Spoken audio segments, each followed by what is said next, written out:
Alright. So where's that thing where we're keeping all of our shit now that we won 2 raids in a row? It's not in the room I'm in, I can tell you that. Or the house I'm in, I can tell you that. So they're gonna need to do a lot of repair work on their little village here. That was double raid, man. That was hard.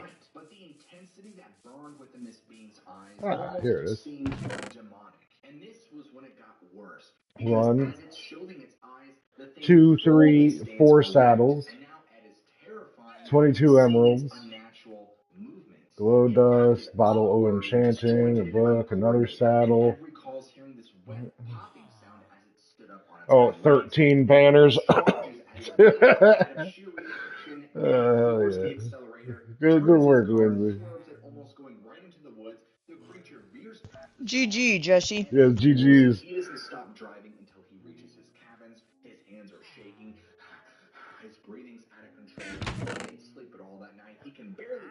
I'm waiting for you.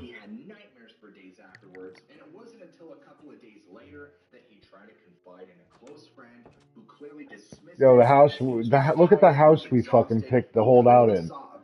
It is fucking. The whole front of it's blown off.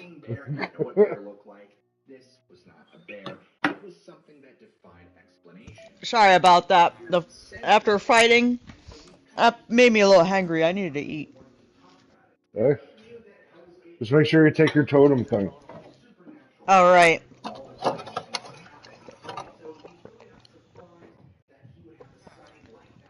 How many emeralds did you end up with? I collected quite a bit. I dropped them off at the chest. Or I tried to drop off as much as I could before I got attacked again. Yeah, drop all the emeralds you got in the chest because I want to carry them.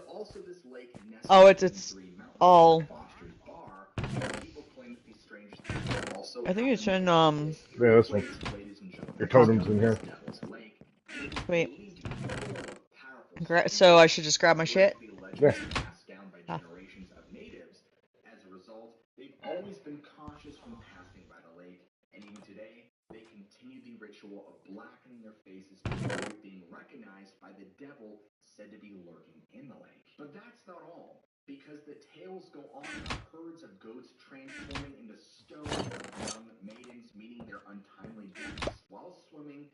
Oops.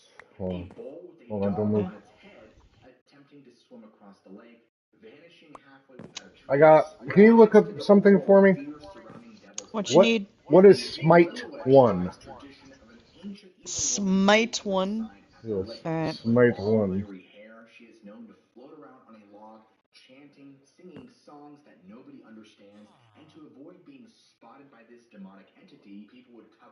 Hmm. Mm-mm-mm. What are you playing in the background? Oh, what lurks beneath? You want something else? I was thinking something else, yeah. That he auto plays because I listen to him while I fall asleep because he's got like all these ghost stories. Um, but I like Smite my is a insurance. Minecraft enchantment that can be applied to swords and axes to increase the damage players do to undead mobs.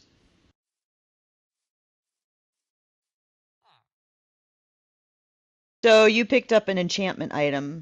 I think YouTube's broken because it says my stream has 491 likes, and I don't think that's right. That's odd.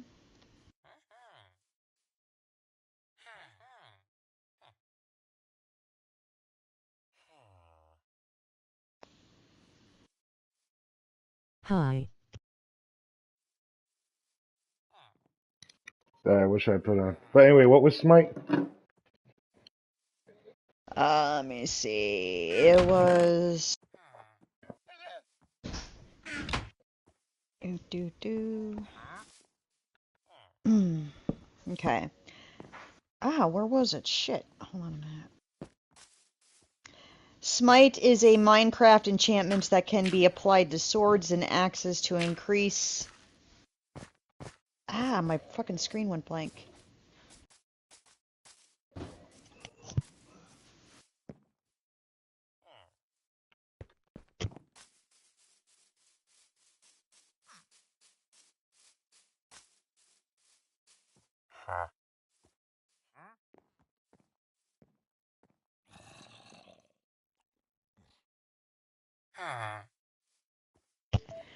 Anywho, so Minecraft, or sorry, Smite is a Minecraft enchantment. Why does this fucking screen keeps blacking out? I don't Okay. know, but all these dudes who could give us trades, all the guys who Mm-hmm. have jobs, um, Mm-hmm.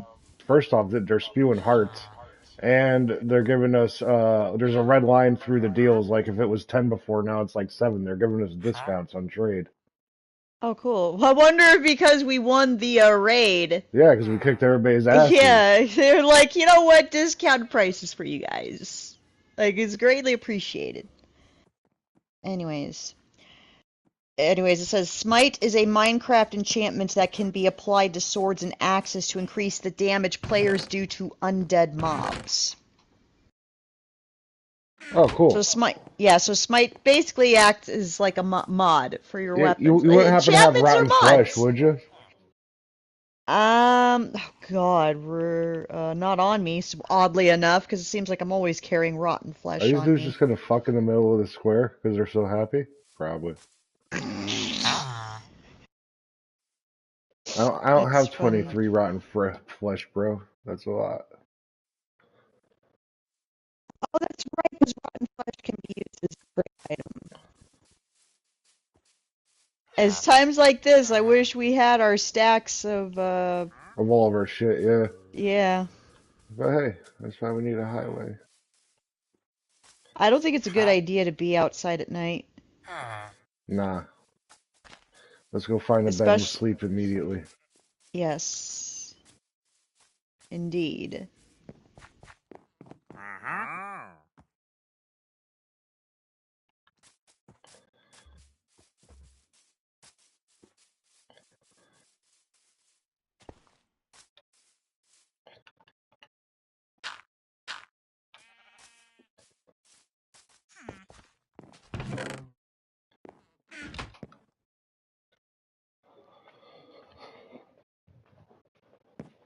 You think maybe since it's getting close to Halloween, we should put on a little Alice Cooper? Sure, dear. Or all you want me to put on. I kind of want to listen to something that's not music, though. Okay, You know what I mean? sure. I want to get the fuck away from this village as fast as possible. Alright, where's the burnout shell of the thing that I set on fire? Over there.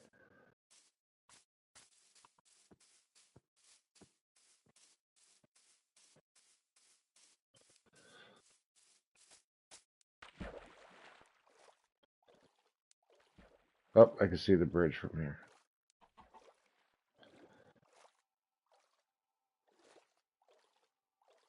I thought I could, but I can't. Wait.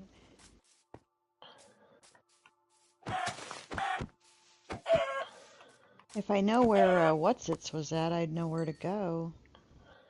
That fucking mushroom looking thing that you ransacked.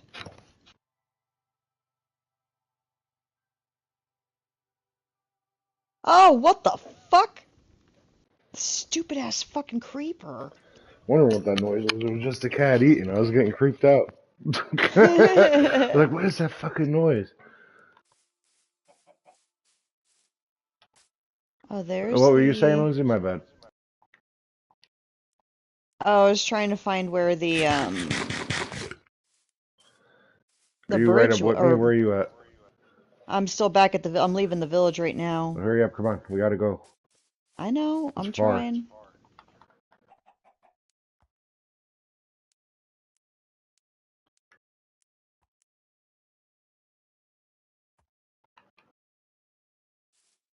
Where are you? I'm still way back here.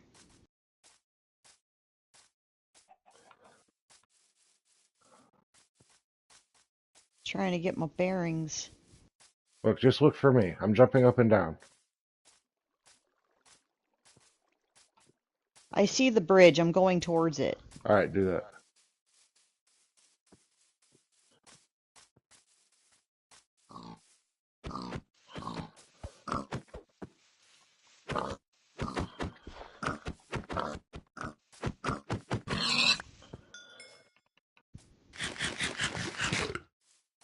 If you see animals along the way, kill them and eat them.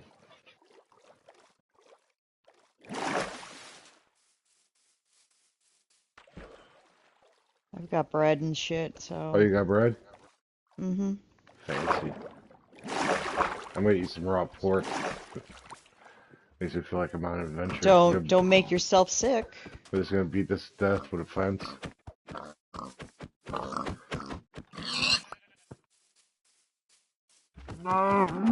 Another go through the forest. Yay! At least I know where I'm going.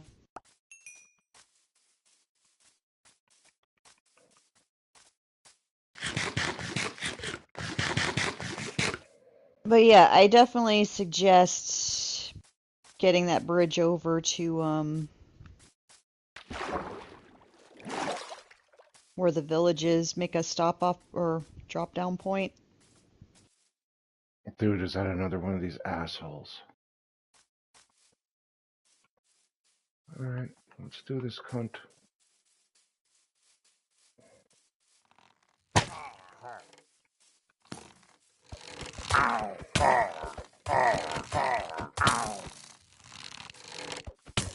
Ow, fuck.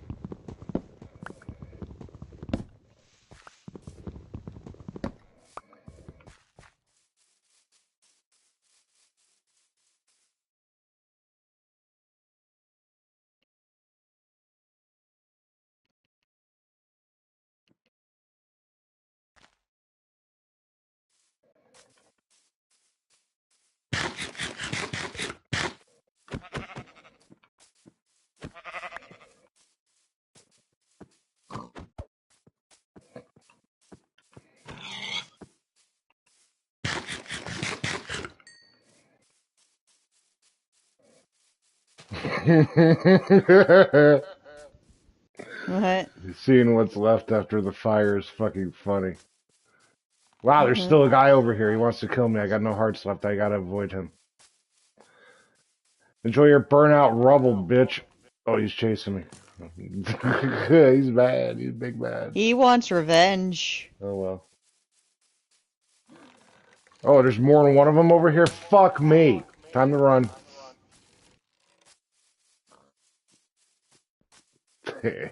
Let him rebuild. I'll do it again.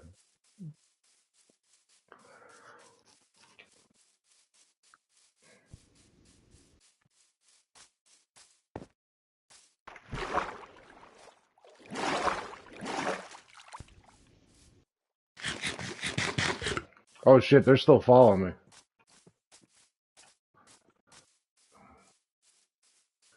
They will definitely cross water to follow you. Okay, that's nice.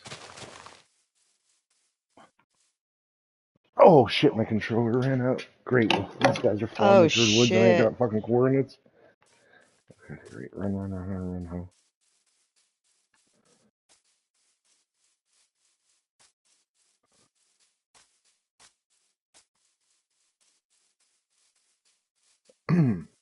When you get to this big mountain thing, it connects. There's a way to connect up through it if you go up the waterfall. I don't know where you are exactly. I got back to the treehouse. You're back there already? Yep, How the fuck should you get back there so fast? I'm a ninja. Huh? Fair enough. Cool, now I can drop off some shit. I actually managed to make it with my Totem of the Undying. Yeah, you gotta look that up. I already got one of those hidden in the super secret stash, but I'm afraid to ever have it on me because I don't want to lose it. Mm. It's got to be valuable.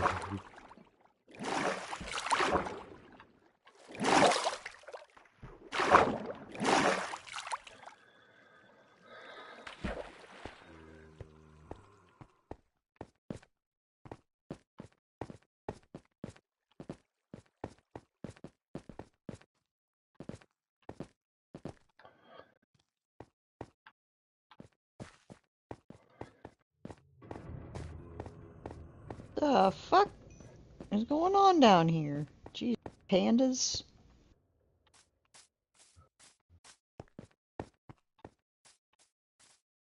Can I make any more swords?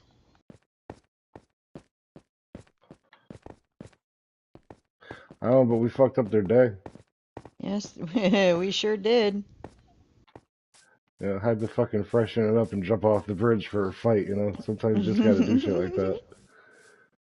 I like how it all started with you torching some other fucker's compound. It looks like shit. And yeah, because the whole time I'm building this bridge over there, I keep seeing it. I'm like, fucking pillager motherfuckers. Raiding assholes. Now what do I got? 24 emeralds.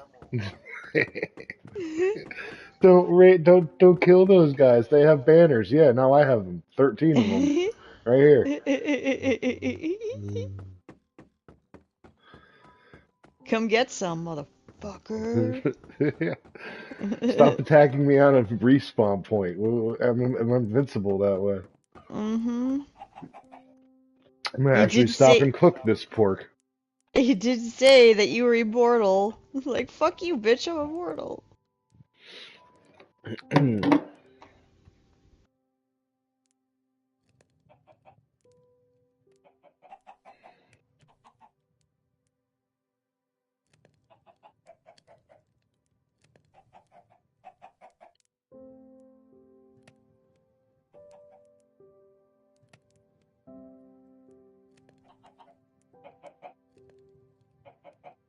It was very important for me to build.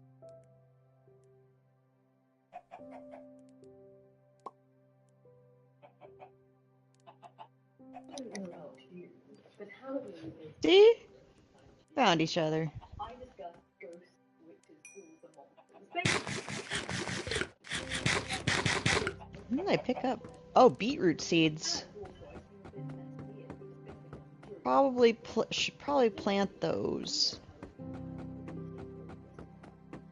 These pandas are getting out of control.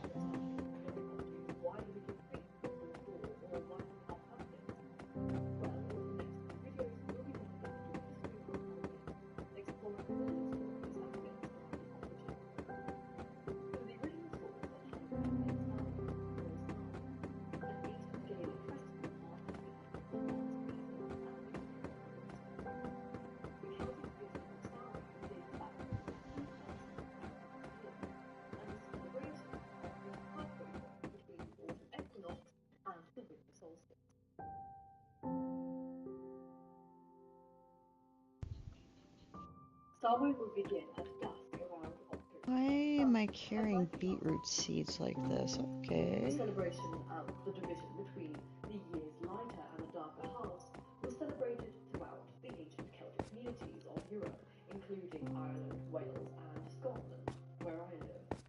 Samhain is a time when the veil between the worlds of the living and the dead is said to be at its thinnest, allowing for spirits to cross over it. It is also a time to remember the dead and to honor the ancestors. Samhain was the most significant of the four quarterly fire festivals among the ancient Celts, and early texts suggest that the holiday was mandatory, unless one wished to be punished by the gods and fall ill or, die. Additionally, anyone who committed a crime during the festival period would face the death sentence. Hearth fires in family homes were left to burn out whilst the harvest was gathered, and after the harvest work was complete, celebrants joined the Druid priests in lighting a community fire using a wheel that would cause friction and spark flames. The wheel was considered to be a representation of the sun, and prayers were chanted as it spun. Like many ancient communities, sacrifices were made. Don't worry, dogs, it's mostly cattle, and participants took a flame from the communal bonfire back to their homes to fuel their It's not a sacrifice, that's a barbecue. which mention excessive alcohol Huh. and overeating at gluttonous feasts as part of Samhain, as there's a suggestion that by reaching a certain food or alcohol threshold, one could communicate with the gods and ask them directly for healthy crops and good fortune. As for the dead, well, during this period, the dead could hear everyone who was alive speak, and they may even speak back to them. So to appease their ancestors, families laid out what is known as dumb suppers as tribute. The word dumb in this case is a synonym for mute or silent, and as you can guess, the supper was one which occurred under complete silence. Celebrants consumed the food at the supper only after inviting ancestors to join them, and giving the families a chance to interact with the spirits until they left the following dinner. Afterwards, children would play games to entertain the dead, whilst adults would update the dead on, the past year's news. That night, doors and windows may be left open for the dead to come in and eat the cakes that have been left there for them.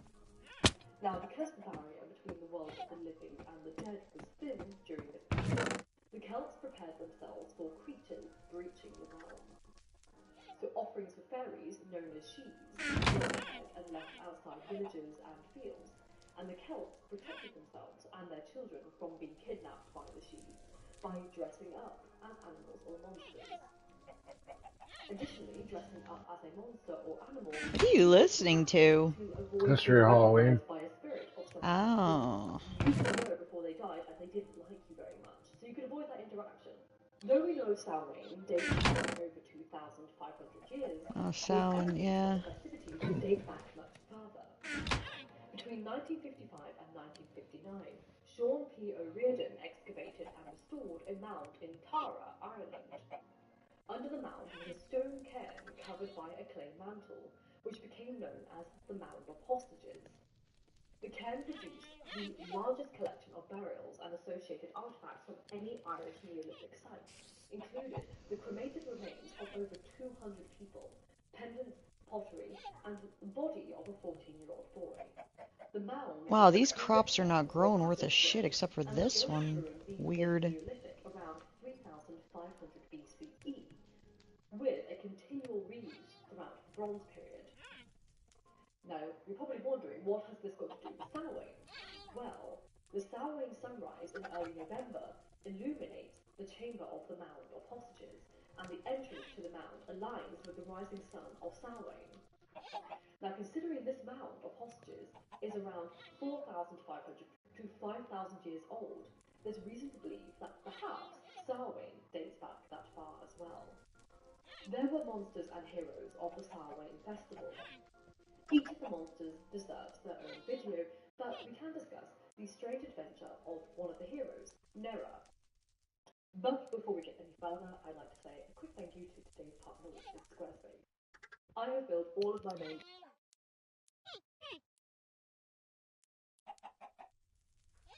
Yeah, what else you got?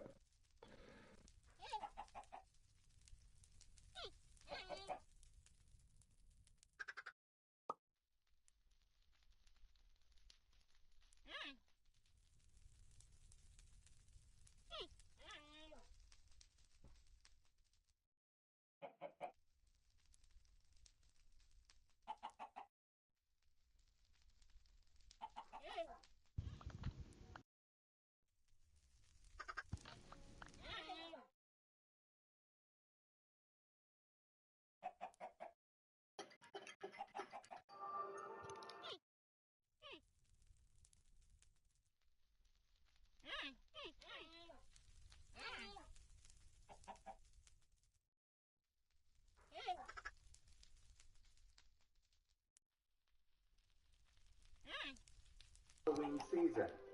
Many of them are busy decorating. Retro phase. It's your 11th birthday. Every October, tons of kids gear up for the upcoming Halloween season. Many of them are busy decorating, picking out a costume, or going to a costume party. But kids and adults also enjoy watching Halloween specials.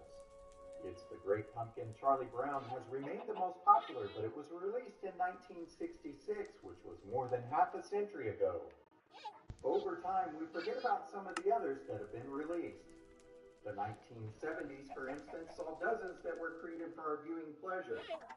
In this video, we will have a look back at some of the forgotten 1970s Halloween specials. The Addams Family was a classic comedy series that aired on television for 2 seasons, beginning in 1964.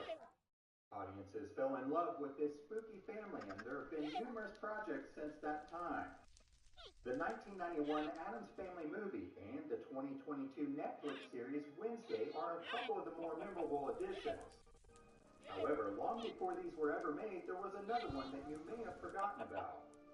In 1977, most of the cast of the original television show came back to star in Halloween with the new Addams Family. This was a one-off television special that contained much of the same charm as the original series. Morticia and Gomez end up having two more children named Wednesday Jr. and Pugsley Jr., and they look just like their older siblings. The story involves the Addams family being tied up at a Halloween party by a bunch of unsuccessful robbers who want to steal their fortune. In the end, the crooks are apprehended by the police, and the Addams family then celebrates Halloween in peace. Witches Night Out was an animated special that was released in 1978. Saturday Night Live legends Dan Aykroyd and Gilda Radner lent their voices to help make this one happen. The characters in this one were all monochrome, which really stands out from other Halloween specials. The show was about two kids who recruit a witch to help them find the scariest Halloween costumes around. But the problem with that is the witch played by Radner loses her wand and chaos ensues.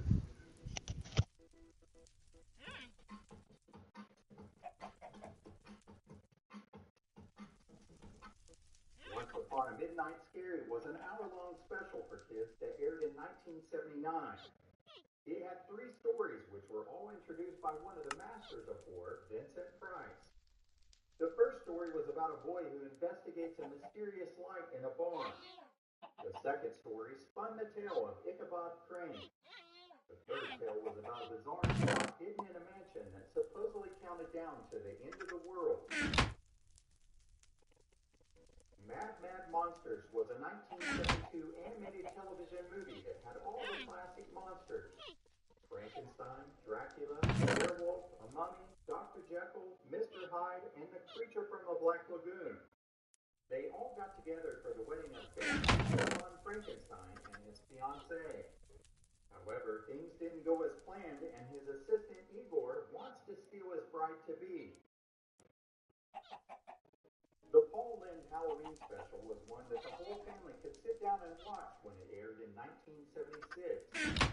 This spectacular special featured appearances from Witchy Poo from H.R. Pufnstuf, Tim Conway, Florence Henderson, Betty White, Donnie and Marie Osmond, and the band Kiss. However, one of the sweetest treats was from Margaret Hamilton, who reprised her role of the Wicked Witch of the West from The Wizard of Oz. This was the first time she had ever done that since the movie. The Halloween That Almost Wasn't was a made-for-TV movie that originally aired on ABC. After its original run, the animated special aired on the Disney Channel until 1996. This movie had some of Halloween's spookiest characters. In the film, Dracula tries to save Halloween from a witch who wants to do away with the holiday. The Found Albert Halloween special aired on CBS television in 1977. It follows the Cosby Kids gang who decide to skip the treats and go right to the treats by There's a panda on the chest. The kids end up getting That's the nice. Pandas everywhere, Lindsay. who lives in the spooky Yes, there are. Pandas everywhere. Got our own little panda factory over here. movie that aired as an ABC television Damn, how many shit. It was designed to be a sequel to the Christmas feature, How the Grinch Stole Christmas. I've seen the Grinch Halloween special. The interesting thing about this special is that Halloween is only mentioned in the I didn't even know there was a Grinch Halloween special. classic tells the tale of the Grinch who came down from Mount Crumpet to Hassel Whoville after the Green Grunts and Hackenkracks house summoned him. Boris Karloff, who voiced the original Grinch in the 1966 classic, had passed away by this time, so he was replaced by Hans Conried. Thurl Ravenscroft, who sang in the original special, came back again to provide the singing vocals. The Flintstones Meet Rockula and Frankenstein was an hour-long NBC special that aired in 1979. The story was about Rockula, who was awakened to Whoa, those are some cool looking doors. and the rubble to stop God damn. Casper Saves Halloween was another creation from Hanna-Barbera in 1979 and aired on NBC. Casper has always been known as the friendly ghost. Casper. He dresses up as a real boy and befriends a special group. However, there are interesting foils and dangerous crews. Now it's up to Casper and his new friends to save Halloween before it's too late. Halloween Hall of Fame was a television special that aired in 1977 as part of the Wonderful World of Disney. It featured Jonathan Majors, who played the security guard working Yeah, that dude was hilarious. on Halloween night. He ends up running into a crystal ball containing a talking pumpkin jack-o'-lantern. That's interesting. The jack-o'-lantern ends up showing a series of Disney Didn't think we would need more cobblestone yet. Here we are. also gets to see them as it is mixed in between their dialogue. Halloween Safety was a 1977 educational film that was 11 minutes in length. It was designed to teach kids Halloween safety while trick-or-treating. It went over things like reflective tape, removing pointed objects, cleaning teeth treats after they had been checked, traveling in groups, only going to houses you know, and more. This could have been something that you saw at home on television, but it also could have been something that you saw at school. The Pumpkin Who Couldn't Smile was a 1979 animated CBS special that later aired every year on the Disney Channel. It followed the story of Raggedy Ann and Raggedy Andy, who go on a search for a pumpkin for a boy who needs a pumpkin. In addition to the Halloween specials we discussed, there were also others that were connected to television shows like Happy Days. For some reason, these forgotten Halloween specials have been lost in time, but they really were pretty good. Maybe this Halloween season you can sit down and enjoy one of these classics with someone who has not. What was one of your favorite Halloween specials when you grew up? Let us know in the comments below. As always, thank you so much for watching. It's all about the Treehouse of Horrors.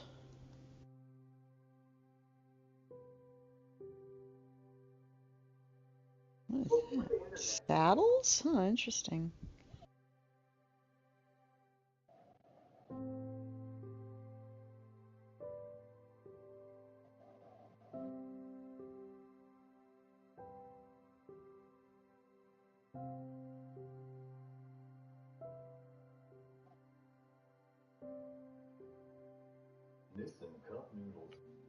Every Treehouse of Horror segment ranked. Interesting. Okay. It's be good for discussion. Mm-hmm.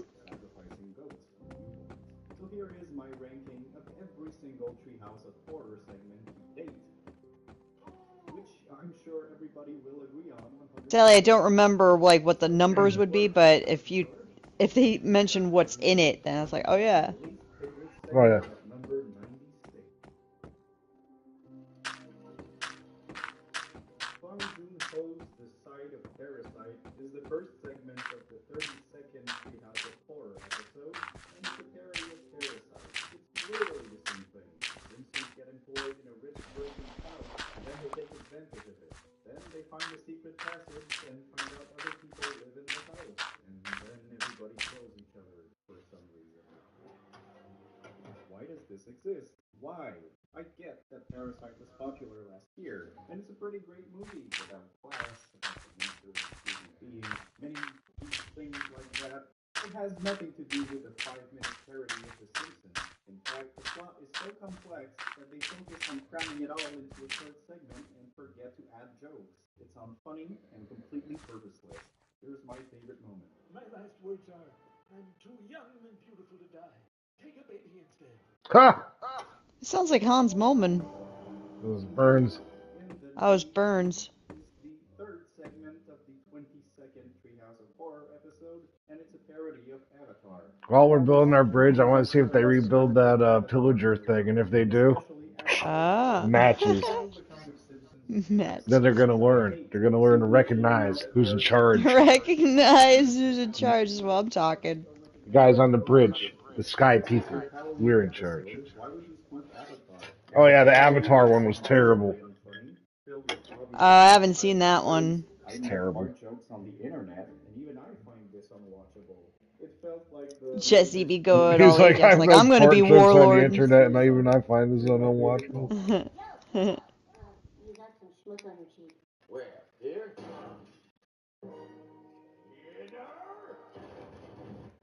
Get her. You gotta know Superintendent when Chalmers. Oh, the Oh Gollum my. episode was second segment of terrible. the 17th Treehouse of Horror episode, and it's a parody of the 1915 German film Der Golem. So Bart finds a golem and can make him do whatever he wants by writing a task on a paper and shoving it down his throat. Then the golem finds love. I couldn't care less for this segment. It is not funny, it's not scary. The plot is pretty boring. I don't care about the feelings of this clay monster. I don't even have feelings myself. For its short 7-minute runtime, it sure is a chore to get through. Here's my favorite moment. Get her! I wish we'd been closer. Get him out of here, Willie.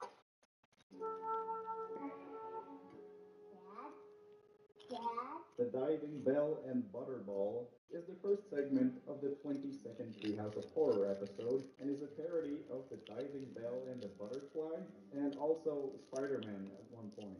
In this one, Homer becomes paralyzed and can only communicate with his farts. Then he becomes a superhero. What the fuck is this episode? What were they thinking? It's not funny and has no plot, just going from one unfunny gag to the next. True. Nothing works here. Bad parodies, bad jokes, boring plot. Here's my favorite moment. On the floor. You can't move. So far, a normal Sunday morning. Oh, the Places You'll Go is the first segment of the 24th Treehouse of Horror episode, and it's a parody of The Cat in the Hat. What is the idea behind this? Taking the cat in the hat and making it about a psychopathic cat who's probably a pedophile too. It's just uncomfortable more than anything and has basically zero jokes that work. Here's my favorite moment.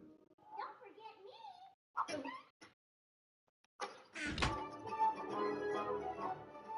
Bart and Homer's Excellent Adventure is the third segment of the 23rd Treehouse of Horror episode, and it's a parody of Back to the Future, and not Bill and Ted.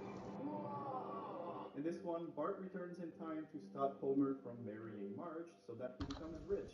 My life might be a hell of a lot better. But in the new timeline, Marge is married to Artie Swift, that fucker, and then a bunch of guys try to beat him up, fail, and Marge loves them for some reason. I don't know if it's just me, but I kinda hated this episode. It barely has anything sci-fi going for it, nor horror. It's just loosely connected gags that don't work very well, with a forgettable, abrupt ending. I don't like it. Here's my favorite scene. Now to get my comic book and explore a world where no one's mad at George Lucas. When Harry Met Slimy is the third segment of the 30th Treehouse of Horror episode, and it's a parody of Guillermo del Toro's Shape of Water. In this one, Selma and Kang fall in love, just like in the movie. Now I have to be honest, I didn't care much for How does he even know, like... Selma and Kang? and What? is the same. It doesn't do What? anything for me. I like Kang. Oh, why? Oh, just no. But the story overall kind of bored me. Here's my favorite scene.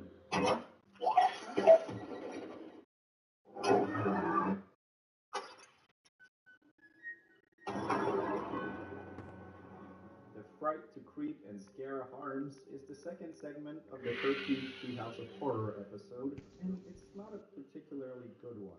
Springfield becomes a gun-free town and also completely defenseless, so Billy the Kid and his mates rise from the grave and fuck with them for a little while. Then there's a time machine. What's happening? Listen, the last bit of What's happening? Cavemen, hookers? Really?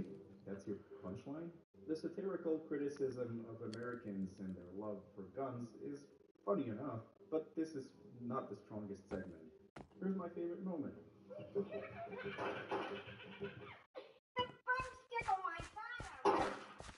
Stick on my bottom. I'm a teacher. Nightmare on Elm Street is the second segment of the 32nd Treehouse episode and is an original story that unfortunately has nothing to do with Nightmare on Elm Street. In this one, a tree comes back to life by getting electrocuted by lightning, and then it reanimates all the trees to kill people in Springfield. You know, it's kind of like that episode where a giant billboard ad gets struck by lightning and starts destroying the town with other advertisement properties. It's exactly that, except not funny and boring. I guess there's amusing death scenes here and there, but they mostly miss the mark. Here's my favorite moment. Oh my, I did a chore today.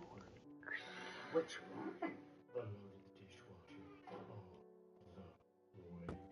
Oh,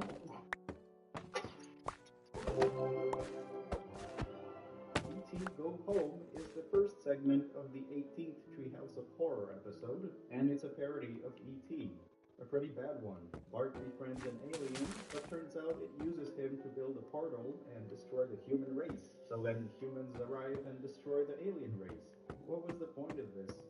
There's barely any good stories. Everybody gets lost, except for Bart, who got betrayed by his best friend. Why not just stick with a simple E.T. parody? It's just a weird segment through a narrative or I like to say he's got a weird autistic pet way of looking at things. Like, Yeah. why did you do this? This is not good.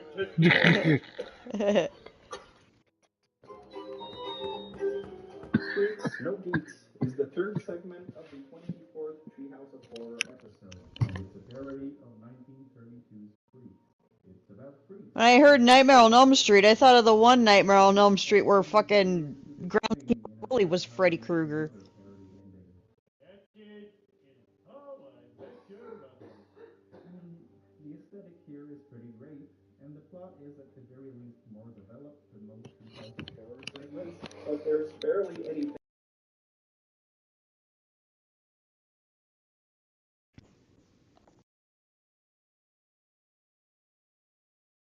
I, The Day the Earth Looked Stupid is the third segment of the 17th Treehouse of Horror episode, and it's a parody of the War of the Worlds episode of the radio series The Mercury Theater on the Air. It was created by Orson Welles.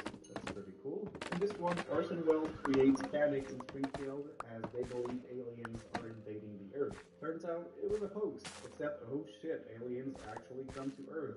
Honestly, I don't give a shit about this segment. The slight amusement I find in it is when the aliens are destroying the town for a good 20 seconds. Before that, it's just boring. And after that, it's a commentary on He's like, you're Operation boring. You're Enduring boring me. Occupation led by President Bush. What? I don't give a shit about this. There's I don't give a shit about this. Hold on, we haven't actually seen these aliens. It's alien talk. Big Bang Stu says 23 is to do. Disco Stew. Telepaths of Glory is the third segment of the 26th Treehouse of Horror episode, and it's a parody of Chronicle. You know that movie that everybody remembers from the great director of Pan Forstick? So, found footage style, Lisa and Milhouse get superpowers from the green goo, but Milhouse gets drunk on power for a second before he Shit. finds Andy, who also has powers. And then What Karen and happened? Photos complain Oh, that fucking they're bridge. just Hell. weirdos. This is such an insignificant Hey, segment. are you near a bed? Parody of a forgotten movie. I can get to a bed. Alright. That ends abruptly. Here's my take. Trying to get to one as fast as I can. Just continue to go for just a Moment. Oop, wrong place. Somebody misspelled wiener.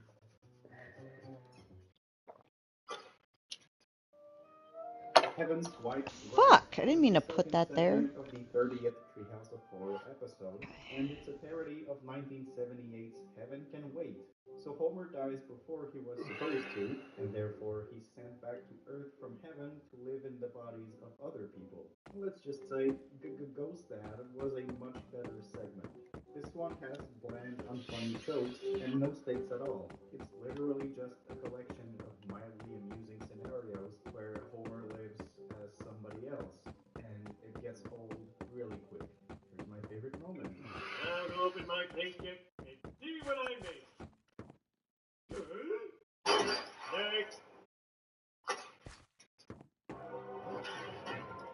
Wanted Wanted Dead, Then Alive is the first segment of the 26th Treehouse of Horror episode, and it's the episode where Sideshow Bob finally, non-canonically, murders Bart, and then reanimates him only to kill him again. My And God. again, and again. I wish there was something more to this. It's never quite funny, it's never quite entertaining, all the way to the not-so-funny ending. It's a fun premise, but gets old real quick. Here's my favorite moment. The deed is done. 24 years of trying to kill a 10-year-old child have finally paid off.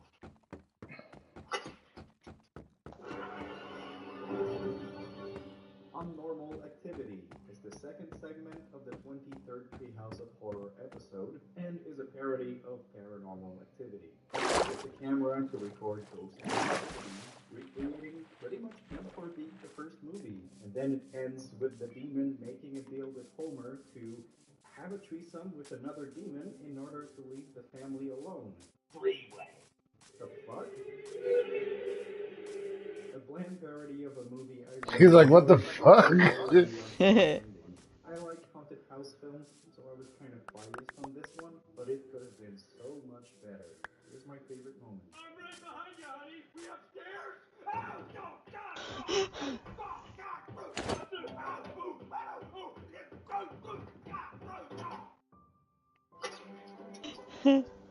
Master and Cadaver is the second segment of the 21st Treehouse of Horror episode, and I don't care much about it. Homer and Marge go on a sailing trip, and they find a guy stranded in the water. Then there's a bunch of twists and turns. Is this man a murderer, or is he telling the truth, etc., etc.? The whole segment is simply boring for me. There's not enough laughs, and the twists aren't intriguing in any way. The one thing I really like that makes me not hate the segment as much as others is when Homer is murdering a bunch of people in various silly ways. Just a second. Baker's away! Not bad. Everything else was bad, though. Here's my favorite moment.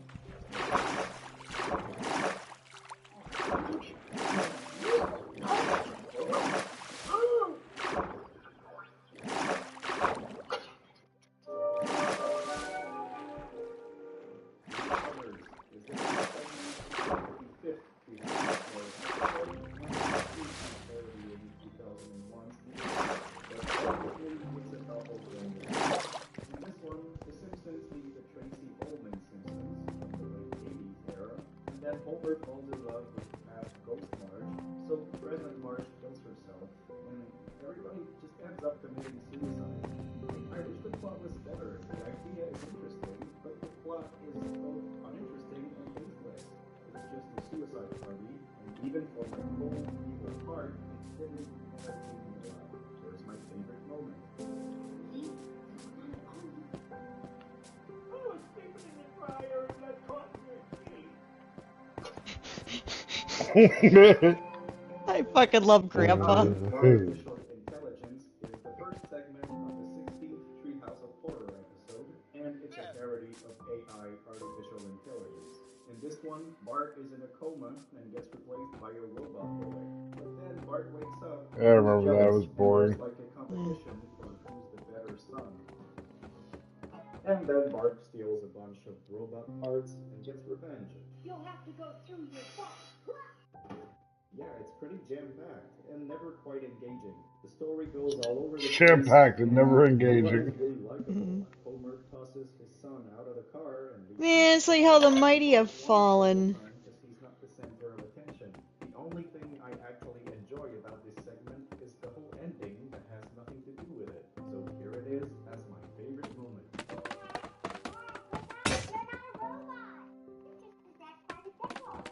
Power of practical grip. Don't do that!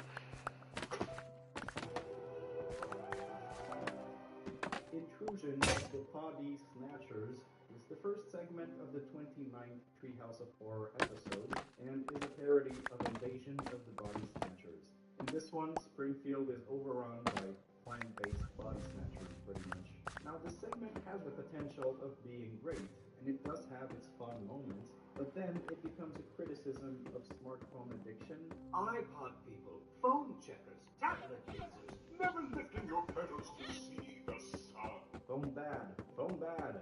I don't care about The Simpsons giving me a lesson about my iPhone. I just want to have a good time. And it unfortunately didn't really deliver enough from the gags and the plot. Here's my favorite moment. Lenny, my phone says that you're bored from outer space landed all around you. Well, my phone says there are divorced moms in the area that want to meet me. Sound like Lenny.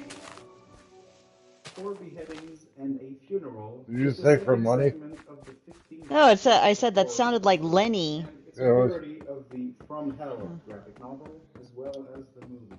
In this one, Lisa and Bart are detectives investigating different murders. Now, this segment is a misfire in my opinion. It's not quite Ooh, a found copper. story and barely has any jokes at all. The only thing it's got going for it is the beautiful aesthetic of 1890s London.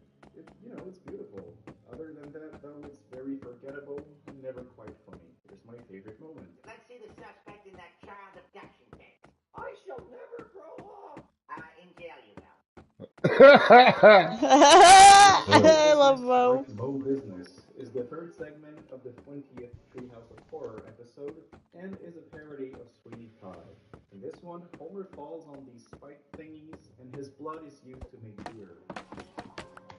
Yeah, that was a really stupid Also, one. Mo is hitting on Marge, who now thinks she's a widow. Now, I'm not big on musicals, and I don't particularly care for this segment.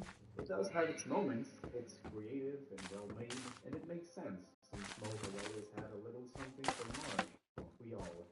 I can recognize its qualities, and I can see why people will enjoy it, but subjectively, it's not my thing. Here's my favorite moment.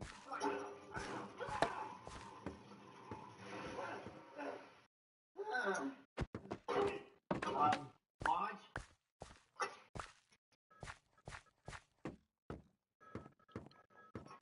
Dead Ringer is the third segment of the 32nd Treehouse of Horror episode, and it's a parody of The Ring. So, kids of Springfield watch a TikTok that summons a thing that kills them after 7 days. Why does this exist? Parodying an early 2000 movie and adding modern TikTok jokes is a very strange idea. It feels too little too late. The jokes are obvious, like spoofing the phone call scene. 7 days. I can't hear you. 7 days. Maybe I gotta shut this down. What was your name again? It's just unoriginal. I like that the Samara lookalike would rather kill herself than be friends with Lisa, though. It's pretty funny. And at least there's a horror element to it. Here's my favorite moment.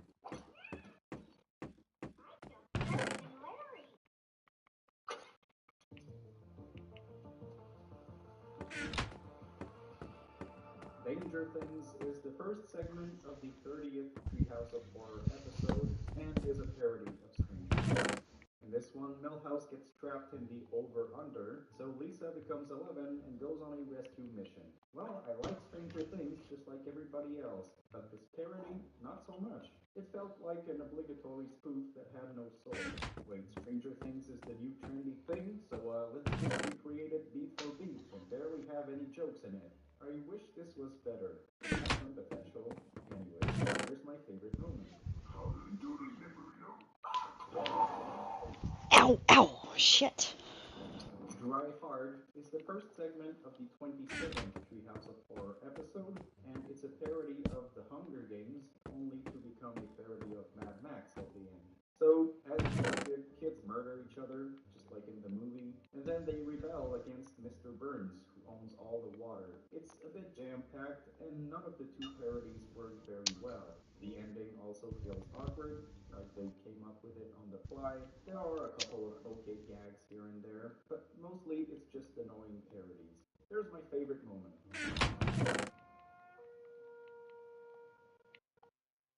What did I miss? Oh. They came back and Rob was dead. Homerzilla is the second segment of the 26th Treehouse of Horror episode, and is a parody of Godzilla, at least for the first half, where it's very similar to the original Japanese classic, but then it becomes a satire about reboots and remakes. Kinda lost me. I mean, either go with one or the other. There are some fun jokes here and there, and the Homerzilla creature is lovely, but the undisputed king remains King Homer, though. Here's my favorite scene.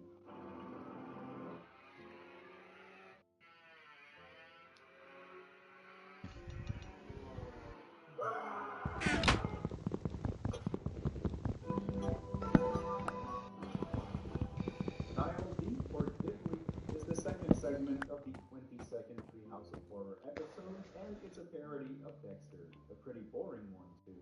So Homer wants to be God and orders Ned to kill people for him. And Ned Flanders. Let's face it, the best Treehouse of Horror episodes are going to be the earlier years. Oh yeah. Right. Mm-hmm. It's not the worst thing. I mean, having Ned play a Christian serial killer is really fun and all, but again, the writing is kind of poor. Everything feels half-baked, and it ends with God choking Homer to death. Yeah, back when we were kids and laughed our asses off at the show. A hip-hop star expected me at the VMAs.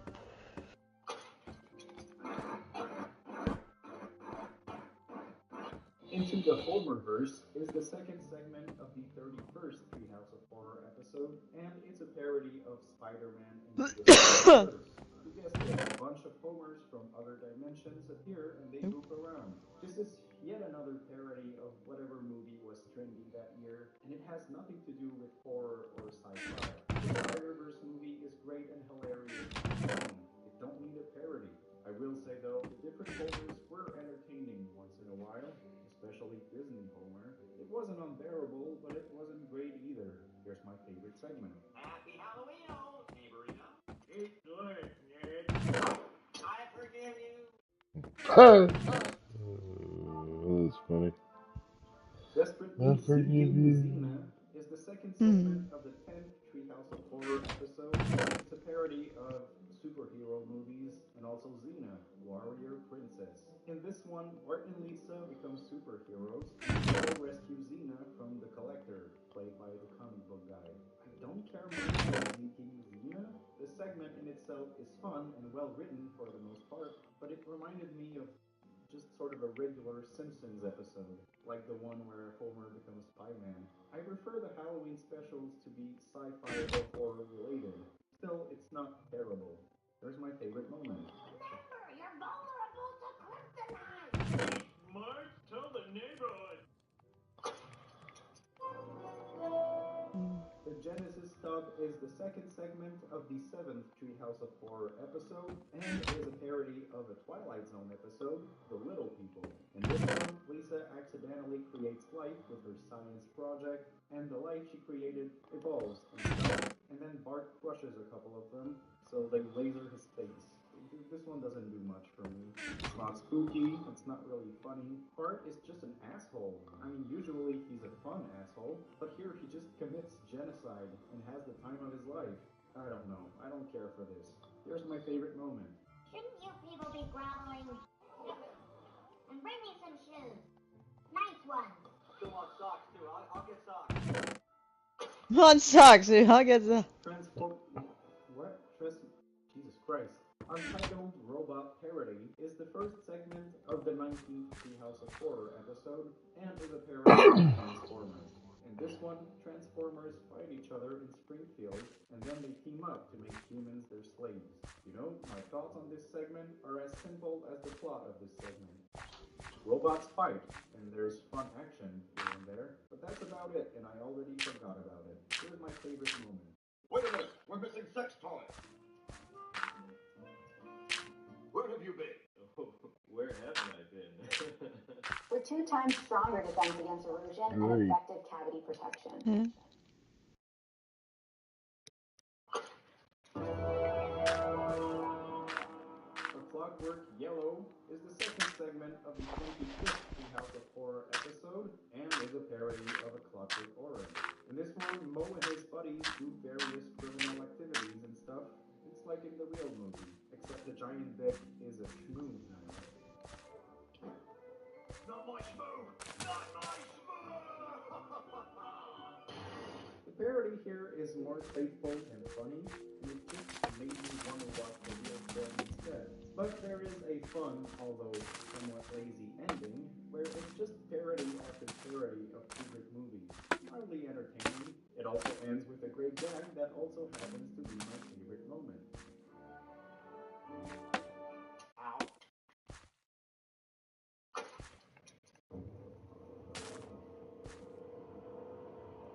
Geriatric Park is the third segment of the 29th Treehouse of Horror episode, and it's a parody of Jurassic Park and Jurassic World.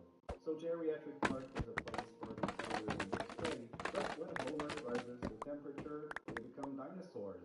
Yeah, this segment had fun dinosaur transformations, and having the dinos be old people was somewhat of a fun idea.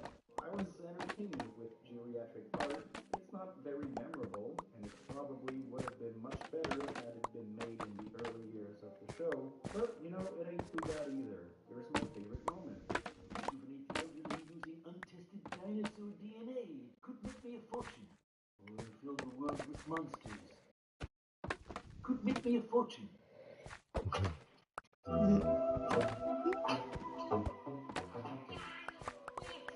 The Greatest Story Ever Told is the first segment of the 23rd Treehouse of Horror episode, and is not a parody of anything, except for the title being a spoof of the Jesus movie, which has nothing to do with the segment.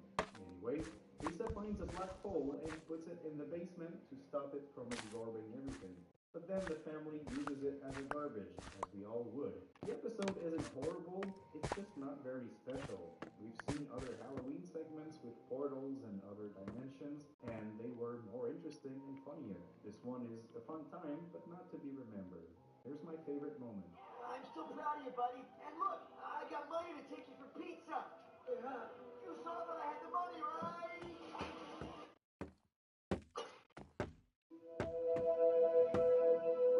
Tweenlight is the third segment of the 21st Treehouse of Horror episode, and it's a parody of Twilight that turns into... We're at 4,500. With Dracula. It's a strange Really? but it's got $44.99. fun gags and silliness. $44.99. Twilight romance satire. Looks And like I'm it's getting got some good more actors, resources. blood and dying of cholesterol overdose. Man, I had fun with it, but I probably won't remember it tomorrow, because I'll be dead. Here's my favorite moment. Well, you're cute, but I'm sure a boy like him would never say hello to me. Hello.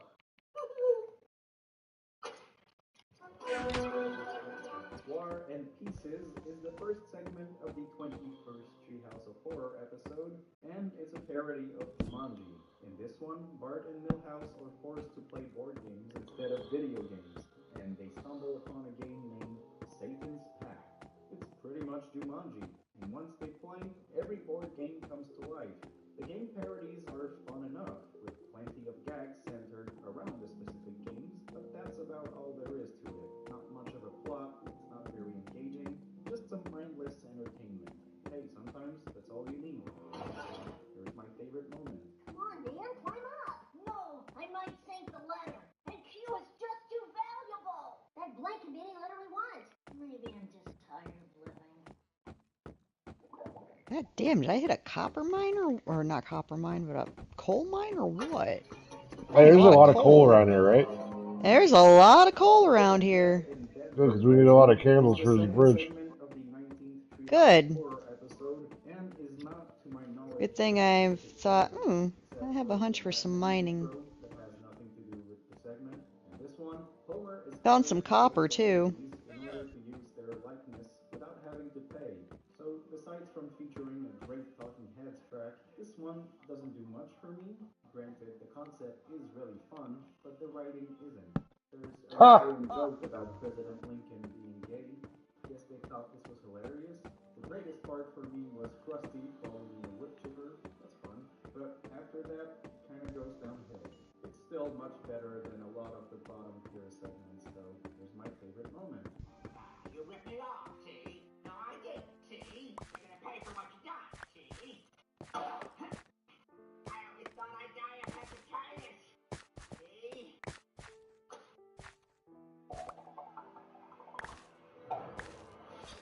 Multiplicity is the second segment of the 29th Treehouse of Horror episode, and is a parody of Spit.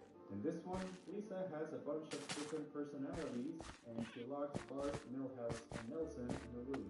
Again, I'm not a fan of Treehouse of Horror becoming a show where they parody whatever movie was popular that year, but this one is at least horror related, and it has some fun moments. Lisa going crazy was entertaining enough, her massacre was great, and the ending is surprisingly sweet. It could have been worse. Here's my favorite moment. Come on, Milhouse, put your brain into it. The door isn't even scratched. Even if your team's not in the same place, your work.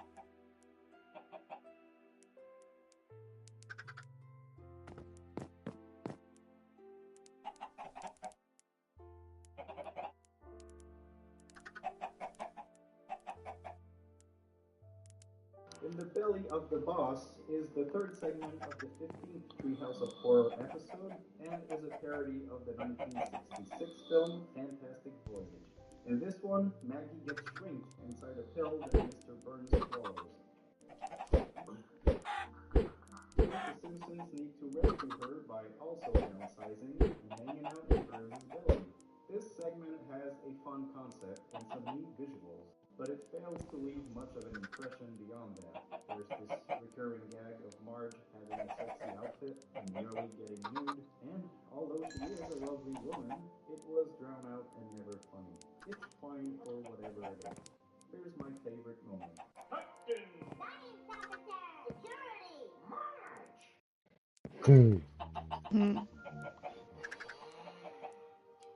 BFF RIP is the second segment of the 27th Treehouse of Horror episode, and in this one, Lisa's imaginary friend Rachel kills all her friends so that they can be together again.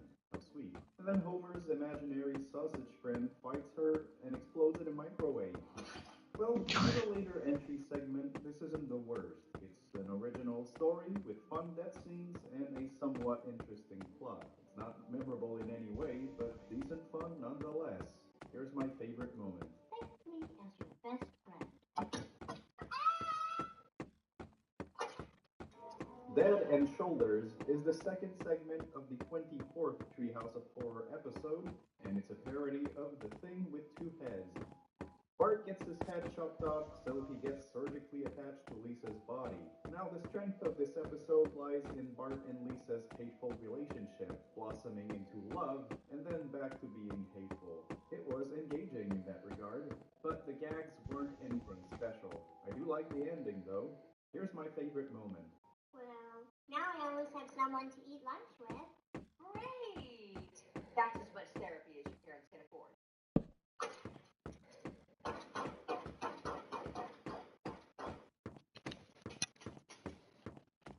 Mr. and Mrs. Simpson is the second segment of the 18th Treehouse of Horror episode, and it's a parody of Mr. and Mrs. Smith. I don't know why, but I always loved that Brad Pitt and Angelina Jolie film when I was younger. Weird. Anyways, both Homer and Marge are secretly assassins, and when they find out about each other's secret, they try to murder each other, and then they have sex over Chief Wiggum's corpse. It's a weird segment for a Halloween special, and it's got a strange ending, but I had decent fun with it. It's not hilarious, but there's some fun banter between the couple, there's some cool action, it does the job. There's my favorite moment. Now I'm mad. Now I'm blue solar color. Now I'm Don't Have a Cow, Mankind is the second segment of the 20th Treehouse of Horror episode, and it's a zombie parody, like a lot of other Treehouse segments. In this one, a Krusty Burger turns everyone into flesh-eating zombies, and turns out Bart is the chosen one, finding a cure by pissing in people's soup. Dial Z for Zombies was a much better episode, we'll get to it later on, and this one just feels like a poor attempt at making yet another zombie parody, but without anything better to add. I still enjoyed it though, it does feel spooky and all, and there's much worse segments out there. Any zombie Simpsons parody is always fun in my book. Here's my favorite moment. She's Lisa's godmother. You can apologize in hell. I guess I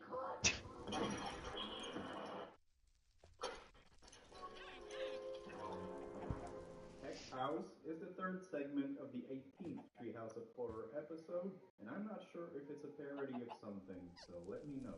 In this one, Bart, Lisa, Millhouse, and Nelson pull pranks on the town on Halloween night, but then Ned teaches them a lesson by throwing them in hell. And then they return to the real world, and that's about it. You already know what I'm gonna say. I love the spooky Halloween vibe of this segment. The prank scenes were great, and they put me in that pumpkin spice latte mood. Their voyage to hell, though, although filled with fun visuals, is kind of just a list of the 7 deadly sins. I was expecting a stronger ending, but still had a blast. Here's my favorite moment. All right, Nyap, it's Halloween, a night for mischief and merriment. Still,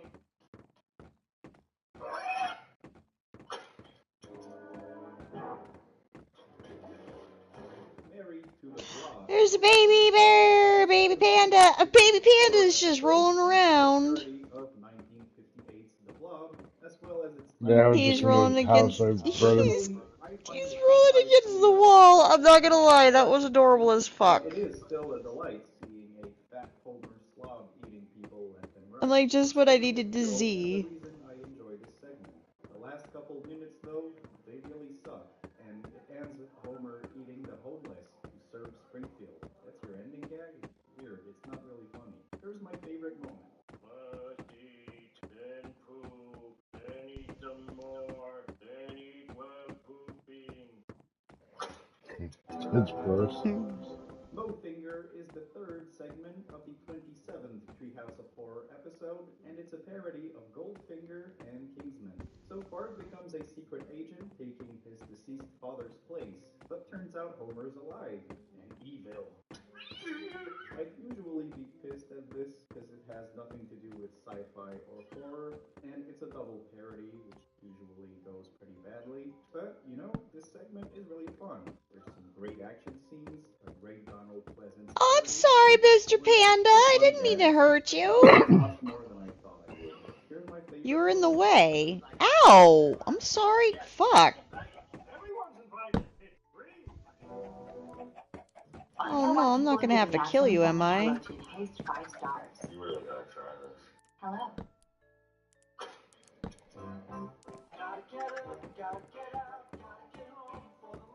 D9 Rewind is the third segment of the 31st Treehouse of Horror episode, and it's a parody of Happy Death Day and Groundhog Day and all of these films and shows that are becoming cliche. In this one, whenever Lisa dies, she wakes up and relives the same day. I can't say I'm too fond of the Happy Death Day Ow. movies, but a Simpsons twist on it was fun. Lisa dying over and over is somehow entertaining, and the plot was semi-engaging. Not bad overall. Here's my favorite moment. That's what I forgot to throw in. Frankenstein is the second segment of the 14th Treehouse of Horror episode, and it's a parody of, well, what do you think? This one, Professor Frink reanimates his dead dad, but Mr. Frink isn't happy with his body, so he steals everybody's organs and body parts. Hey, you can't have it. This episode had a lot of potential and partially delivered. It's great fun seeing Frankenstein ripping spines and organs out, but there's some duds with the jokes, and the ending wasn't great. Still fun though. Here's my favorite moment. Hey, 700 Club. You look like a healthy specimen. Well, I did hit his first in the walk for the cure of homosexuality.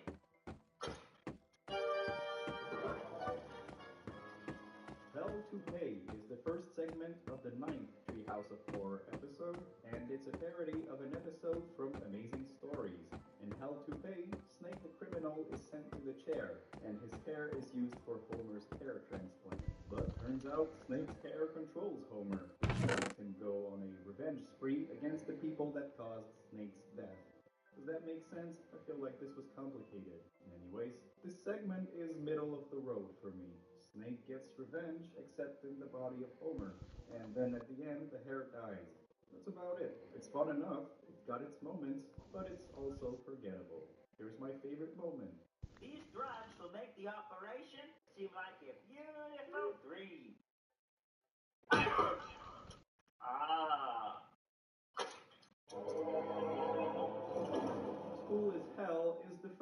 segment of the 25th Treehouse of Horror episode, and it's an original story. In this one, Bart goes to a school in hell where he's surprisingly talented. This segment is pretty fun, especially the concept of it. Bart finally being a good student by torturing people in evil ways is a great idea, and most of the gags work. Hell also looks pretty damn good and hot. There's even a sweet father and son moment near the end where Homer accepts to be tortured for his son's diploma. Oh, how sweet. Here's my favorite moment. There is no naked lunch lady. Bart made it up. Yes, I knew that. Whiz Kids is the third segment of the 12th Treehouse of Horror episode, and it's a parody of Harry Potter. In this one, you'll see Milhouse's ass. Oh. But also it's about Burns trying to capture Lisa in order to steal her powers. At first, Bart helps him, but then he feels bad, so he kills Burns, and everything's good. Whiz Kids has its moments, but as you know by now, I like my Treehouse of Horror episodes focusing on horror or sci-fi. A parody of Harry Potter is fine, it's just not necessarily what I want in a Halloween special. Oh well, I still had a great time with it, it's fun. Here's my favorite moment. A plus. And we'll discuss your grade over breakfast.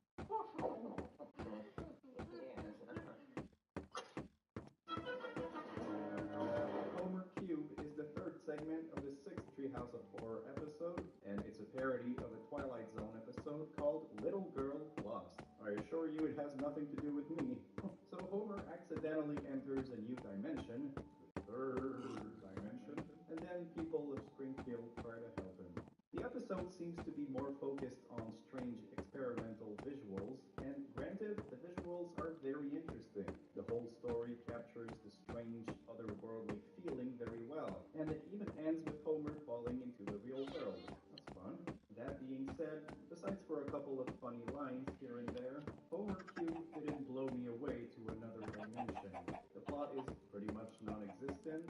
Homer is just scared, and then he falls in a hole. Nonetheless, I did love the creativity behind it. Here's my favorite moment. It's like, did anyone see the movie Tron? No. No. Yes. I mean, No.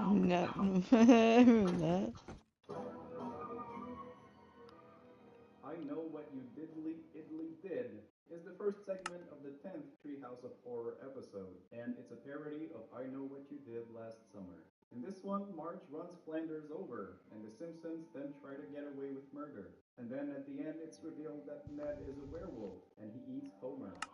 Weird twist. Didn't see that coming. I Know What You Did Last Summer parodies are all over the place, and I usually have a good time with them. This segment has a good mystery, some great jokes, and a nice atmosphere.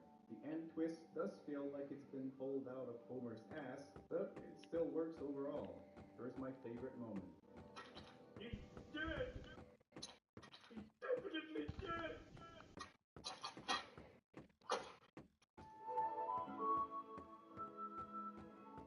Scary Tales Can Come True is the second segment of the 11th Treehouse of Horror episode, and it's a parody of various Grimm's fairy tales, mainly Hansel and Gretel.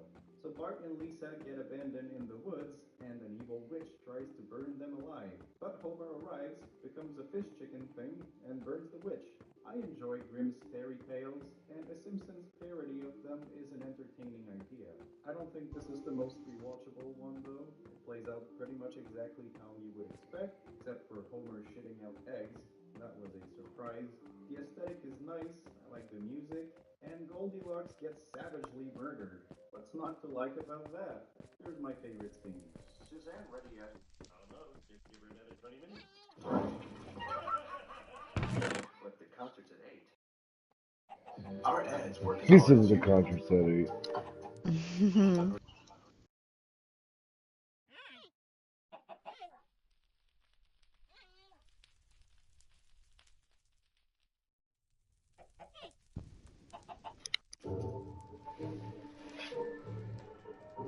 Horror Lisa is the second segment of the 28th Treehouse of Horror episode, and it's a parody of Coraline. In this one, Lisa finds a tunnel that leads her to her other family, and automatically decides to join them because her family sucks. I killed a steak with your tax about it. Blow its head out and just wipe the blood off the mouthpiece. Buttons, please. Then there's some fun twists and turns here and there, and ends happily. Yep, I get everything just the way I want it. I absolutely love Coraline, and a Simpsons parody was a fun idea. The animation is gorgeous, the plot is engaging, and although the end is a bit messy, I had a lot of fun with this segment. The talking cat, played by the author of the Coraline book, was especially great. For centuries, the cat has been the symbol of intelligence, the other world, savoir-faire. Oh, Charlie! Here's my favorite moment. What is it about this world that's so great? Everyone in this world doesn't pay the scales. That was a 3-button drummer.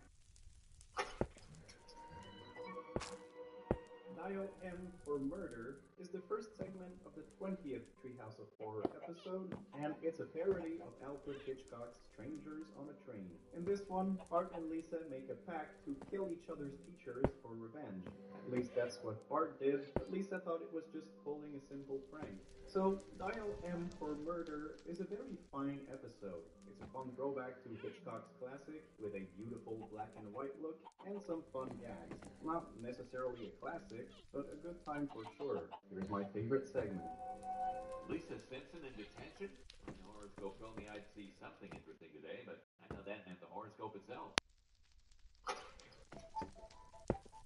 The Exorcist is the first segment of the 28th Treehouse of Horror episode and is a parody of The Exorcist. Finally, a later entry segment that's a simple parody of a classic horror film. I love this one. Maggie as a possessed Hey, isn't it the village over there? A lot of surprisingly funny gags and a fun plot. In fact, every beat of the plot Huh. works well, from the possession to the massacre at the party to the actual exorcism. There's a lot of fun. Possessed Maggie even comes back in the next segment of the episode where she throws up everywhere. How fun. Here's my favorite moment. Cut our nose. Are you sure? I can't let the cat make trees with a tile. We can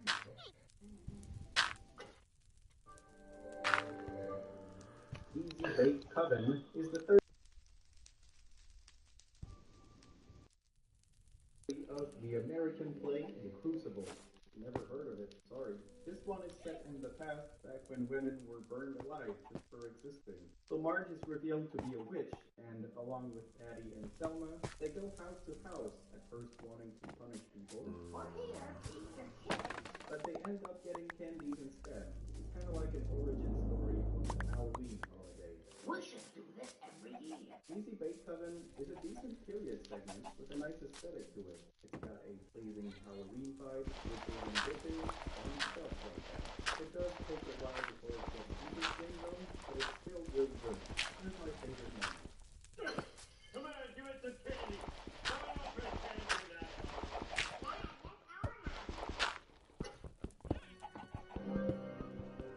Reaper Madness is the first segment of the 14th Treehouse of Horror episode, and in this one, Homer becomes the Grim Reaper after killing the Grim Reaper. Reaper Madness has a ton of memorable lines and moments, and it's a really good time watching Homer cold-bloodedly murder people just for the hell of it. The ending is a little meh, in my opinion, but Grim Homer remains a great part of Treehouse of Horror. Here's my favorite moment. Would anyone like to see Mr. Simpson harvest a soul? You said something about a hot meal. Ah! It's something about a hot meal. Fly vs. Fly is the second segment of the 8th Treehouse of Horror episode, and it's a parody of The Fly. In this one, Bart enters a teleporter and finds out that a small fly is a Bart head, but there's also a Bart body with a big fly head. And then Bart tries to tell his family that he's alive, and the fly is an imposter. Fly vs. Fly is decent, not excellent. I don't think it took advantage of the source material enough. All I want is a green vomit scene. But despite the lack of linear story, it's got some really fun moments. I mean, both Bart flies are great. They're really entertaining. Here's my favorite moment. And when he said, Jim, don't even go there, sister.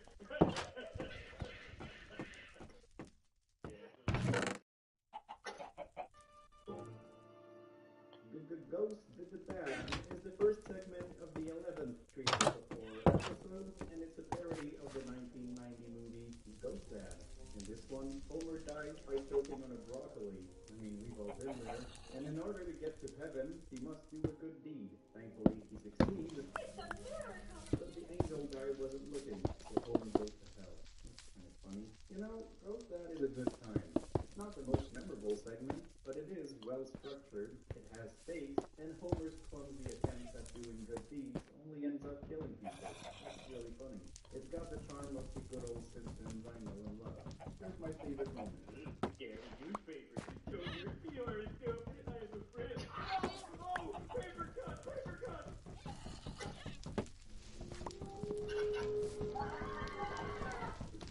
Now we can make travel so expensive. We have this hotel to ourselves. How did you get here? It's a good hundreds of pounds. I spent a great deal on my flight car and hotel. First one, done. Survival of the Fattest is the second segment of the 16th Treehouse of Horror episode, and it's a parody of the short story The Most Dangerous Thing. In this one, Mr. Burns invites people for dinner, but ends up playing a game where he hunts them and murders them. It's got some fun moments. I always love seeing a good evil Mr. Burns segment, and seeing all of the beloved Simpsons characters die horribly is quite entertaining. Here's my favorite moment.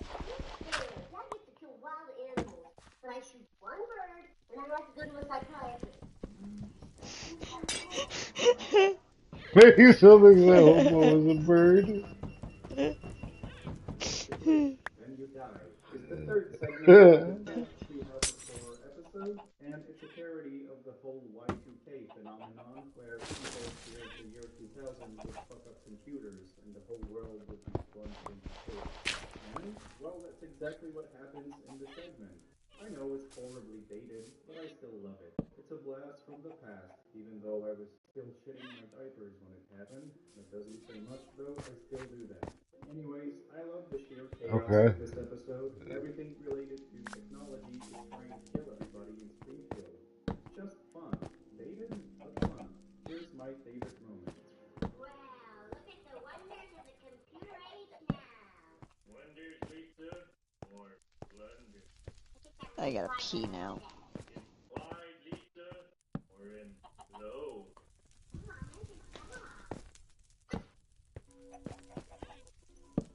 Stop the World, I Wanna Goof Off is the third segment of the 14th Treehouse of Horror episode, and is a parody of the Twilight Zone episode, a kind of a stopwatch.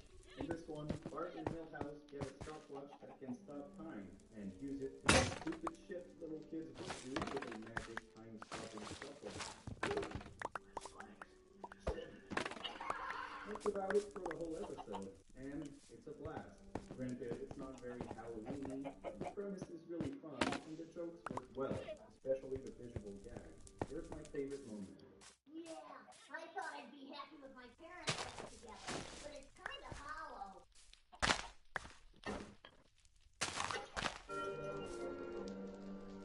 I've Grown a Costume on Your Face is the third segment of the 16th Treehouse of Horror episode, and is a loose parody of the Twilight Zone episode, The Mask. It's also got a bit of Bewitched thrown in there for some reason. In this one, a spooky witch casts a spell that makes everybody in Springfield become their Halloween costumes. The fun of this episode lies in the silly costumes turned real, and it makes for some great visual gags. It's also got a great Halloween vibe, and overall, it's a very, very fun segment. Ow. Not a big fan of the ending, but it's still a great time. Here's my favorite moment.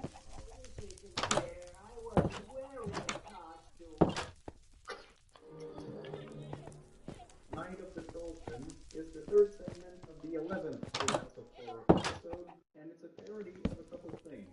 It's got Jaws, Free Willy, The Bay of the Dolphin, even the birds. So basically, dolphins rise up and invade Springfield. So there's a war between humans and dolphins. No surprise there, humans lose.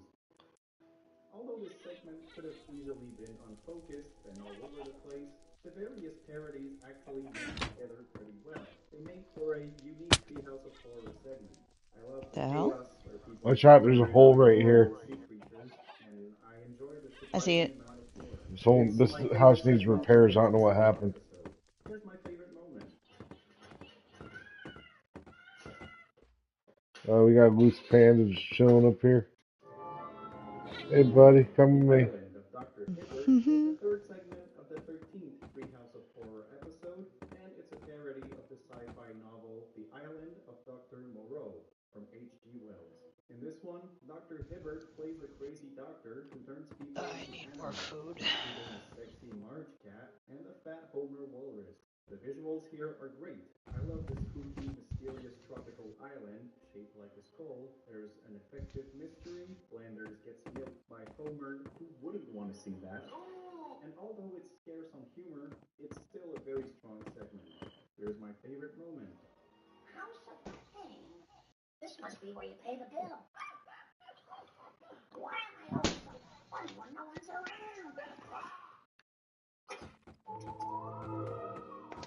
Citizen Kang is the third segment of the seventh Treehouse of Horror episode and takes place in the 1996 American election between Bill Oh, I Clinton think I remember this one. Yep. in this Bob one, Dole, the yep. aliens Kang and Kodos capture the presidential candidates and they take their form to be elected by Americans. This one's pretty fun, but I am a Canadian who wasn't even born for this election back when it happened. So there's already a slight disconnect with the satirical political messages. I'm just a stupid poutine lover, eh? Still, I do have my views and criticism of the hypocrisy of elections and the stupidity of the electors. In fact, the thing that works so well and the reason why so many people adore this segment is the writing and the humor. It's clever and got plenty of critical satire about America and stuff. Well, I believe I'll vote for a third party candidate. Go ahead. Throw your vote away.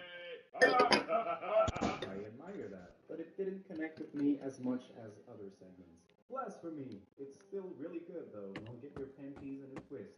Here's my favorite moment. Abortions for all. For all! Abortions for no. No abortions for Abortions for anyone. anyone. Boo! Abortions for some. Miniature American flags for others.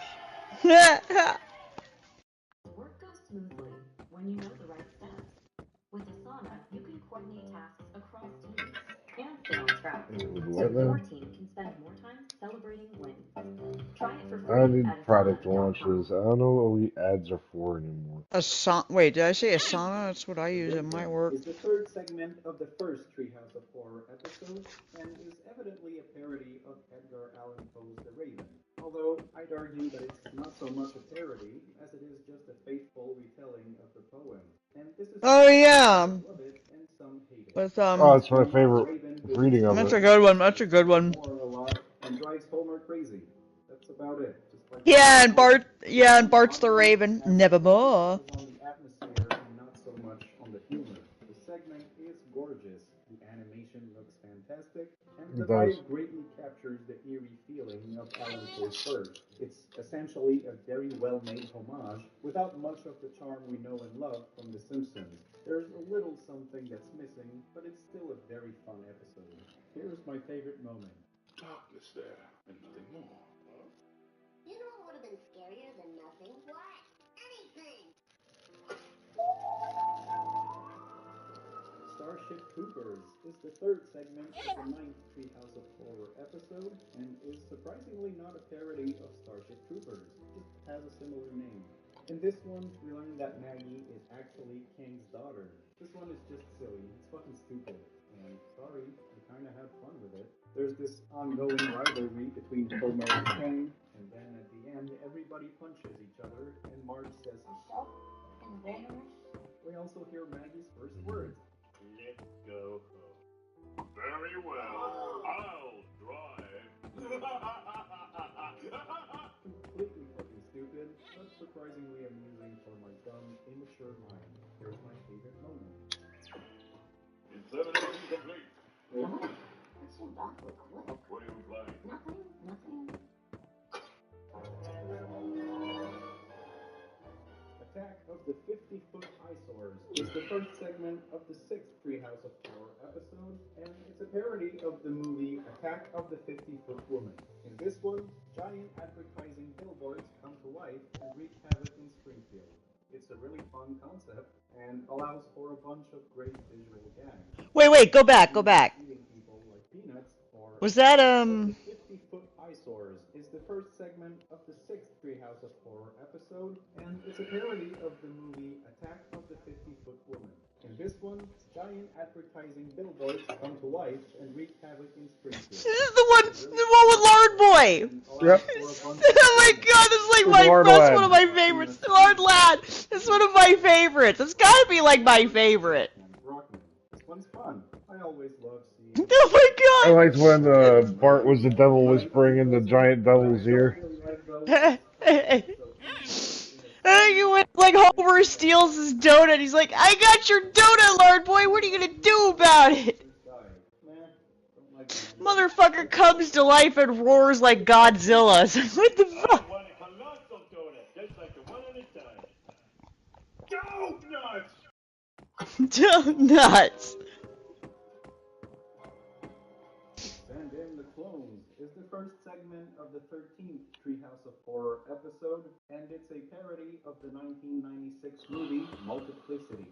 In this one, Homer finds a magic hammock that creates clones of himself, so he uses them for his chores. I love me some Homer, so having 200 Homers acting like idiots is all I could ask for. There's even yes. It's fucking dumb and entertaining. I had a good time with it. Here's my favorite moment. It would take 3 clones to beat the original Homer. I mean 4. Oh. Oh. Springfield, an average little town with a not so average monster. The Bart Zone is the second segment of the second Treehouse of Horror episode, and it's a parody of a Twilight Zone episode called It's a Good Life.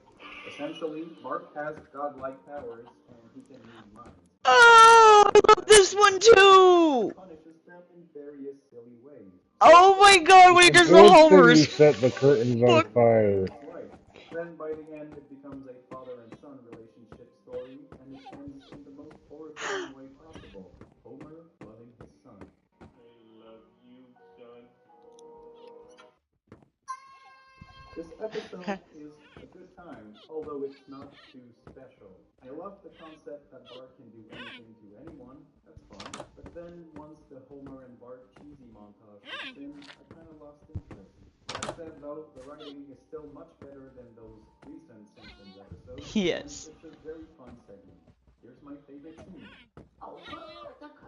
It's good that you made that awful scene, Bart.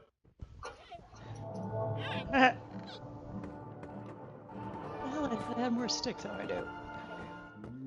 Oh, this dude can't even fit in here. Get in there. Get in there, Pandy. Episode, and it's a parody of the Stephen King short story Survivor Type, featured in the horror anthology Horrors. This one is pretty. I thought it would have been The Shining. Talking about The Shining. And it's cooked on the barbecue. Fucking delicious. So he eats it, and then he becomes obsessed with eating himself. I love this segment. In fact, I love the entire 28th Treehouse of Horror episode. It's like the writers suddenly had a boost of genius before going back to mediocre. Homer is both disgusting and hilarious. The plot is great and makes sense with the character. It was only a matter of time before Homer would start eating himself. The segment is memorable and surprisingly original for a show that's been on for so long. It's a great dish. Here is my favorite moment.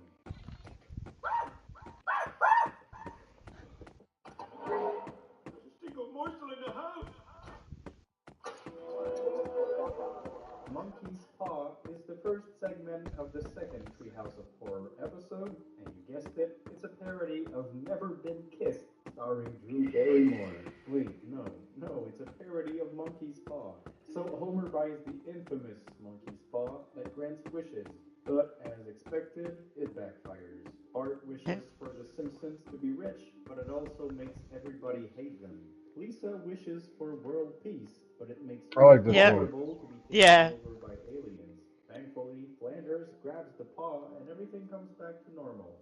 This was really fun. I have a soft spot for it since the Monkey's Paw short story is one of my favorite tales in the The whole great wide story. world. That said, I wish there was a slightly bigger focus on The Homer. ultimate be There careful is what you wish instead for too story. much just about how the Simpsons Yep. became sellouts and everybody hates them now. In fact, that's probably where the term be careful what you wish for stemmed from. Segment overall, and here's my favorite scene. Homer, where did you get that ugly thing? Well, you did, little chap, right over there. Oh, no, wait, we don't live. Maybe the... It's the Grand Pumpkin, Millhouse, is the third segment of the 19th Treehouse of Horror episode, and is of course a parody of It's the Great Pumpkin, Charlie Brown. In this one, Millhouse summons the Grand Pumpkin with his whiny tears. The pumpkin realizes that humans eat the insides of pumpkins, so he swears revenge. This is one of the better Treehouse segments of the most recent episodes. It starts as a fun Peanuts parody, and then becomes a tale of a murderous pumpkin and a killer turkey. I love it. Here's my favorite moment. Are you looking for a particular part of my brain, or? The Omega Man is the first segment of the 8th Treehouse of Horror episode, and is a parody of the 1971 movie The Omega Man, a film about a survivor of a global pandemic. Can you imagine? Wow. I don't get it. Anyways, in this one, Homer survives a nuclear bomb decimating everyone in Springfield. So he just has fun in Springfield where everybody's dead. But then, oh no, turns out there's a creepy mutant cult trying to kill him.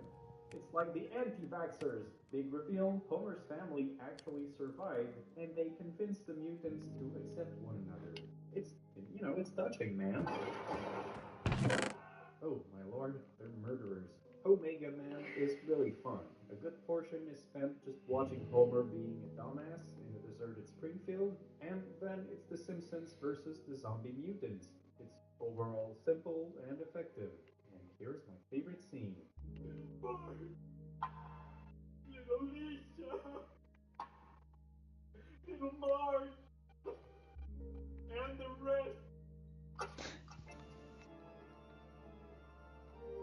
The Terror of Tiny Toon is the second segment of the 9th Treehouse of Horror episode, and it's a parody of the 1992 movie Stay Tuned. In this one, Bart and Lisa get trapped in the itchy and scratchy cartoon world, and the little furries try to murder them.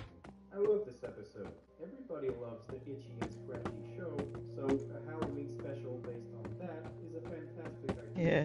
They also play the cartoon element very well, using visuals and sound design. It's very creative and amusing. Here's my favorite moment. Hey, tonight I'm going to suck You. your blood. But... The Devil and Homer Simpson is a parody of Oh god, this one! Classic! Webster, which I never read. Is it good? I don't know. In this one, Homer sells his soul to have a donut. Now remember, Random. did you finish it? I You don't said control. soul. Finishes it like an idiot. He finishes So it. then the devil Flanders comes to take his soul.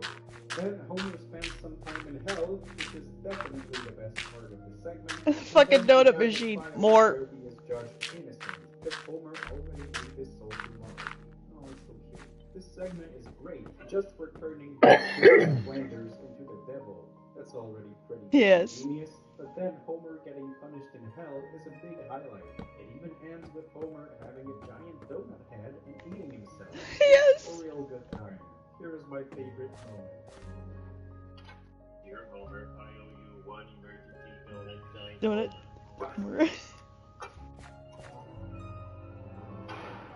The Ned Zone is the first segment of the 15th Treehouse of Horror episode, and is a parody of the sci-fi novel The Dead Zone, also the 1983 movie of the same name. In this one, Ned gains the ability to foresee the death of anyone he touches. The Ned Zone is great. Not only does it have Hans Moleman getting eaten by alligators, but also an apocalyptic ending caused by Homer's stupidity. All around, just some funny gags, a fun parody. It's a good time. Here's my favorite scene. Oh, there's a frisbee.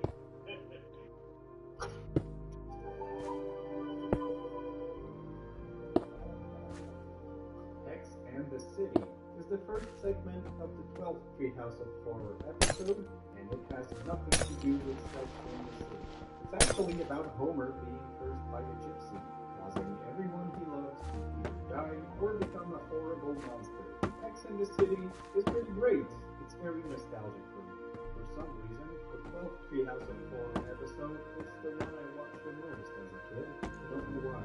In any case, it's hard to see The Simpsons during the first 3 seasons in pain, and Homer just not getting a crush on being a dumbass. But then, as icing on the cake, there's also a loving little leprechaun. What more do you want? Here's my favorite moment. The perfect crime. Might have to be working today.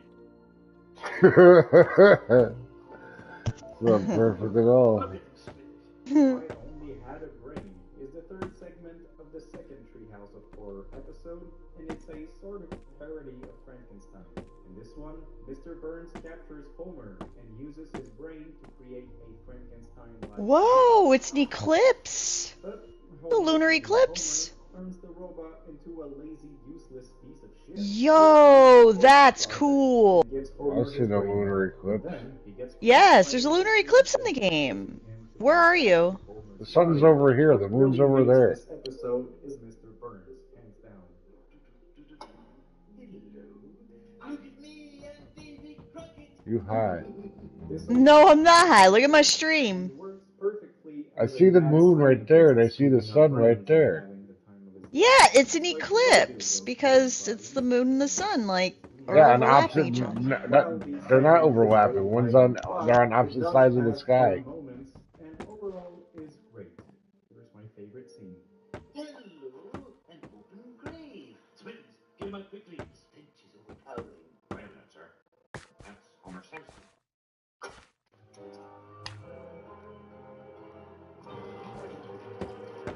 Boy Gory is the first segment of the 31st Treehouse of Horror episode, and it's a parody of Toy Story. In this one, Bart tortures his toys so they get their revenge by killing him and turning him into a toy. I enjoyed this a whole lot, more than I thought I would. The recent Treehouse of Horror episodes are usually terrible, and therefore I was expecting a terrible parody with obvious jokes, but instead got a creative, violent horror short. It was great. Here's my favorite moment. Homer, always put a paper towel over. It's one time.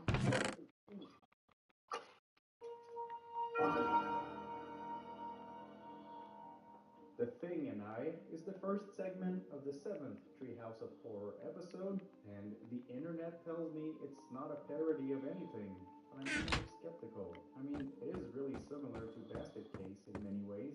I don't know. Anyways, in this one, Bart and Lisa find out something is living in their attic, and it's later revealed to be Bart's evil twin. But, other twist, turns out Bart was actually the evil twin all along, and they locked up the innocent twin. Oh, don't look so shy. I thoroughly enjoyed The Thing and I. It's exactly what I'm looking for in a Treehouse of Horror episode. We've got an actual plot and mystery. What the hell is this creature up there? We have pretty creepy scenes. This one in particular scared the shit out of me when I was younger. You got your fun jokes and a fun twist. Here's my favorite moment. Years caked up in here, why, you've probably never even seen your own face in the mirror. Here.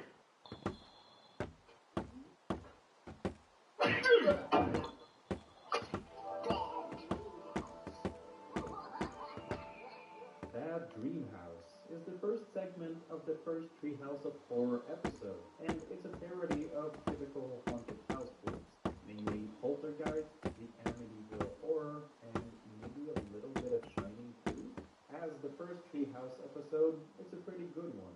The Simpsons move into a new house that was suspiciously very inexpensive, and soon enough, an evil force starts messing with them. The fun twist here is that the house would rather destroy itself than live with the Simpsons. They're too annoying. Suicide jokes, I love them. It's a fun, spooky little tale, very simple in execution, with mostly fun candles. Bonus points for the music. It's The great. torches. Here's my favorite scene. You didn't tell me it was built on an Indian burial ground! No, you didn't. Oh, it's not my recollection. Yeah, well, all right, goodbye. He said he meant to get 5 or 6 times. Here's a special mention for the episode Halloween of Horror. So this is not a Treehouse of Horror episode, but just a regular Simpsons episode that happens to take place on Halloween night. Halloween at the Simpsons. What a classic tradition. Are you heading up to the treehouse to tell 3 horrifying tales? Oh, we're doing it next week. I'm dead serious when I say this might be the best Simpsons episode from the last decade. If you're craving for some more spooky Simpsons specials, then definitely watch this one. It's got great themes, great Halloween vibes, and I don't know, I just fucking love it. I guess here's my favorite moment. I'll just whistle a happy tune.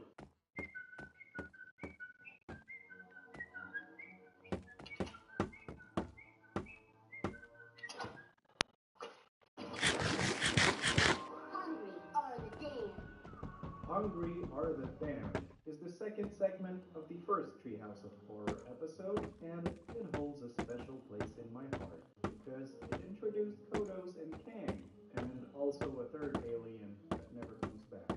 Anyways, I love these green fucks. This segment is a parody of a Twilight Zone episode called To Serve Man.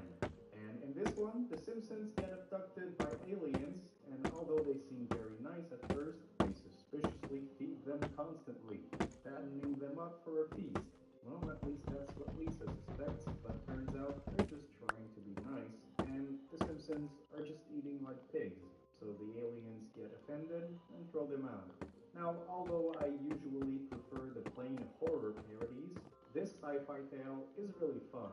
There's a genuine mystery as to what's going to happen to the Simpsons. The spaceship setting is fun and different, and these aliens are such an icon that they appeared in every single Treehouse of Horror episode to date.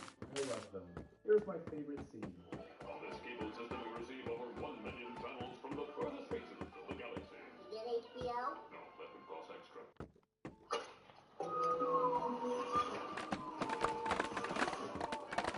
House of Wax is the second segment of the 12th Treehouse of Horror episode, and it features HAL 9000 from 2001 A Space Odyssey, although the plot has nothing to do with the movie. In this one, the Simpsons get a future house with a nice robot doing everything for them. He sounds really great. Just like all of us, he's in love with Marge. It's just me? So he tries to murder Homer, but ultimately gets defeated. I've always loved this one. HAL 9000 is awesome, both hilarious but also really creepy. There's plenty of fun gags with the futuristic house, and it mixes sci-fi and horror very well. And Homer's brain sticking out is all I could ever ask for. Here's my favorite moment. Looking for this? No, not in there.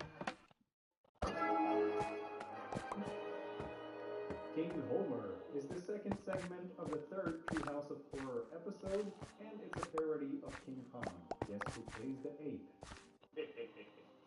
This one's a pretty faithful adaptation of the movie and follows pretty much every beat, from the ape getting captured, to him running amok in New York, to the infamous climbing of the tower. Now, I'd usually be disappointed with how they just recreated the story without much originality, but the jokes here are fucking great. It's honestly one of the funniest episodes, and Homer the ape eating people left and right is great fun.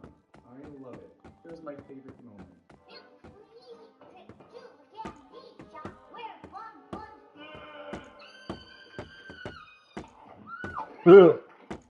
Fucker. Time and Punishment is the second segment of the fifth Treehouse of Horror episode, and it's a parody of the short story The Sound of Thunder. In this one, Homer tries to repair his toaster, but it ends up teleporting him in the past. The thing is, every little tiny detail he changes about the past completely changes the present whenever he comes back.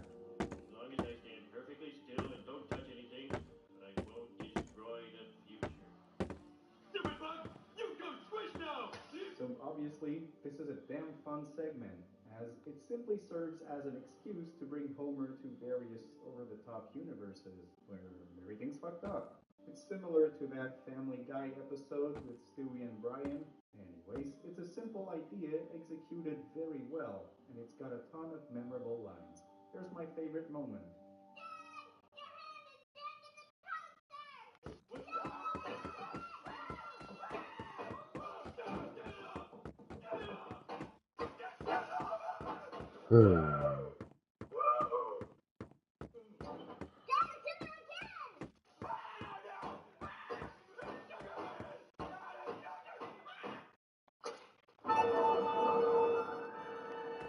Bart Simpson's Dracula is the third segment of the fourth Treehouse of Horror episode, and it's a parody of Bram Stoker's Dracula. In this one, Mr. Burns is a vampire, and when the Simpsons get invited for dinner at his place, Lisa and Bart find out the truth. Whoops, Bart's a vampire too now. So the family kills Mr. Burns, the head vampire, but plot twist, turns out Marge is actually the head vampire. That's about it. Well, I love life outside this house, you know. I really enjoyed this one as a kid because I'm a huge fan of gothic, spooky atmosphere just like this one. Nowadays, I'm just an old grumpy fuck, but I still love this segment just as much. Burns as Dracula is perfect, Bart the Bat is really fun, and Homer stabbing Burns in the crotch is the cherry on top. That's his crotch. It's got great ambiance, humor, story, spookiness. Here's my favorite moment. The only way to get Bart back is to kill the head vampire, Mr. Burns. You're my boy. Do I dare live out the American dream? Yes. Terror at 5.5 feet is the second segment of the fourth Treehouse of Horror episode. It's a parody of a great Twilight Zone episode called Terror at 20,000 feet. And in this one, Bart finds out a creepy little gremlin is running around the bus, tearing it apart little by little. I remember So this one. Bart It's a tries good to one. tell everybody, but they don't believe him. At the ending, though, the little shit falls down and gets adopted by Flanders. Oh, shit. This episode works on every level. The animation and the atmosphere are top-notch. I love me some stormy, spooky setting for a horror tale. And also, I love horror films that have school bus scenes in them, like in Nightmare on Elm Street 2. I don't know why, it's just a thing with me. Anyhow, this segment has a great plot and some surprisingly effective tension, while also keeping the silly jokes here and there. Bonus points for the adorably creepy little gremlin. I love this guy. Here's my favorite scene. Ooh, this is sweat. Clown Without Pity is the first segment of the third Treehouse of Horror episode, and it's a parody of a Twilight Zone episode called Living Doll, as well as a little bit of Child's Play thrown in there. So Homer gives Bart a Krusty the Clown doll for his birthday, but turns out the doll is evil. It tries to kill Homer, but everything gets resolved when they realize that the doll had been set to evil mode. Yep, here's your problem. Someone set this thing to evil.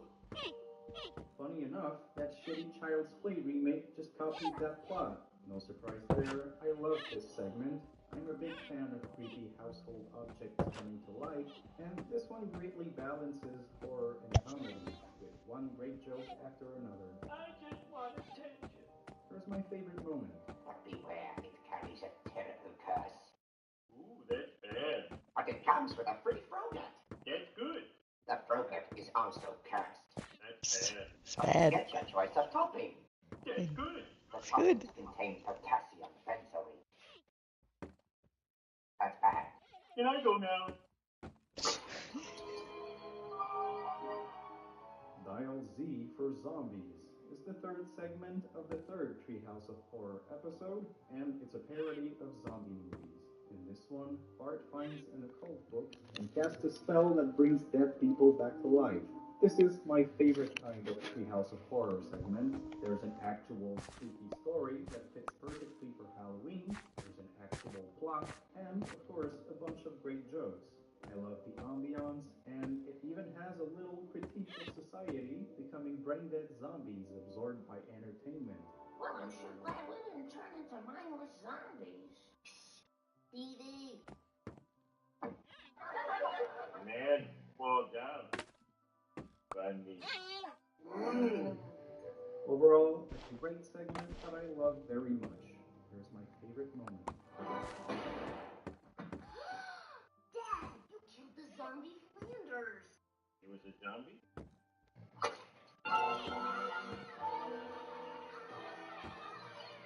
Nightmare Cafeteria is the third segment of the fifth Treehouse of Horror episode, and is apparently a parody of the movie Soylent Green. I haven't seen that.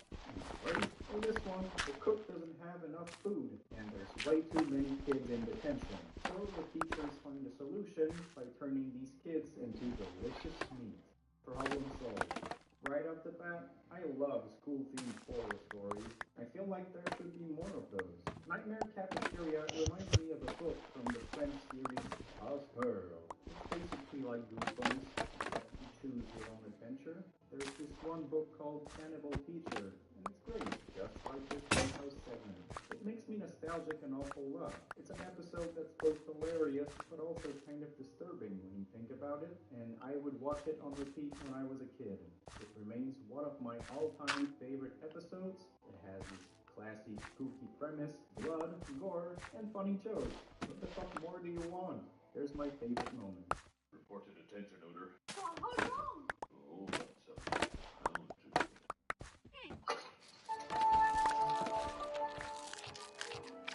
Nightmare on Evergreen Terrace is the second segment of the sixth Treehouse of Horror episode, and is evidently a parody of A Nightmare on Elm Street. In this one, caretaker Willie gets burned alive, so he swears revenge on the school kids. In their dreams! It's no secret that I love A Nightmare on Elm Street. It's one of my favorite movies of all time, and it's mainly what got me into horror in the first place. So of course, I love me a good parody, and this one is perfect. Every joke works. Wheel 'em out quietly. It's best the children don't see. The dream sequences are beautiful and creative. The writing is great. The music has really nice nods to the Nightmare score. Overall, Nightmare on Evergreen Terrace brings back some good memories and is one of the very best Treehouse of Horror segments. Here's my favorite moment. Mark, is that you? Yes. Take out the garbage.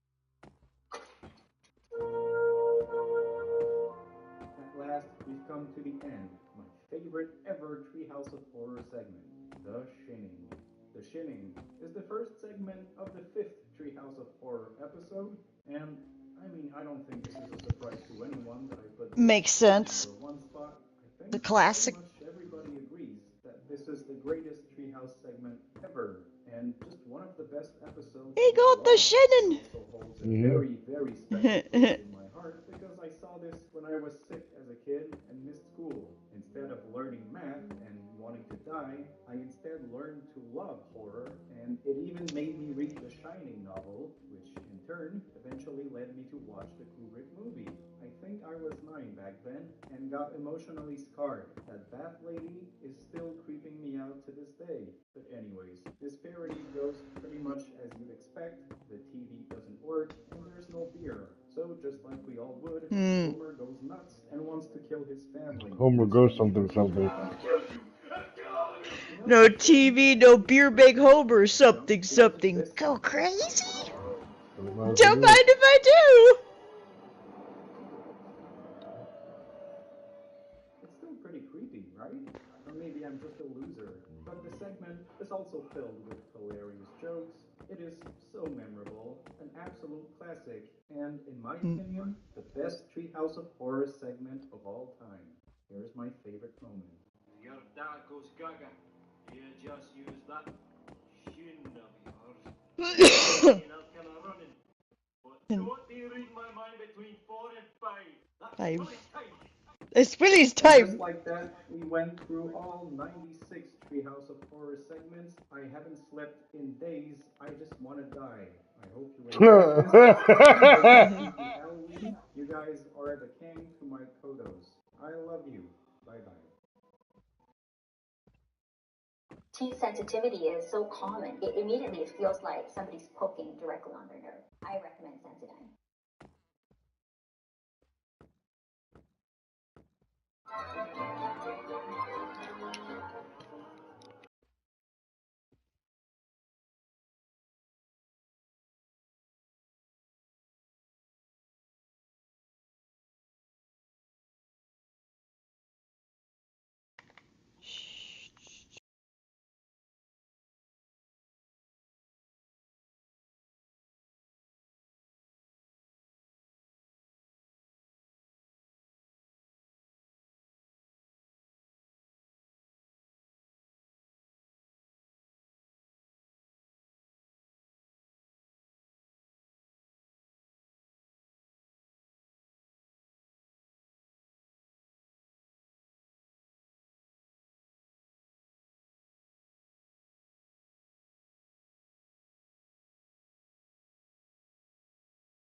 Some of the most polarizing movies ever produced test the saying, all press is good press. Some of these films indeed continue to be shown today because of the outrage and shock they inspire. They have occasionally won even Oscars. Others, though, have been pushed to the fringes of the film business and are only available to the most daring cineasts. Some of them harmed jobs, some even led to legal action, and in one notorious instance, they supported a Nazi regime. It makes sense why Reggie. people would be drawn to a film with a history of surprising viewers and pushing the envelope.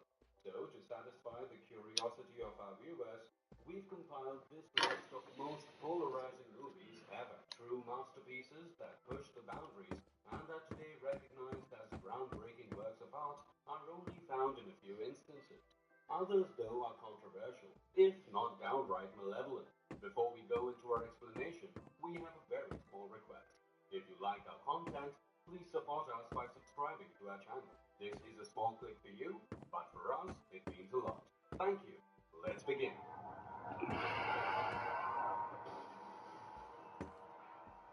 A Serbian film. The 2010 Serbian horror film, Oh, I've heard of that one. made by Srđan Never Spasojević, seen it. also served as producer and director.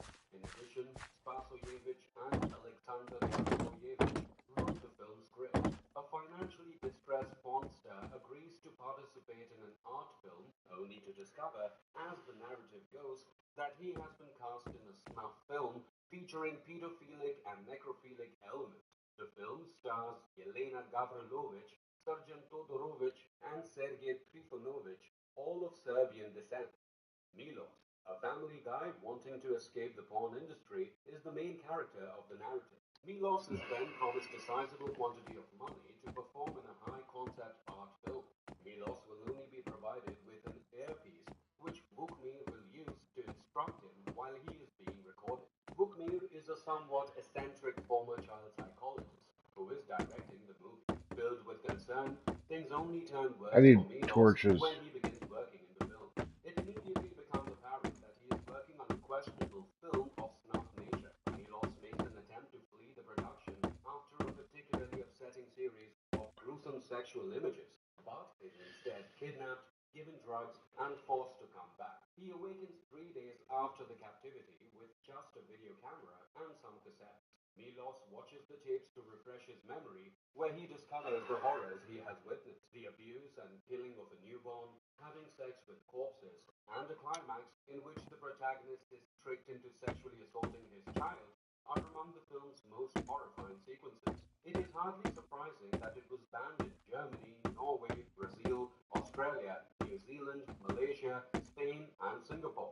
The countries that eventually allowed the release of the movie frequently forced it to undergo censorship and editing beforehand.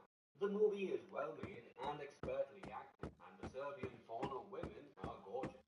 Scenes of bloody cruelty, child abuse and pedophilia, violent sex, and beheading may all be found in a Serbian film. The action moves quickly, the imagery is gorgeous, and the plot is replete with melancholy and resignation. Serbia is presented as a very disgusting and horrible place to live, much like the other controversial Serbian movie, The Life and Death of a Porn Gang.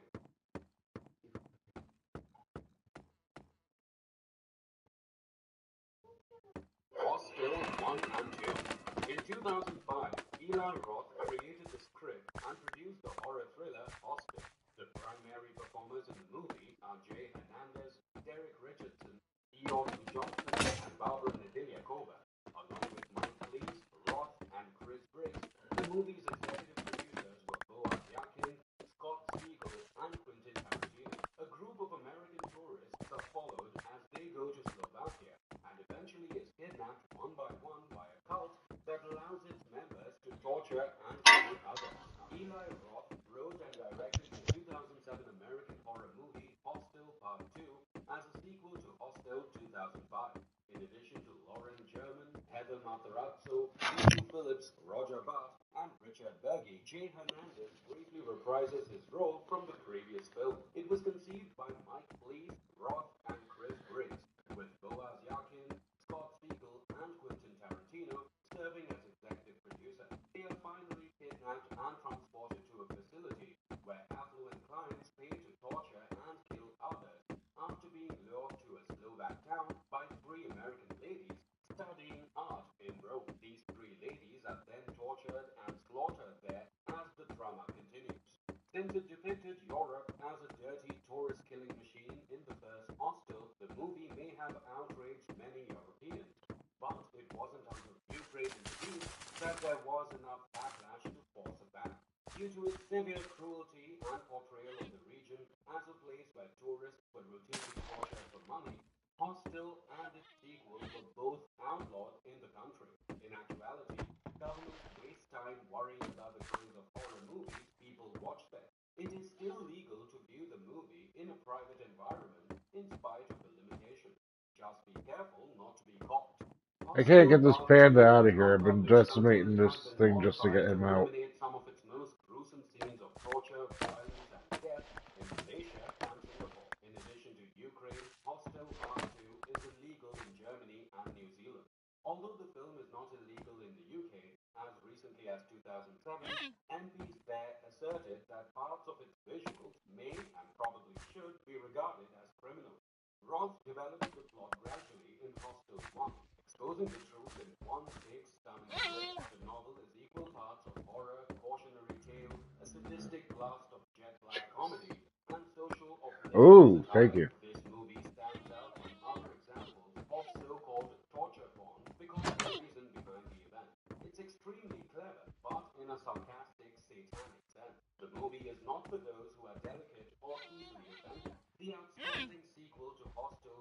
recount the harrowing adventure of three American friends, while also revealing what happened to traveler Paxton, who survived the hostel in Bratislava, Slovakia, in the first movie. The story is nearly identical to the last one, except for the dramatic twist in the last 5 minutes involving Beth, the intelligent and rich heroine. Only aficionados of the genre should watch this graphic and gory movie, and fans of the first Hostel will like its sequel.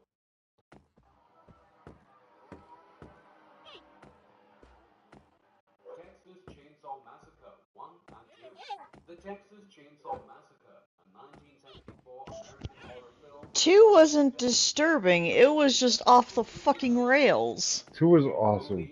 2 was hilarious.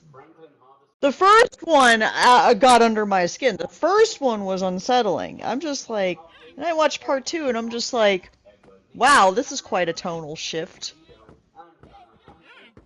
The film centers on a group of friends who are ambushed by a camping family while visiting an old property. Although it was promoted as a real story to appeal to a larger audience and as a subtle reflection to the political environment of the time, the film's storyline is fabrication. Nonetheless, the character of Leatherface and certain minor plot aspects were based on actual events of murderer Ed Gein. The Texas Chainsaw Massacre 2, often known as the Texas Chainsaw Massacre Part 2, is a 1986 American dark comedy slasher film. Tobe Hooper served as the director. The Texas Chainsaw Massacre, which Hooper also co-wrote and directed, served as its predecessor. The film's production team included L.M. Kit Carson, Yoram Globus, Megan Golan, I'm taking the 2 brown ones out. Okay. To further down the bridge to a separate enclosure. I want to see if they make only brown babies. Oh, good idea. While being sought after by a former Texas Marshal, British censors decided to ban the movie after it had already been in theaters for a year because they couldn't decide whether to approve it or not. The end of the 1990s saw the repeal of the ban. Australia finally gave in to pressure after years of opposition, and a startling number of other countries eventually did as well, including Brazil, Chile, Finland, France, Iceland, Ireland, Norway, Singapore, Sweden, Ukraine, and West Germany.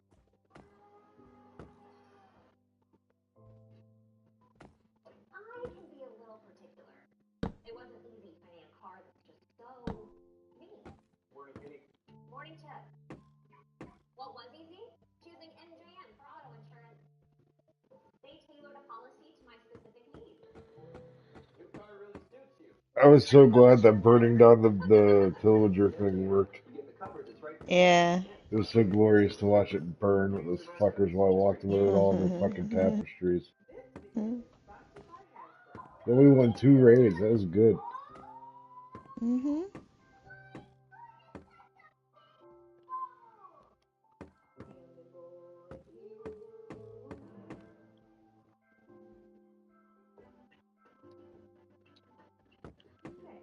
In the Play-Doh slime tank are 2 young entrepreneurs looking to convince the Katy Dads with the new What? Play-Doh Nickelodeon slime They sound like bubble. Play-Doh? Good for them. What? The Ad. 1986 sequel suffered from censorship troubles as well. It was banned in Australia for 20 years, and when a home video release of the movie gained popularity, law authorities raided stores that sold copies. Germany and Singapore momentarily blacklisted the film, while the UK once more protested its uncensored release by requiring that 20 to 25 minutes of footage be removed before the film could get the certification. What Due to part? the makers of the movie's refusal to collaborate, Texas Chainsaw Massacre 2 was finally released in the United Kingdom in 2001 without any changes. The plot of the film Texas Chainsaw Massacre, which has since become a cliché for slasher films, involves a bunch of teens becoming lost, coming into evil, and then being stalked and slain. The plot is poor, but it serves its purpose. But the focus of Chainsaw is on producing an experience, a sensory overload, rather than a narrative or a plot. The performers and crew put forth a lot of effort to produce situations and pictures that are real, affecting, and finally, contrary to all expectations, stunning. After just one watch, you'll never forget Leatherface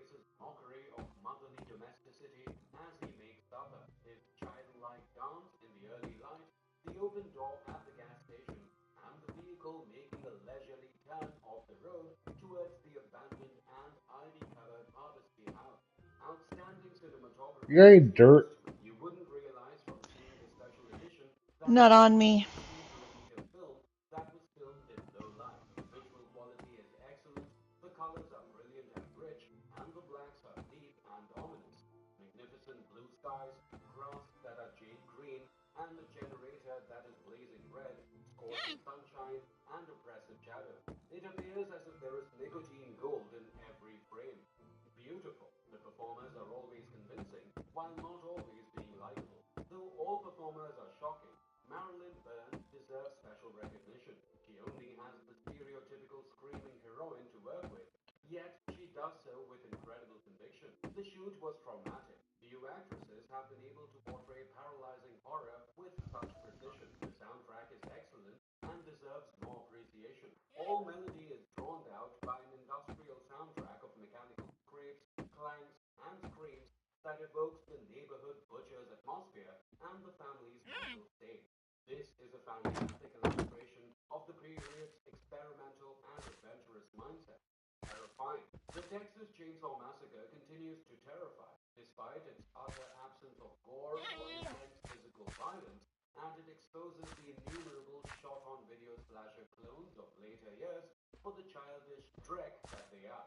This one has become a classic, whether on purpose or by accident. The Texas Chainsaw Massacre 2 was the first continuation that centered on the Sawyer family in 1985. Toby Hooper crafted a garish and vile movie that isn't meant to be taken seriously. Sadly, a lot of people and critics made the mistake of comparing it to the original, which hampered its performance. The movie producers had more special effects and access to more resources. They made the most of the opportunity and contributed to pop culture history. They are all co-owners of a barbecue and chili restaurant, including Hitcher's twin brother and Chop Top, Leatherface, and the cook. The only member of the three who appears normally in public is the cook. Dennis Hopper, who was frequently seen playing himself at the time, makes a comeback to Hollywood with this film. A funny movie with a lot of blood. The performances are over the top, and the screenplay is witty and full of Uzi, one-liners come of over here. their own. You'll appreciate the sequel if you like the first Bam. movie. Oh, wait. Oh, I get a magenta bed. Cool. Alright, let me get. Hold on. Oh, God, that fucking movie. What? Oh, the I didn't I hear. Spit on Your Grave from back in the day. Oh! Oh, even worse than that was Watch Last that. House on the Left. That was worse than I Spit on Your Grave? Yes, Holy I think so. fuck! I Spit on Your Grave, like that movie. Oh my god. Like I needed a few showers after watching that. It felt so fucking dirty. Dirty, dirty. That remake got its own sequel in 2013. The image was so filthy, horrible, and awful, according to Roger Ebert, that he could not believe it had ever occurred. As a picture without a scrap of artistic worth, he continued to criticize it. The film's graphic violence wasn't just denounced by critics. For an unusually long period, entire countries refused to screen it. After initially prohibiting the picture, Canada allowed individual provinces to decide whether or not to authorize it inside their borders in the 1990s. Norway, Iceland, and West Germany expressly prohibited the publication of the movie because it encouraged violence against women, in contrast to the UK, which only allowed the dissemination of the movie in altered form. Strangely, the movie wasn't made illegal in Australia until more than 20 years after its first release, which was most ineffective considering the number of copies that were already in use at that time. The ban was lifted in 2004, but other countries have not been as understanding since then. The movie is still not permitted in Ireland. Considering how brutal I Spit on Your Grave was, I was fastened to the chair the entire time. This movie is not for the faint of heart or those who are easily offended. Nope. I winced a few times while watching the movies and curled up in my chair due to imagined pain. The way the violent events were carried out and shown was just extraordinary. Bizarrely, it was immaculate brutality that was caught on tape. You'll understand what I mean if you watch all the movie, even though I know it sounds bad to say. It gave the impression that you were there in person witnessing the movie.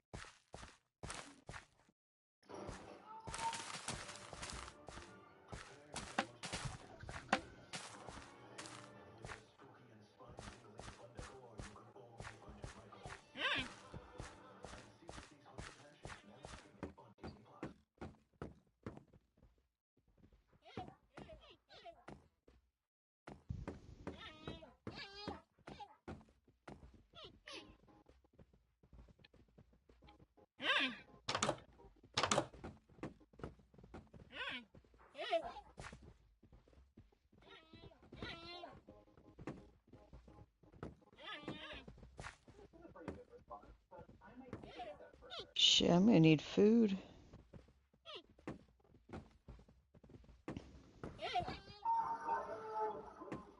Human Centipede 2, 2011. The Human Centipede 2, a 2011 exploitation body horror movie, was written, co-directed, and co-produced by Tom Six. The Human Centipede, the follow-up, is a 2009 international co-production of the Netherlands and the United Kingdom, directed by Six and starring Lawrence R. Harvey as an intellectually and psychiatrically disabled Englishman who watches and becomes obsessed with the first Human Centipede movie and decides to make his own centipede out of 12 people, including Ashlyn Yenny. Centipede, Jesus. Two factors make the Human Centipede television series notorious: its controversial premise and the deteriorating level of aesthetic quality across its 3 episodes. The first movie is a pretty traditional but theoretically unique horror movie that was quite muted despite its gross for the sake of gross subject matter. The sequel increased its attempts to provoke revulsion though. Due to how violent it is, the Human Centipede 2 full sequence was initially rejected classification by the British Board of Film Classification. They said that no amount of editing could render the film suitable for sale or exhibition. Tom Six, the director of the picture, was enraged by the board's decision since it created the possibility that the movie would violate the nation's Obscene Publications Act. Centipede 2 was eventually approved for release in the UK after 2.5 minutes of editing. In contrast, Australia only required 30 seconds of adjustment. However, the third movie wasn't censored anywhere, which offers the exciting potential that at some point, people may stop caring about the concept of needing to censor this type of material. Currently, the film is outlawed in New Zealand. If you ever wondered how nasty can a movie be, this film gives you a very good answer. It is nearly and completely realized for what it is, which you most likely already know for what it is if you aren't reading it. The casting of Harvey was excellent. He gives a standout performance that elevates the film. Numerous small story twists, some of which are genuinely grotesquely humorous, which keeps you intrigued. Strangely enough, the movie isn't very frightful. Maybe because of Martin's severe alienation from reality, he doesn't appear capable of being truly terrible. Instead, his motivation comes from a single-minded desire to complete his task, probably his wretched life's first significant accomplishment. While the pace is typically superb and the effects are spot on, I thought it lagged a little in the middle. But this movie's bravado and eccentricity have undoubtedly cemented its place alongside cult favorites like Eraserhead.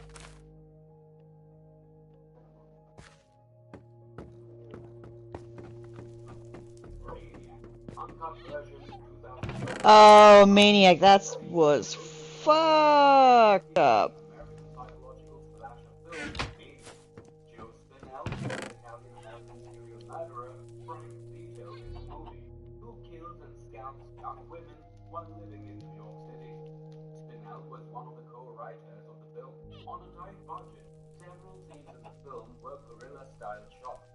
Maniac, which was once perceived as an exploitation film, has now gained a cult following despite receiving negative reviews. Since it wasn't submitted to the MPAA, the movie was released unrated with the subtitle for adults only. No one under the age of 17 will be allowed in, according to the movie's God, the ending of that movie had me go, what the fuck? What I just do? Huh? What'd you just Wow. do? I'm gonna start a fire. Uh-oh. It's not good. The British Board of Film Classification refused to classify the film when it was initially shown in the theaters, and in 1998, they also banned it from being released on video. The film was ultimately given an 18 certificate in 2002 with 58 seconds of editing though. The BBFC approved it for 88 Films 2022 release with no cut. For the Australian marketing campaign for the movie, the scalp, which the killer was carrying in his hand, was removed from the theatrical poster image. The brutality in the film makes you want to walk away, but it isn't the point. It does not depend on force. The protagonist is a disturbed man who strives to enjoy his life while resolving his problems. He is alone and unsure of how to handle them. He has no one. It is a first-person psychodrama with sad yet lovely techno music I to need match some the dirt if chaotic possible, atmosphere of Lindsay. the film. Elijah Okay. Wood has amazing acting since he mostly utilizes his voice to emote. What are you doing, some mining? So sad that I can't help I'm getting wood right now. the film is comparable I to deposited some more torches for you in the chest. Oh, sweet. Yeah, I just saw that you made more bamboo planks for the bridge, so I stole those. I'm Yeah. trying to take everything from the chests and move it down the bridge towards the set of chests down there, so there's less moving of shit later. Okay.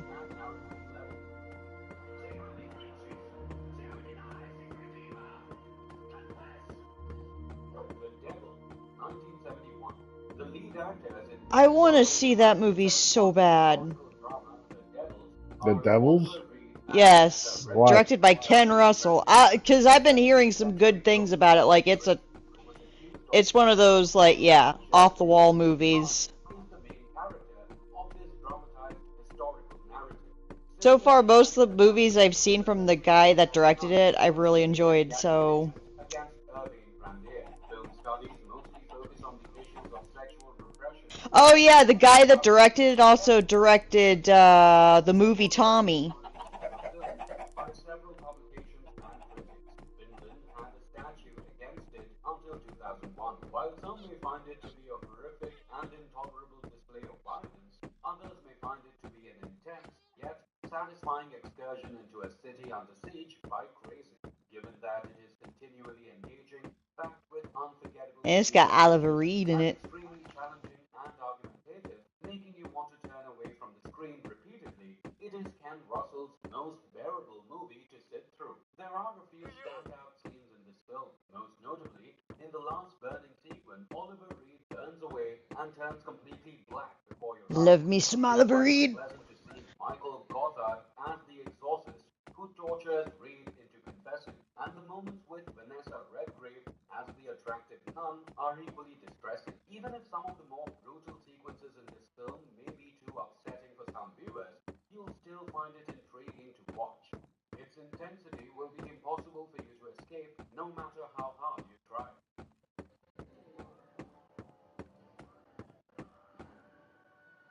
Saw 6 and Saw 3D. With the 2009 horror film Saw 6, Kevin Grutert makes his feature film debut as a director. The narrative for the film was written by Patrick Melton and Marcus Dunstan. It is the sixth installment in the Saw series. Among the actors in the film are Tobin Bell, Costas Mandylor, Betsy Russell, Mark Tobin Bell? Really? Wow. Similar to its predecessor, Saw 6 places a strong focus on the effects of the Jigsaw Killer's death and the advancement Oh yeah, Saw, which I haven't seen. to preserve his team. An insurance executive must succeed in a series of dangerous games created by Hoffman. In the meanwhile, the FBI reopens the investigation following growing concerns that Agent Peter Stram, whom Hoffman had mistakenly named the Jigsaw's replacement, was not Jigsaw's partner. Hoffman reacts in a way that hides his actual identity as a result. In the meanwhile, renegade investigator Mark Hoffman is on the search for Jill Tuck after she tells Internal Affairs that he is the person behind the most recent Jigsaw game. Hoffman is actually John Kramer's apprentice. Before some nations finally got around to outlawing the Saw series, the series had been running for quite a while. It wasn't until the sixth installment that any nation took action to stop its international distribution when the follow-up was temporarily blocked in Spain, and given the Pellicula X rating, often only applied to pornography. Despite having brought out some of the small violent scenes in distribution in Spain, it is unclear what made the sixth film more unpleasant than its predecessor. Agrees that it is simply more of the same. For the exceedingly flimsy justification that it might jeopardize public safety, the movie was legally outlawed in countries. Saw 3D, Saw 7, or Saw the Final Chapter was unable to be screened in public in Germany due to its violence. Once more, it's ambiguous why this movie is more violent than it is actually reported. Our assessment of Saw 3D is that it is more of a cheesy Halloween roller coaster than a terrifyingly authentic nightmare. There was a significant improvement over Saw 6. The plot had more intrigue, and there were some interesting turns. One little went beyond the blood and gore, but I assume that's what the Saw movies are now all about, which is unfortunate because the original movie began as a psychological thriller. I Aside really from that, stopped the getting film into the was damn. generally enjoyable, and there are certainly a few little mysteries that will be helpful for more sequels. If you don't mind having your guts flung at you, you'll like Saw 3D effect, in my opinion. A lot less of the film. The movie doesn't spend time on character development, and the narrative is less complicated and confusing than in some of the most recent chapters. In fact, you scarcely even notice the long dead jigsaw. From a tactile and visual perspective, I found the film to be absolutely compelling.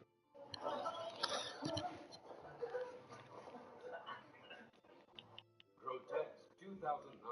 Koji Shiraishi is the writer and director of the 2009 Japanese exploitation horror movie titled Grotesque. An unnamed doctor has always had all he could possibly want, which has only made his needs more severe and hedonistic. He kidnaps a young couple who are just starting out together and forces them to participate in a game of torture that gradually reduces their odds of survival. In the 73-minute Japanese exploitation horror film Grotesque, a deranged maniac who explicitly torments victims for his own sexual pleasure abducts and brutally kills a young couple. Similar to what they did with the Bunny King, the British Board of Film Classification decided not to rate the film because it was too blatantly violent and dangerous for society. According to the board's statement, the primary flaw of viewing Grotesque is the side of sadism, including sexual sadism for its own sake.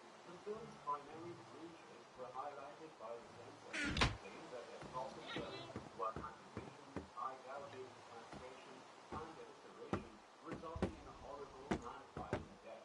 The lack of a conventional plot served to reinforce the board's decision to reject the picture. In their judgment, the film could not be edited to satisfy their standards since its central idea was so objectionable. While Grotesque's home country showed no interest in such issues, the British ban did start a debate about the benefits of the splatter film there. The issue brought the movie a flood of new attention, demonstrating once more that nothing is better for a movie's long-term reputation than the allure of being banned. Puro Tessico is difficult to watch, but today's anesthetized horror generation craves such movies. As a consequence of the loss of the original edge of films like Hostel and Saw, filmmakers tried to find new and increasingly macabre ways to shock and sicken audiences in order to distinguish out from the competition. While I wouldn't say Puro Tessico is on the same level as Martyrs, the best film I've seen in recent years that fits the genre, it does seem to accomplish something that many viewers seem to have missed, given appropriate interpretation and originality. On the surface, it seems like this is merely an opportunity to comment and disfigure a helpless couple, with little to keep the audience engaged in the story or the character development. However, when seen as a psychological examination of human psyche, it is an hour and a half that, when treated properly, deserves far more credit than it definitely will.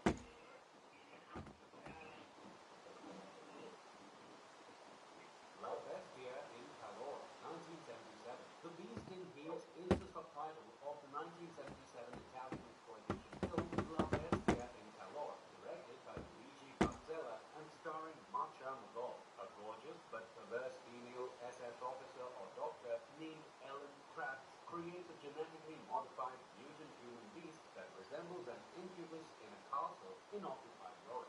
For a brand new medical experiment, she turns the beast into a voracious, squat sex maniac that torments and assaults female prisoners. The dwarf beast's diet consists primarily of mega aphrodisiacs. While the Nazis suppress a local revolt, male and female detainees are stripped naked and subjected to different sorts of torture and interrogation, such as electric shocks, the beast's meticulous assault, fingernail pulling, castration, and beating. At the end of the movie, when the partisans assault the castle, Kratz is given to the beast as retaliation. The movie received an Italian censorship hearing on June 10, 1977.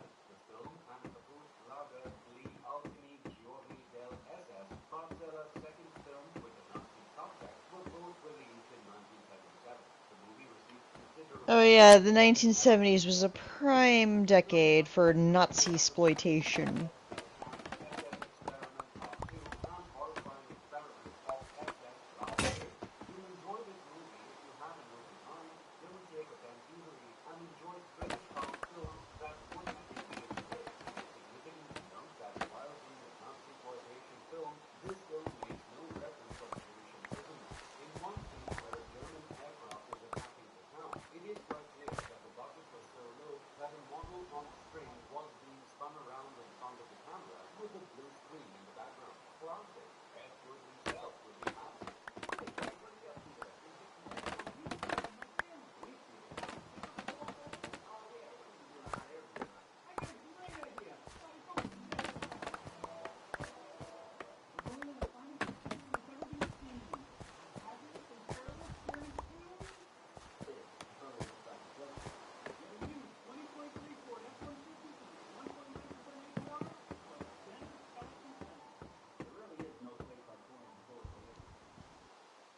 Evil Dead, 1981.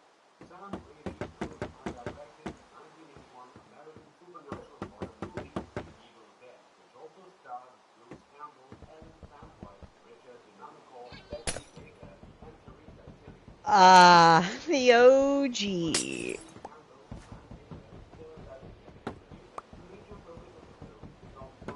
It's funny because Evil Dead was the last movie I saw in the trilogy. It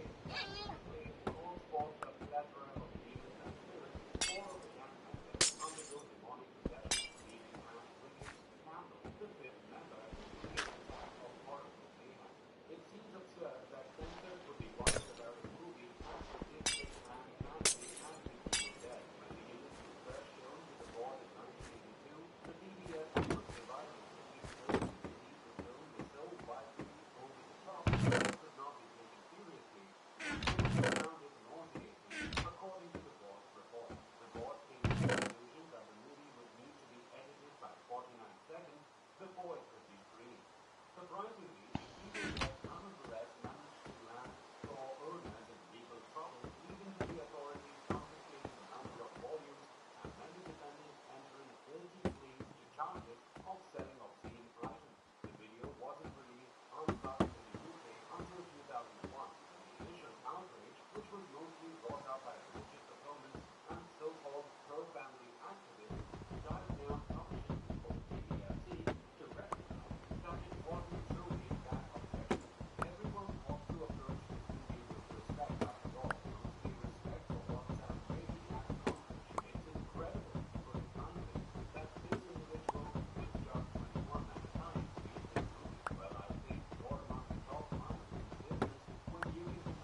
There's another one I need to. It's on my list. I need to see. The film indirectly explores the connection between the wife of an international spy who asks for a divorce and her increasingly alarming behavior after a limited theatrical run in the UK. Possession was announced as a disgusting video masterpiece and banned for sexual content. Throughout the end, it was released uncensored on home video sometime early 1999. Strangely, despite their lengthy and legal restrictions, the movie has struggled getting uncensored distribution in the US. Other versions with no digital variations have since been circulated after the first US release underwent significant modifications. In one notorious revision, the movie's 40 minutes were cut, scenes were changed, and visual effects were added, thus the already challenging movie all but impossible to follow. The fact that the original version wasn't made available for the general audience in the United States until 2000 is astounding, given how appealing the movie is. Despite the fact that the story may seem like it belongs in fever dreams, the movie is no more violent or graphic than other horror movies from the same era. Possession is without a doubt a film that begs to be seen a long time, with excellent performances that frequently veer into the OTT, the camera work, and to all its fair justice to the release.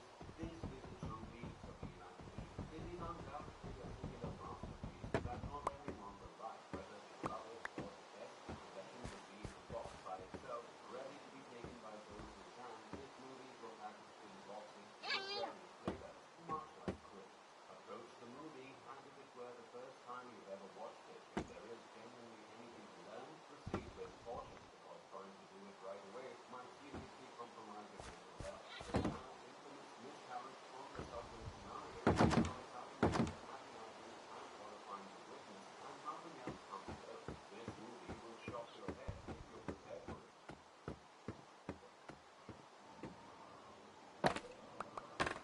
World War Z 2013. World War Z, or World War Z, is a 2013 American action horror film that was directed by Mark Forster and contains a screenplay by Matthew Michael Carnahan through a thought-out full screenplay. Stealing things from the title of Matt Stewart's 2006 novel focuses in the movie Bradford Space Cherry Riggs, a former UN investigator who travels the world in search of treatment for an unanticipated zombie apocalypse. The movie was prohibited in China. The theatrical cut of the film was censored by Paramount Pictures in order to make it more teen-friendly. In order to trim the film's running length, the blood was physically removed, the violence was toned down, and further segments were cut. Overall, this zombie movie is extremely great, although I believe that 28 Days Later has more realism in camera effects and sheer terror. This movie isn't far behind. As the zombie horde attacks Philadelphia, Brad Pitt's character, a former UN investigator, is starting with his family. The movie goes from 0 to 60 before you even start drinking your Coke. You are being taken on a frantic, thrilling adventure by one of the finest performers of our time.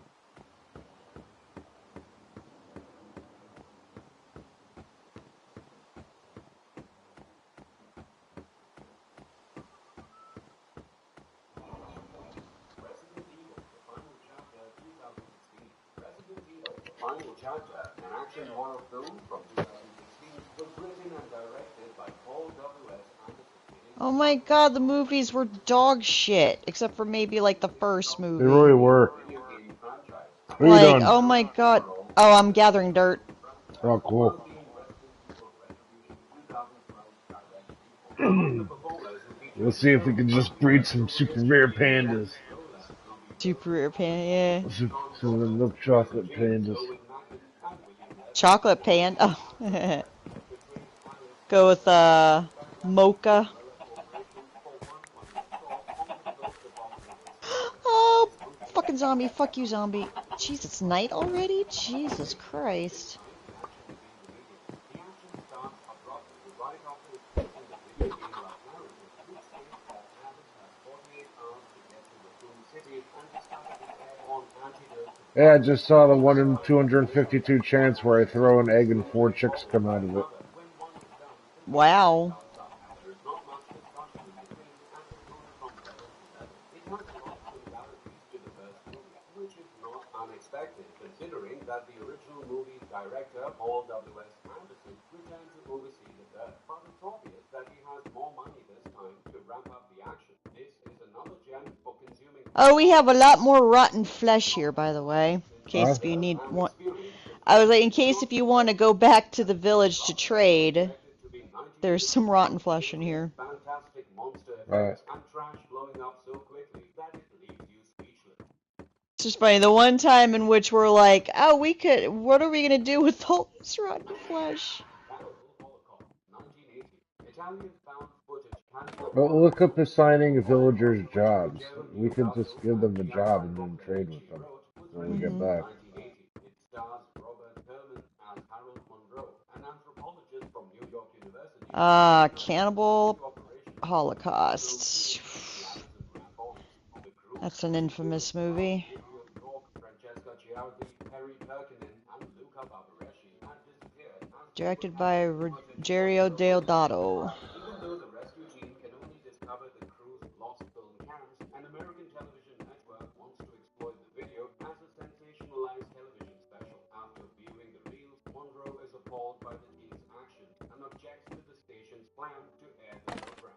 Holocaust is a false documentary about a US film team that strives to seem as real as possible. This gives the picture a distinctive structure in that it is presented as a movie within a movie. The actual killing of animals on screen made the fictitious deaths of the human heroes seem more plausible. In order to help sell the image, the performers contracted that they wouldn't take part in any kind of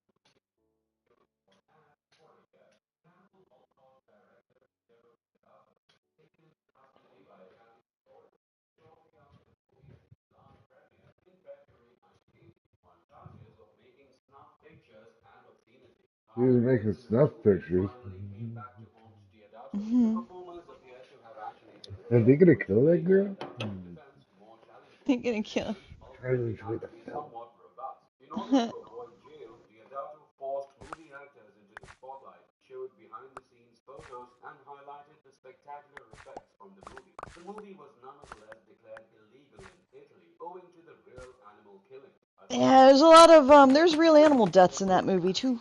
Also maintained this verdict. They kill a turtle, a snake. Only allowed the release of an altered version of the film. Australian customs officers seized the film. Excellent production values are displayed in the movie. The director, Rogério Deodato, gives a masterful performance and produces the film for which he will be forever remembered. Particularly in the case of the student performers who excel in their roles, the performance is strong and the camera work is genuine. Robert Herman, who portrays the pipe-smoking Professor Monroe and acts as the viewer of the recently discovered case, offers much-needed comedic relief. He gets to utter the well-known line, "I wonder who the real cannibals are," towards the conclusion of the film. The film's evocative music by Riz Ortolani, which significantly increases the overall impact of the picture, is without a doubt its most powerful component.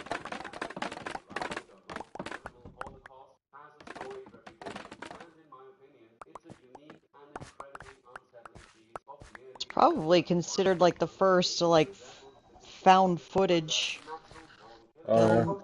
Yeah. It is a fantastic investigation of the media's fixation I think that movie kind of revolutionized it, the genre. Or shall I say subgenre. Night of the Living Dead, 1968. George A. Romero Ugh, directed classic. the 1968 American Crazy to think that movie was from 1968. which starred Judith Uh, Lear and Dwayne Jones. John Russo and Romero wrote the script. The story revolves around 7 people who become trapped in a farmhouse in western Pennsylvania and are invaded by an escalating Pittsburgh. zombie group. Dehumanizing depiction of violence is the reason why it was banned in Germany. Romero is exceptional. He has an unequal ability to take a little budget and turn it into a massive box office hit. This is one of the best zombie flicks ever, along with the rest. Oh, the man was a fucking genius. Slowly is the undead. Escape from them is easy. God, I almost met the man.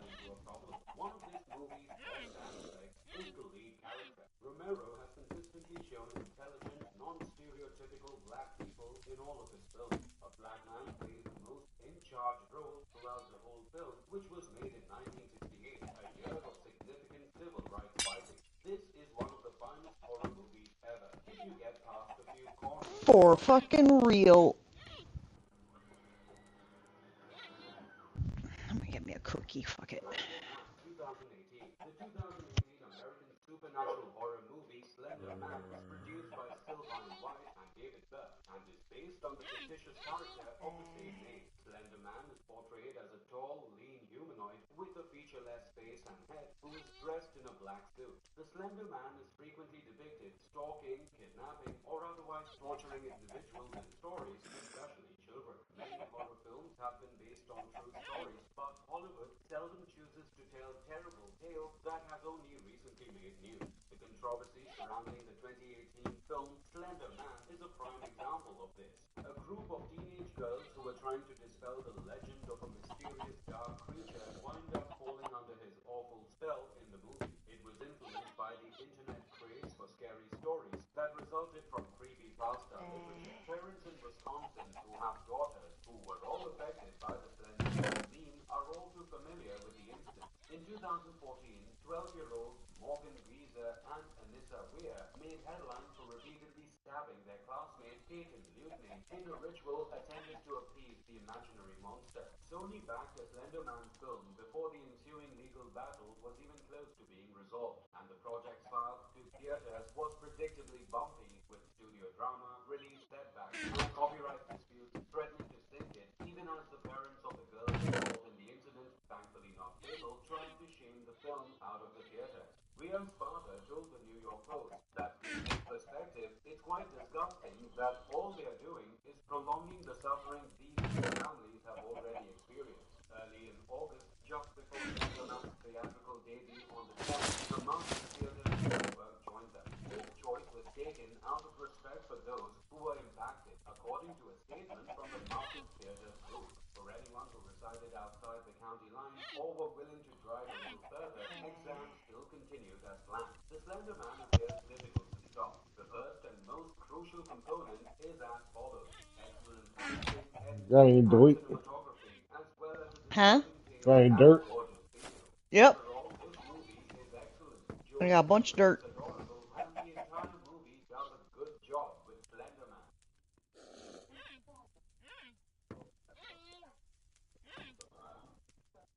Beyond the Darkness, Italian Buio Omega, 19... Oh, Beyond the Darkness. That's a fucked up movie. Film Beyond the Darkness, Buio Omega, was released in Italy. The story revolves around Great soundtrack, though. an orphaned taxidermist who acquires a property in the woods and returns there with his maid Iris. Italians made a lot of fucked up Hey, movies why don't you back in the come with me? day. Cause I got a full inventory already. Okay. Glover was killed Cool. by Iris using a voodoo curse. Then, driven by his unwavering love for her, he commits murder. A local mortician encounters Theodora, Anna's twin, while she is doing research. The fact that this movie is still unreleased in a number of nations is evidence that it represents extreme cinema and should not be seen casually. Beyond the Darkness, or Buio Omega by Joe D'Amato, is one of the most obscenely sinister horror films ever created. The movie Buio Omega, which many people consider Buio Omega is the original Italian. Yep. features some of the most revolting gore ever seen on film. Using pliers, people remove fingernails, dismember bodies with butcher knives, and then submerge the parts in acid. It is absolutely Yep. disgusting to watch the classic embalming. Dude chopped up a bitch and dissolved her in acid. Kieran Cantor is superb, while Franca Snobby portrays Iris admirably. If you enjoy Italian severe horror, you must see this wicked gem, since the movie is unquestionably twisted.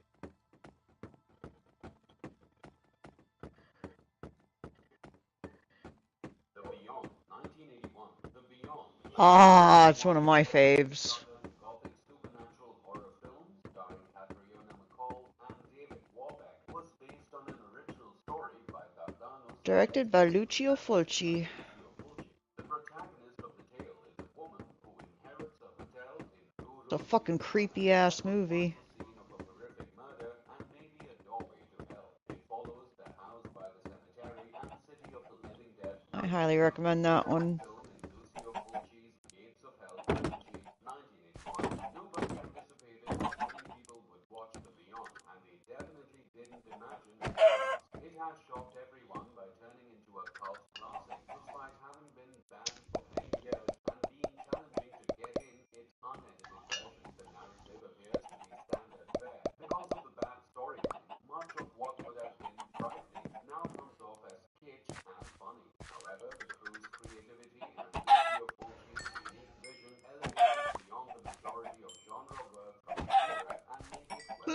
The makeup effects are among the film's best features. Mm-hmm. Leonardo Di Rossi's effects are magnificent, even though they were created on a tight budget. The effects are carried out with grace and charm. Leonardo Di Rossi gave it all when working with Fulci. Joe the plumber's dying had positive repercussions. The scene with the little girl at the end of the film made the biggest impact. The cinematography incorporates mood and style. The picture has a gothic feel thanks to Sergio Salvati. The film is lovely because of the dreamy flow of the cinematography. One of my favorite parts of the horror movie is the soundtrack. The soundtrack blends seamlessly with Yeah, the the movie's soundtrack is great. Yeah.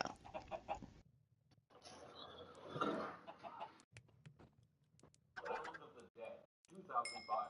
Land of the Dead, the fourth of George A. Romero's six Living Dead movies, is a I post-apocalyptic didn't think the horror movie film was all set in that the bad. devastating It aftermath certainly couldn't compare to the other three, but it was decent enough. Dead, Night of the Living Dead, before Night of the Living Dead, Dawn of the Dead, and Day of the Dead. The basic premise of Land of the Dead revolves around a zombie invasion of Pittsburgh, Pennsylvania, a metropolis with a feudal-like government. In the movie, the survivors make their way to the Golden Triangle neighborhood of Pittsburgh.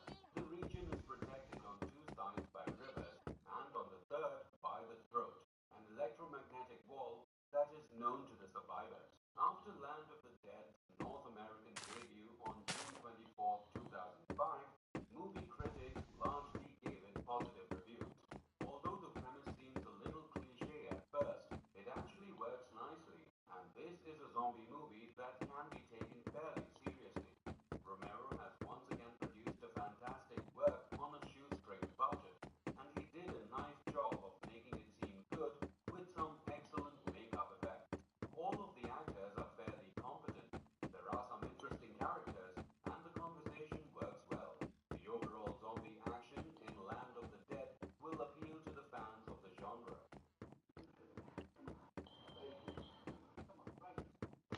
The Last House on the Left, See, 1972. yep. The 1972 American exploitation horror movie The Last House on the Left, which Wes Craven also wrote, produced, and edited, served as his directorial debut. Mari Collingwood, a young hippie who is abducted, molested, and tortured by a fugitive family on the day of her 16th birthday, is the focus of the film. Damn. Killers accidentally seek refuge at her home. They will be subject to her parents' wrath. The movie is a huge success on a technical front.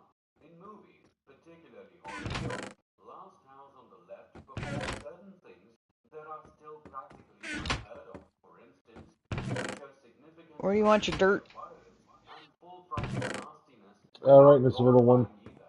It isn't nearly as enjoyable or as horrible as some of his later Need movies, to gather but more, but neither are they I got all this for trite. now. The fact that this movie is so in-depth without being exploitative means that there is still a lot to learn from it, even after 30 years.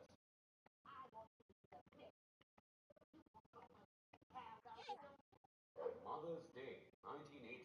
The 1980 American horror film I Mother's think that was a Day Troma was movie. directed, co-written, and produced by Charles Kaufman, the younger brother of Troma Entertainment co-founder Yeah. Lloyd Kaufman. The additional production associate was Lloyd It's a Kaufman. cheesy ass And movie, it though. revolved around three women on a camping trip who are attacked by two crazy, aggressive young men and their mad mother.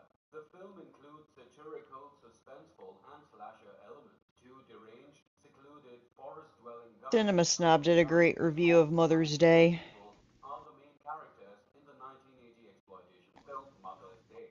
They do this to appease their lunatic mother. It was illegal in the UK for many years due to its extreme and gratuitous sexual violence. The movie was only made available on home media there in 2015.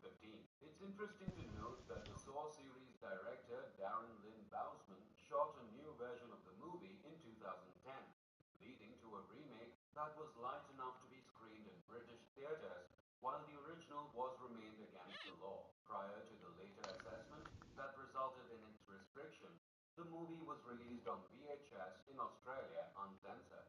The movie was widely available until VHS format was fully phased out. Even though the murderers in the movie are horrifying, you almost feel sorry for them. You get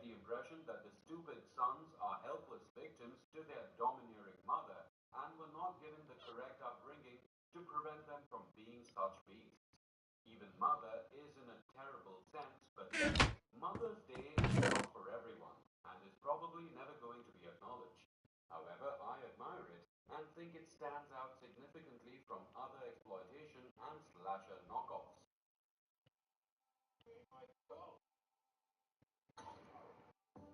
Use Kayak to find the hotel you want at the price you want. Download the Kayak app now. Father's Day 2011. As it developed a difficult relationship with the Australian government, There's a Father's Day, bow in a there. Canadian horror comedy about a man Where? seeking retribution In one of the against the chests. person who abused and murdered his father, earned the moniker Pure Grindhouse Lunacy. Though it was allowed Oh, hi, little guys. theatrical debut in Sydney, Australia in 2012, the movie was essentially outlawed when classification for its home video distribution was denied. The movie's subsequent film festival screenings were similarly postponed. Neil Foley, a manager at distributor Monster Pictures, criticized Australian authorities for being too sensitive and failing to see the movie in the appropriate context when they chose to restrict the film's release on video. To begin with, the movie is not filming. There's a baby doing a somersault down here. There is a ton of humorously graphic nudity and a ton of equally I excruciating can't stop laughing. horrific gore, and even genital mutilation occurs. In spite of all of that, this is a comedy that thoroughly Alright, find a good spot to get some dirt. You try to imagine what would happen if a Canadian sketch comedy troupe like the Kids in the Hall made a horror comedy, you might get those. Thank goodness, at least 98% of the jokes are funny on a regular basis. Next to Black Dynamite, this is the funniest neo-grindhouse film I've ever seen. Additionally, it is quite nicely crafted. The overall quality of the direction is excellent, and it really accomplishes what most low-budget films can't. It makes the film appear to have cost at least 10 times as much. Additionally, the acting is strong, with everyone achieving the perfect tone and engaging viewers with their roles. You have a winner when you combine a spot-on soundtrack with excellent makeup and gore effects, funny one-liners, lots of excitement, and literally blood, sweat, and tears to produce it.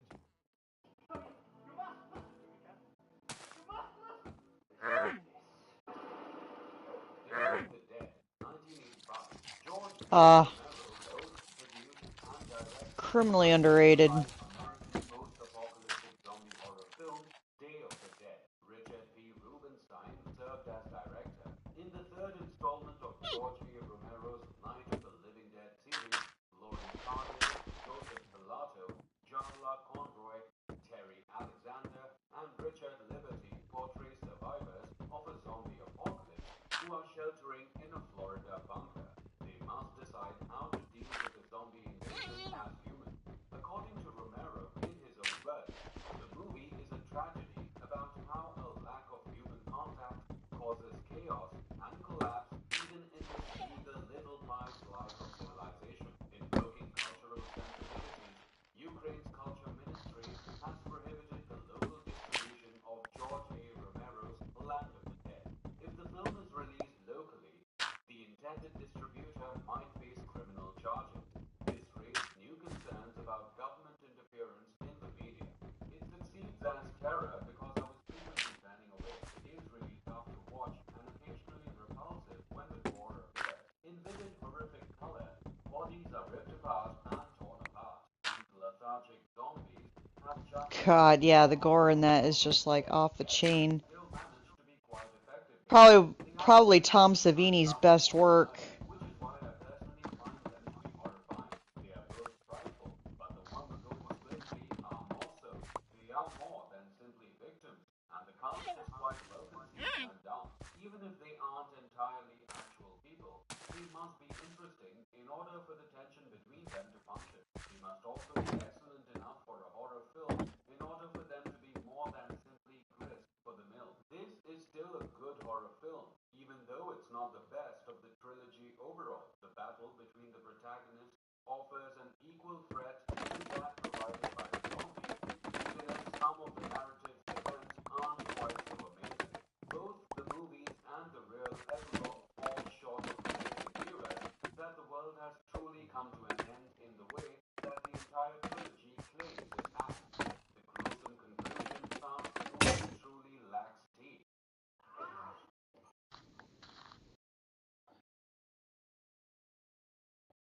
Ichi the Killer, uncut version 2001. Oh, Ichi's fucked up.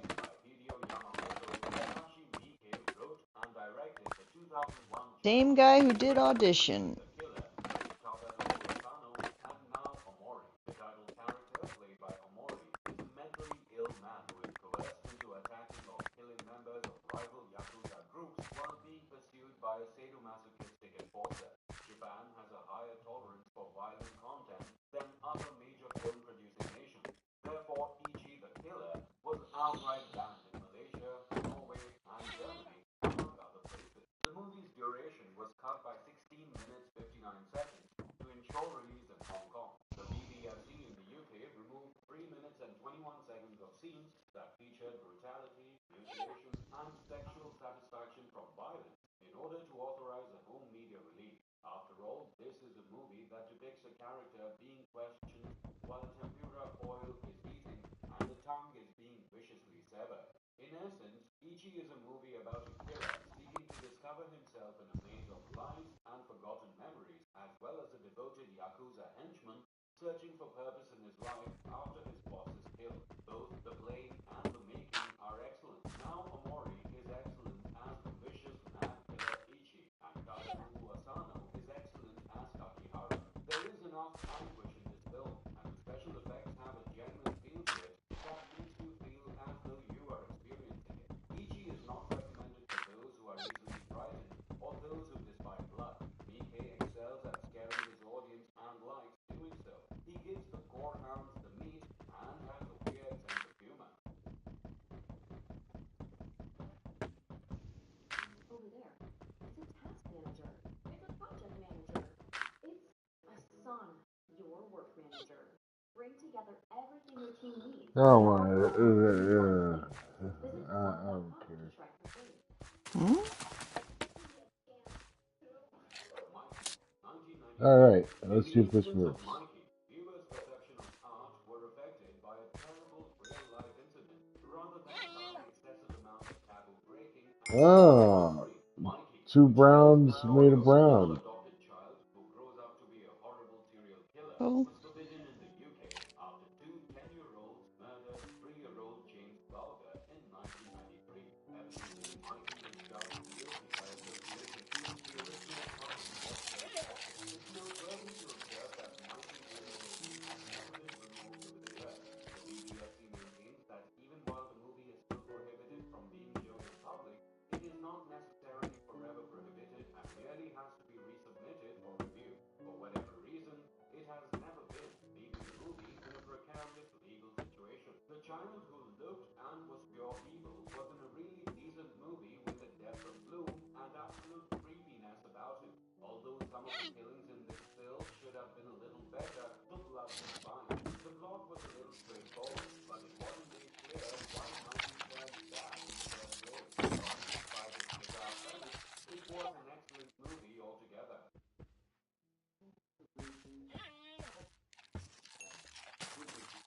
Tenebrae, uncut version 1982. Dario Argento wrote the script and oversaw the production of the 1982 Italian giallo film Tenebrae.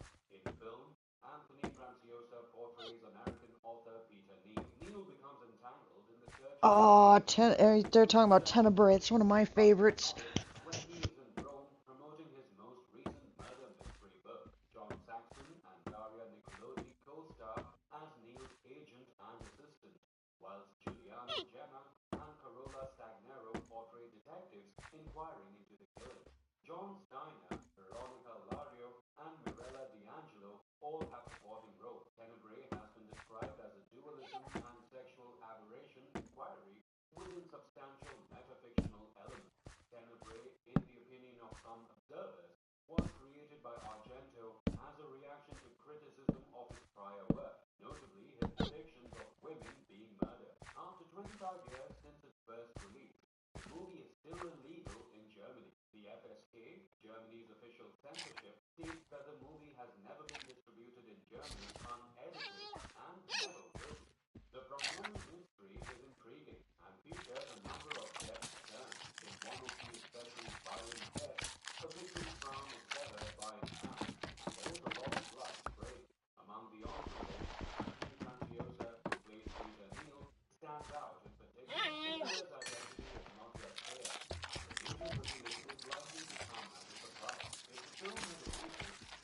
Setting things do turn melodramatic following the disclosure, but overall, I felt this was a really good murder mystery, and I'd highly suggest it to anyone who isn't bothered by gory scenes.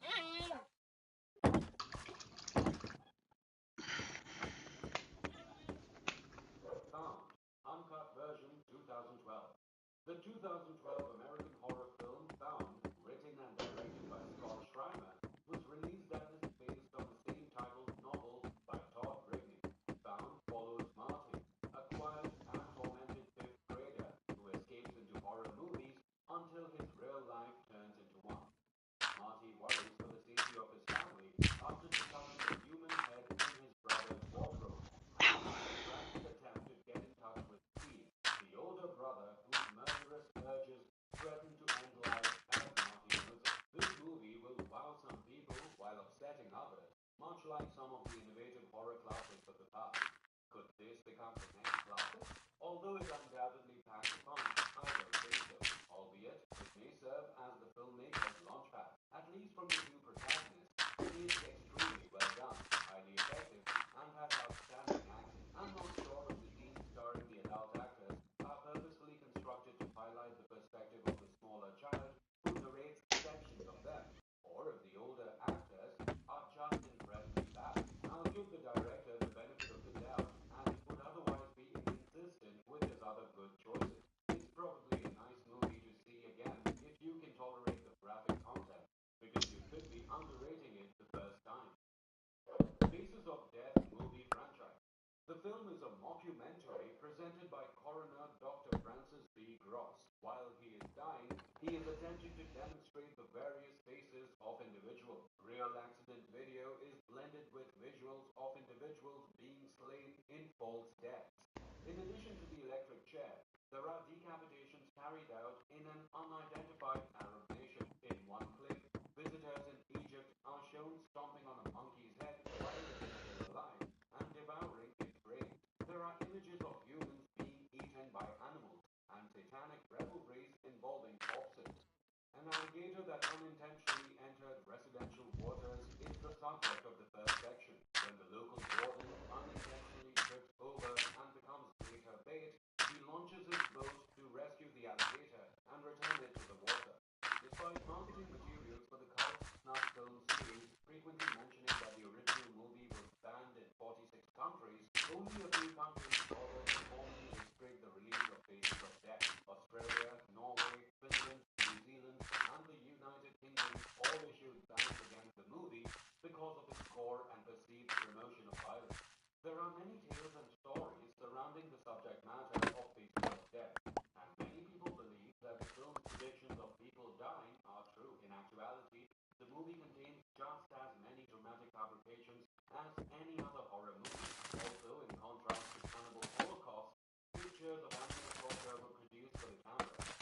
Faces of Death couldn't be released in 2003 because the BBFC asked the animal cruelty scenes to be cut from the movie, even though they were made up. The majority of the episodes of the series are still under embargo in Australia. Even though the original movie and the successors had a lot of the same content, only the first movie in the series earned the classification, when all four movies were supposed to be released in 2008. Along with the blood and shocks, there is more of a narrative here. Even while it rarely makes logic and is hardly realistic, that adds to the pleasure. This isn't for the weak or stomach, but if you watch it in the same vein as watching National Geographic while on safari in Africa or something similar, it could be interesting for fans of gore and unintentionally funny movies.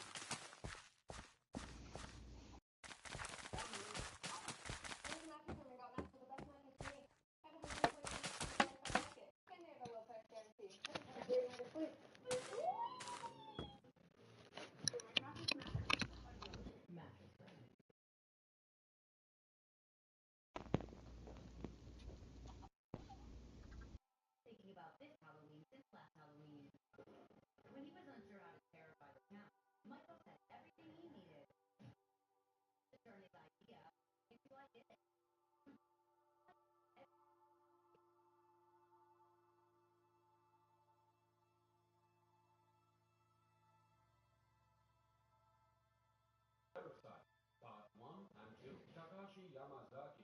Shota Sobitani acted in the science fiction action horror film Parasite Part 1 from Japan in 2014. It was followed by Parasite Part 2, the second of the two Parasite films. The movies are based on the Parasite manga series. Crimes known as instant murders are plaguing humans everywhere. Izumi Shinichi, a high school student, may have found the truth despite having a parasite feeding off of him and replacing his right hand. In the second part, one parasite establishes a bond with his impressionable high school host and convinces him to cooperate with him in order to thwart the other parasite. Many of the violent and brutal scenes are extremely detailed and look to be realistic. It also features vivid and savage death. Ow! Ow, fucker! Due to the degree of brutality and gore, the live-action version of Parasite Part 1 is really well filmed. Before seeing the live-action version, I saw the anime version, and both were excellent. Many live-action films are inferior to their animal counterparts, but this one is not. This movie's edition is fantastic, and everything appears to be real, exactly the way I would like it. The performers performed a great job and are competent as well. The plot is also excellent. This movie is fantastic to watch because it has a lot of excitement and some scary moments. Additionally, it conveys some excellent lessons to the entire audience.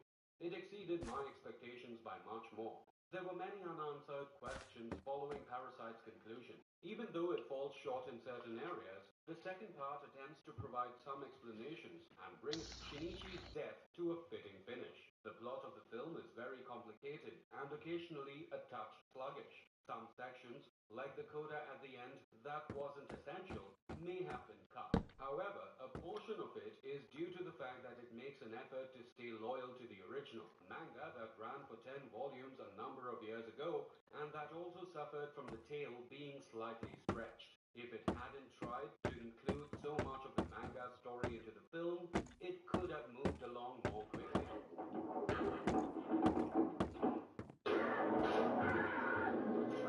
Necromantic 1 and 2.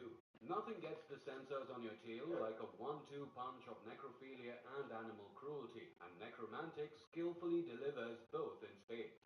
It portrays the story of a couple with highly flexible morals and risque sexual behavior, and it appears to be written with the intention of offending conservatives. Necromantic was prohibited in Iceland, Norway, Malaysia, Singapore, New Zealand, Finland, Australia, as well as some Canadian provinces.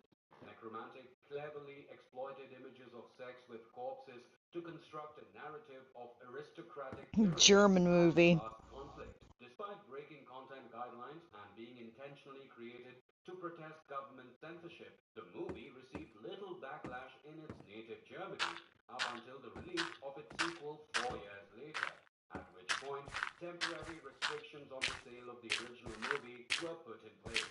Although the response from the German government to the first Necromantic was rather muted, Necromantic 2 more than made up for it. Authorities raided theaters where the movie was being screened, took prints, and declared ownership illegal. Due to the fact that it is prohibited in many nations, the majority of people only perceive it as a revolting and a horrible horror movie. However, in my opinion, it is an oddly beautiful movie about an unnatural obsession. The poetry surrounding the two movies is nearly apocalyptic, and the sublime piano score masterfully accentuates the ominous death is everywhere mood. Gross scenes like the elderly cemetery gardener's beheading, the suicide masturbation, the autopsy, the dissection of a rabbit, or the dramatic scene where Robert and Betty have sex with the corpse, which was actually a very aesthetical scene, might offend some viewers, but that's exactly what makes this movie so unusual. The surreal combination of bizarre symbolic, gore, and dreamlike mood. The Bunny Game, 2012. When The Bunny Game, a $13,000 independent horror movie about a female hitchhiker and prostitute who is kidnapped and beaten by a truck driver, was released in 2010, British censors immediately criticized it. Due to its brutal depictions of sexual assault, the BBFC declined to categorize the movie and instead declared it unacceptable to the public. The Bunny Game was denied, and the board mentioned the maltreatment of the kidnapped woman, who represents the bulk of the story, as their explanation. The primary themes of the work are the male's sadistic and sexual enjoyment In other words, a version of the bunny game that British sailors would be okay with might not exist. The performances are superb and convincing, and Adam truly did look hard before settling on the perfect actor to play the tormentor. The victim's deterioration is aided by the abundance of master-servant behavior as well as lots of nudity, though not gratuitously so. She gets recorded while not wearing any clothing so that we can view her entire front.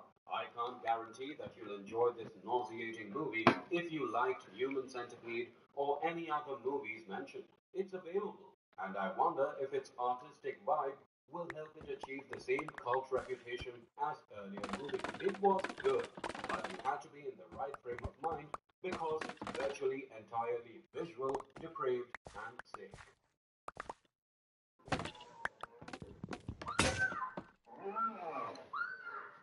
Frankenstein, 1931. Frankenstein, an American science fiction horror movie from 1931, was based on Mary Shelley's 1818 novel Frankenstein, or The Modern Prometheus.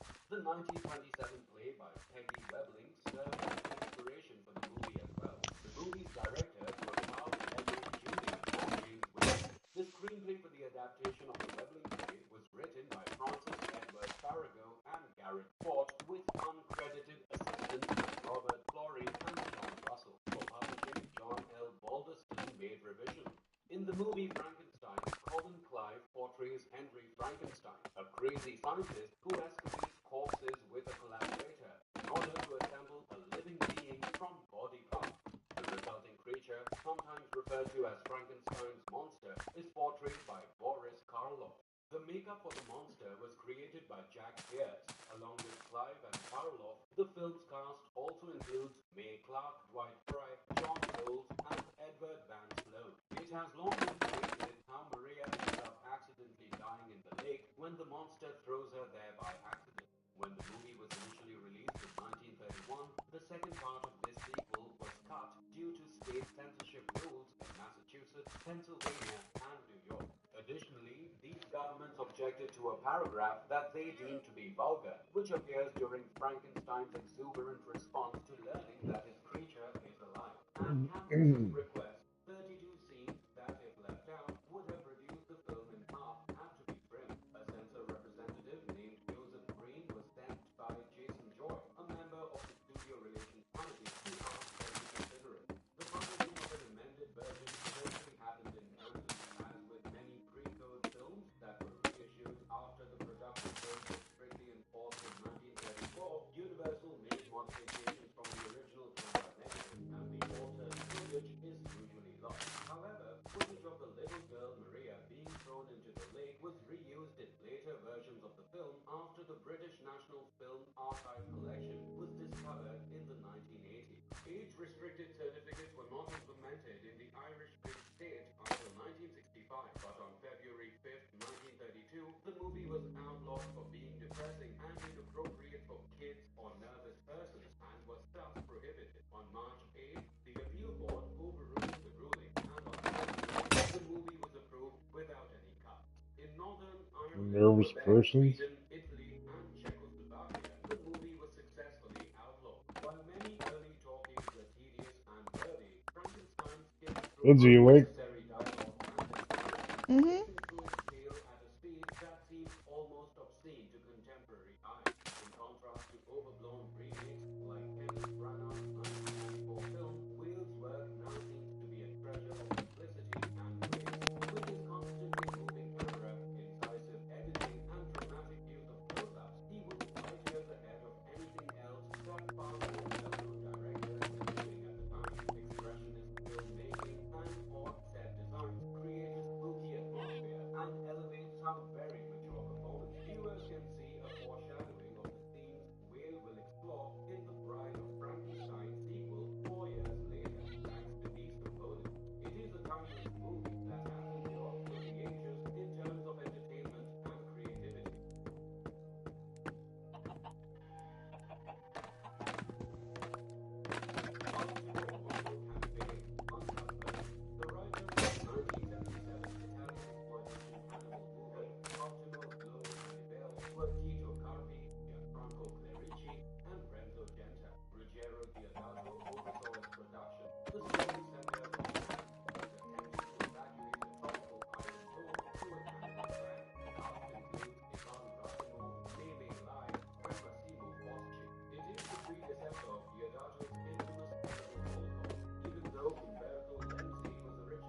and the added technical violence that when written transforms victims into cannibals. And the protagonist first appears to be your cousin, Italian Salamancia, because of all the blood and gore. What do I, however, feel underneath? That may be a social commentary. Giovanni Vertice's Charlie struggles to make sense of his surroundings. John Saxon's character is misunderstood because his wife falls behind his back with a love rival. And the two Vietnam veterans in this film, who aren't completely insane, seem to float through their world on a wave of hostility and indifference. Without a doubt, we would all go insane and start murdering others. Antonio is no fool, despite the fact that Cannibal Apocalypse moves a little slowly than its rival.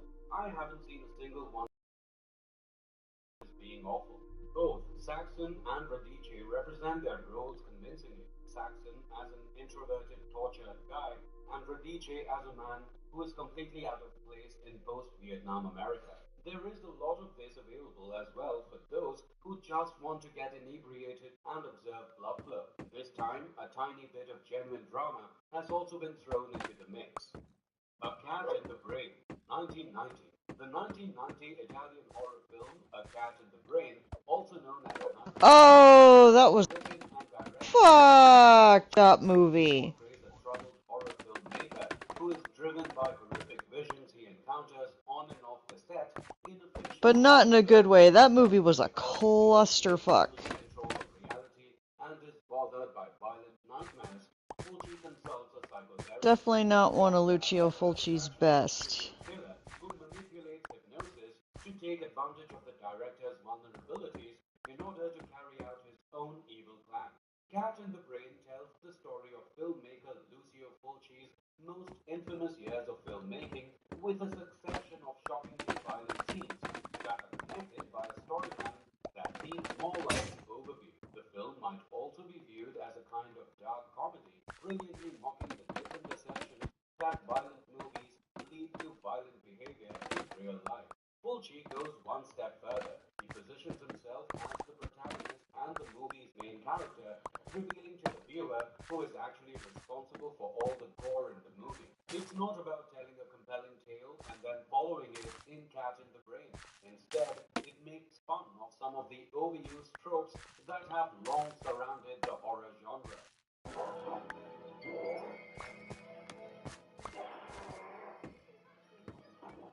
Braindead, 1992. Ah, Jim Booth served as the producer of the one of the 1992 greatest movies ever. comedy Braindead, which was helmed by Peter Jackson and written by AKA Jackson, Dead Alive. Walsh, and Stephen Sinclair. The major players in the movie are Timothy Balmy, Elizabeth Moody, Diana Palmer, I like the and priest. Ian Watkins. Oh my god, yeah. Braindead I is largely gas with a told about lot. a man who resides in South Wellington with his strict mother Vera.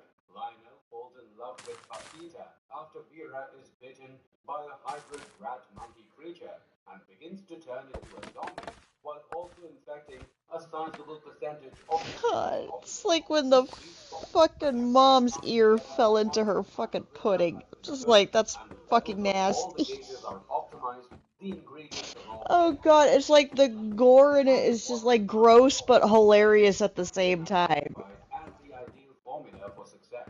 Keep in mind and be in awe of the enormous crafts these artisans produced in the early 1990s, but more importantly, take pleasure in the way those talents were recombined to produce a genuine work of groundbreaking genius that will keep those mesmerized by such majesty capitulate, bold, and thin for as long as it is humanly possible. If you dig too deep for the answers or make too many comparisons to the present, you run the danger of losing yourself.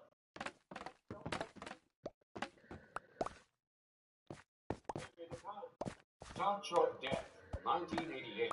In the film, a lonely gigolo, Lester Parsons, dates and brutally murders middle-aged women merely for the thrill of seeing them die. To steal their That's pretty money funny. and jewelry, and I then won't be enter the surprised family if feud New with York his Ripper makes stepfather. the When I list. first saw Touch of Death, some of the gags made me burst out laughing. Believe me, the list is endless. The woman's head in the alley, the car accident, Oh, the Touch of Death. suicide, Yeah, that was or Fulci, I practically all of think, the as well. unrestrained gore.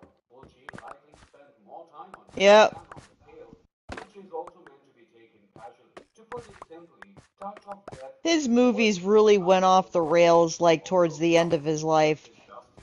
If you watch it while keeping all of this in mind, you'll like it for what it is. And if you liked our content, don't forget to leave a like and subscribe to us if you haven't already. Have a good one and be safe. Thanks, everyone. Oh, finally we got some bread. Or... the fuck is the wheat? Yo, what is up with these crops? You need water. Oh, yeah.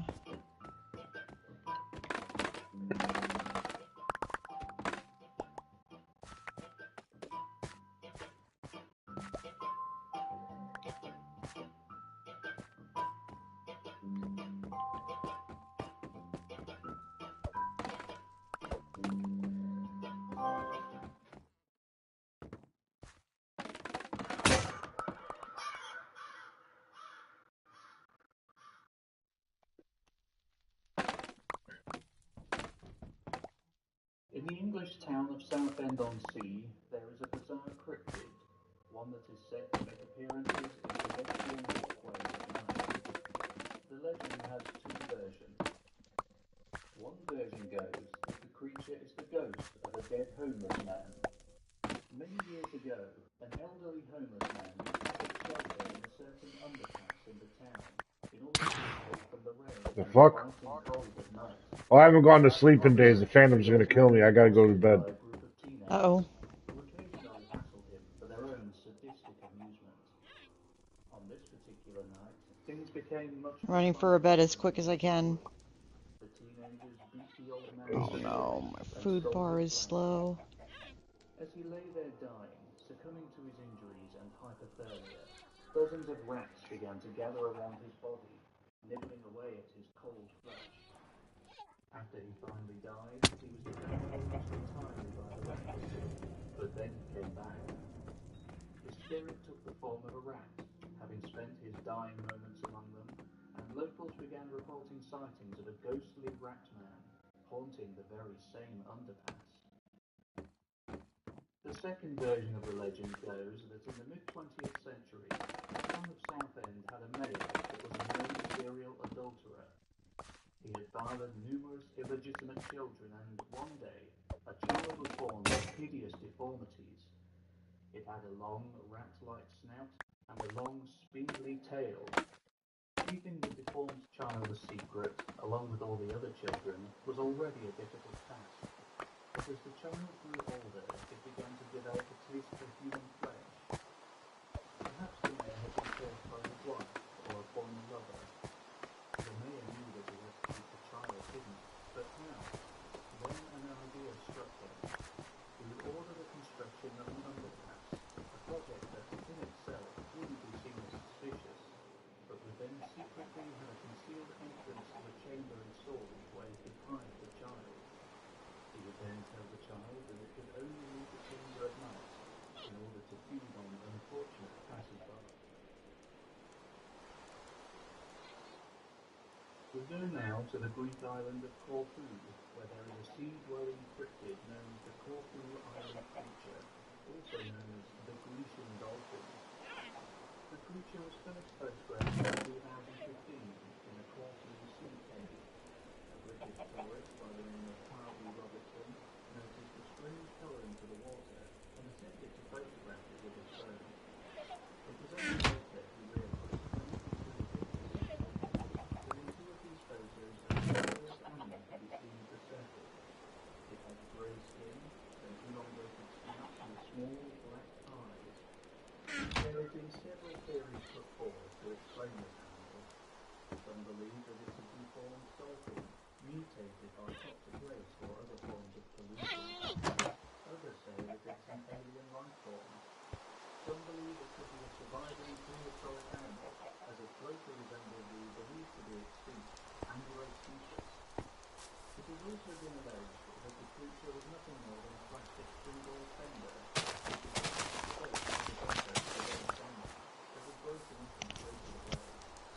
The creature does loosely resemble this piece of photo in print.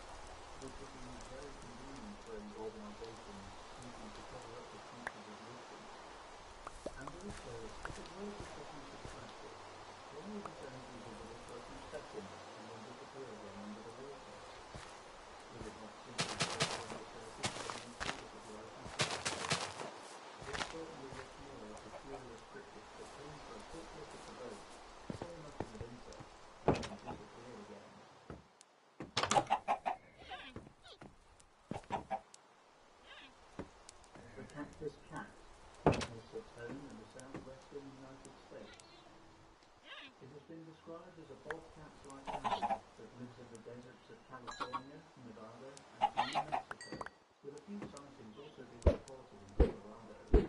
The cactus cat has thorn-like fur, sharp claws, a branched tail, and sharp bones protruding from its legs. They were first described by cowboys and pioneers in the 19th century, who observed that this strange, spiky desert cat would use its claws to slash open cacti and then drink the sap. While cactus cat attacks are rare, they have happened, with some cowboys waking up in the night to find welts on their bodies from the cat's barbed tail. It also has a distinctive and haunting wail that can usually be heard at night, along with the sound of their sharp leg bones rubbing together as they prowl the southwestern deserts.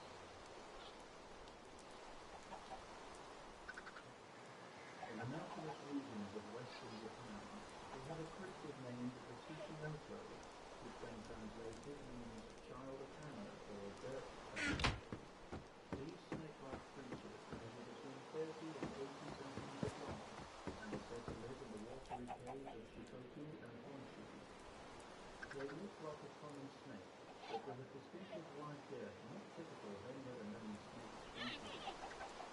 It is said that you can detect a Tsushimoto's presence by looking out for mouse-like squeaks coming from rivers, a sign that they are believed to make.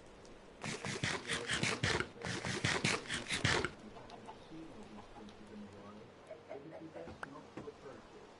They are highly venomous. The Ozark Tower is a creature said to inhabit the Ozark region of the state of Arkansas, United States. It is bear-like in shape and size, with a grey-coloured shaggy coat, and is said to have red glowing eyes.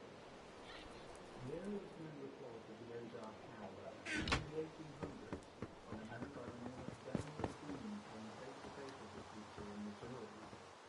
Boone is said to have fired his gun at the creature. What happened after that is unknown. The Ozark Howler was seen in Newton County, Arkansas in 2011, and most recently in 2015 at Devil's Den State Park.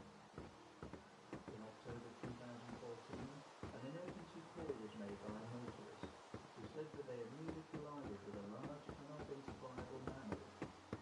The recorded phone call reveals that armed state wildlife officers were immediately dispatched to investigate the bear-sized, grey, fast-running animal. However, no further details are available. The deserts of Arizona are home to a ghostly cryptid with a particularly disturbing story. The red ghost, also known as Phantasma Colorado, appears as a large, red-coloured, demonic camel-like beast with a human skeleton attached to its back. The first sighting of the red ghost was in 1883 at a ranch near Eagle Creek in southeastern Arizona. Early one morning, two men rode out to check on their livestock, leaving their wives at the ranch with the children. Not long before noon, one of the men's wives went down to the spring to fetch a bucket of water, accompanied by two dogs, while the other remained in the house to watch the children. Suddenly, one of the dogs began to bark ferociously. The woman inside the house heard a blood-curdling scream. Looking out the window, she saw what she described as a huge, reddish-hued beast run by, with written on a devilish-looking skeletal creature. The frightened woman barricaded herself and the children in the house and waited anxiously for the men to return. That night, they found the body of the other woman, trampled to death. The next day, tracks were found, along with cloven hoof prints much larger than those of a horse, and long strands of reddish-colored hair. Some say that the red ghost is the spirit of a U.S. Army Camel Corps soldier who had an intense phobia of camels. In order to help him get over his fear, his commanding officer ordered that he be tied to one of the camels. Unfortunately, this particular camel managed to escape its pen and charged off into the desert with the poor soldier still attached. Unable to free himself, the unfortunate soldier died of dehydration in the desert, with the camel dying shortly after. Their combined spirits, attempting to swine, now roam the deserts of Arizona, attacking anyone who unwisely tries to approach them.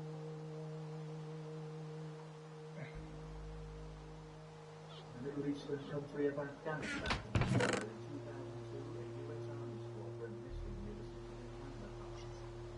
Shortly after, a special ops task force was sent to the area to find out what had happened. They walked along a mountainous trail until they eventually reached the entrance to a large cave. Outside, they saw broken pieces of US Army equipment which had been scattered around the clearing. This was a strange sight indeed. The men were wondering what could have done this, and were about to enter the large cave when suddenly they were confronted by a giant humanoid who emerged from inside the cave entrance and began to attack them. It was described as being between 12 and 15 feet tall, with red hair, 2 rows of teeth, and 6 digits on each hand, and was equipped with a huge spear which he used to impale one of the task force soldiers. It took 30 seconds of continuous, concentrated fire before the giant was brought down. After it had been killed, the corpse was airlifted by helicopter back to base, but was apparently never seen again. The men were forced to sign non-disclosure agreements. All evidence of this event had been covered up or destroyed, until several years later when one of the witnesses broke his silence and talked about his experience publicly.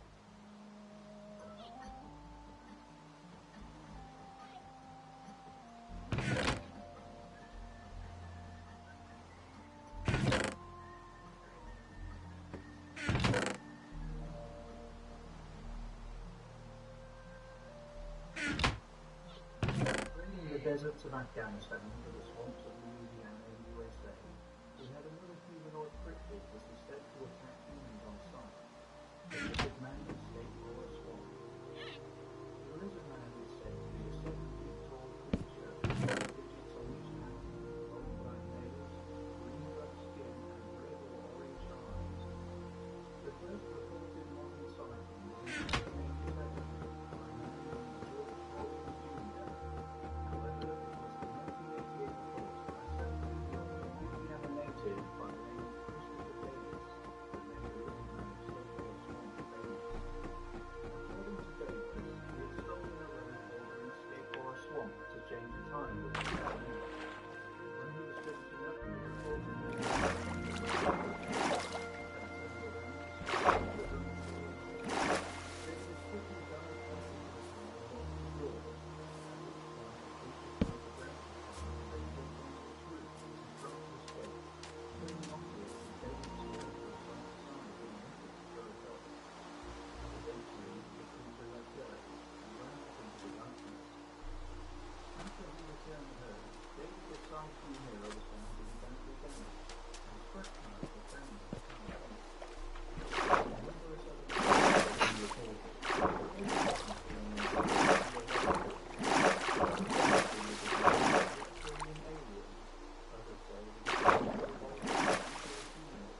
I fell off the bridge. With the last sighting having occurred over 10 years ago, it's possible that Eh. it never moved at all. Yeah. In the USA, but this time in the East Coast, we head over to the state of New Jersey, where the Jersey Devil is a cryptid called the state its home. The Mantis Man, a 7-feet tall, bug-like creature, has been spotted only 3 times, once by fishermen near bodies of water, and once by a man driving near the Musconetcong River. Is resembling a giant praying mantis, with its large eyes, small head, and long arms held in a praying fashion. Fuck that. Unlike many cryptids that have been known to attack humans, it seems to be by humans, it quickly disappears. Rather than being an actual giant praying mantis, most cryptozoologists believe it more likely that the mantis man is an alien of the insectivore variety, or perhaps even a grey alien. Its head shape and large eyes would be a strong argument for this theory. The Cat's-eye Rex is a gigantic theropod that was first spotted in the Democratic Republic of the Congo in 1932. It is thought to be a surviving relative of the Tyrannosaurus Rex, and is one of several surviving dinosaur cryptids said to inhabit the Congo, along with another legendary survivor from the prehistoric age, not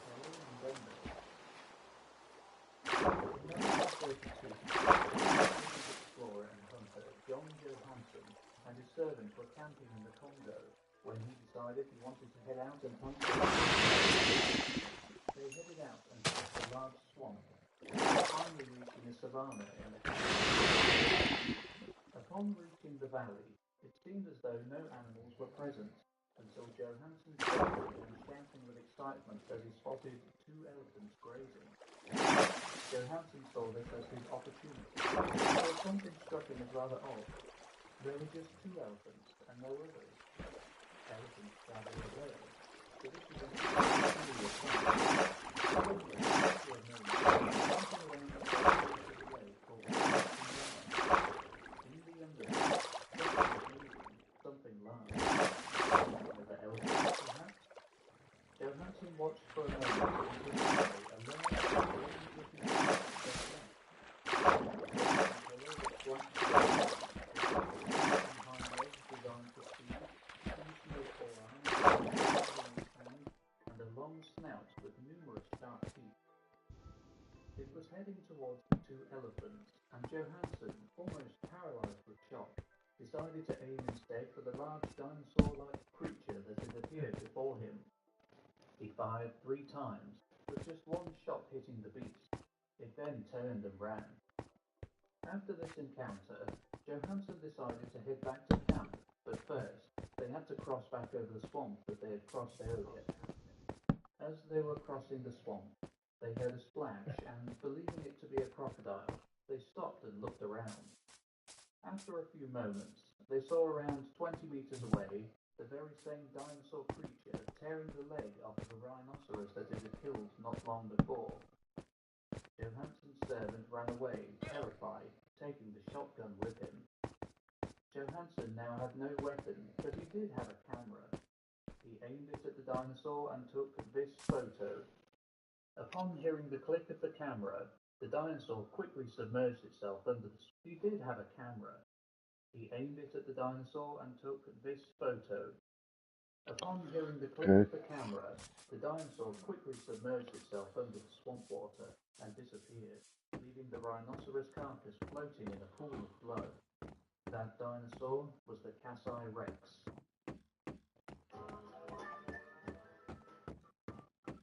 Fiberglass window material is impact resistant, wolf resistant, and fade resistant, and it's 10 times stronger than Anderson Fibrex. No window replacement on sale now.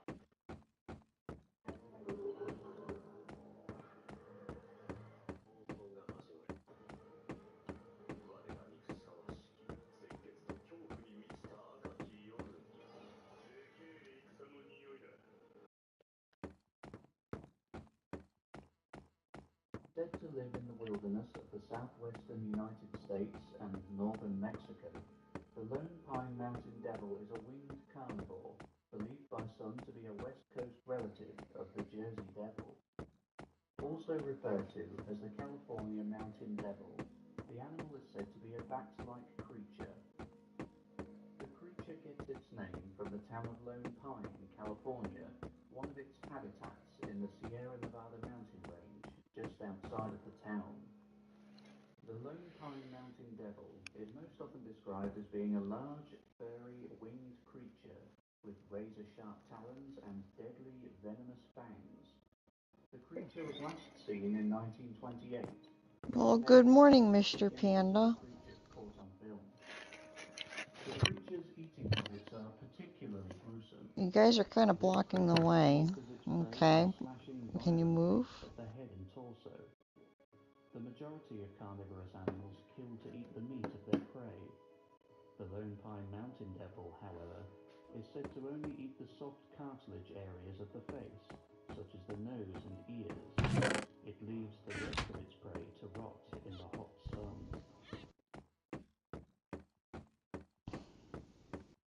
In the freezing waters of the Antarctic Ocean, there is a white-skinned humanoid cryptid known as the Ningen. Yeah. Ningen, Okay. which means human I'm gonna replace in this. Japanese, are said to be between 20 and 30 meters in length. They have been spotted numerous times by crew members on board Japanese whale research ships and reportedly have a human shape with arms, legs, and hands with 5 digits. The only visible facial features they have are eyes and a mouth, with no ears or nose. Occasionally, they are described as having tentacles or large mermaid-like tails.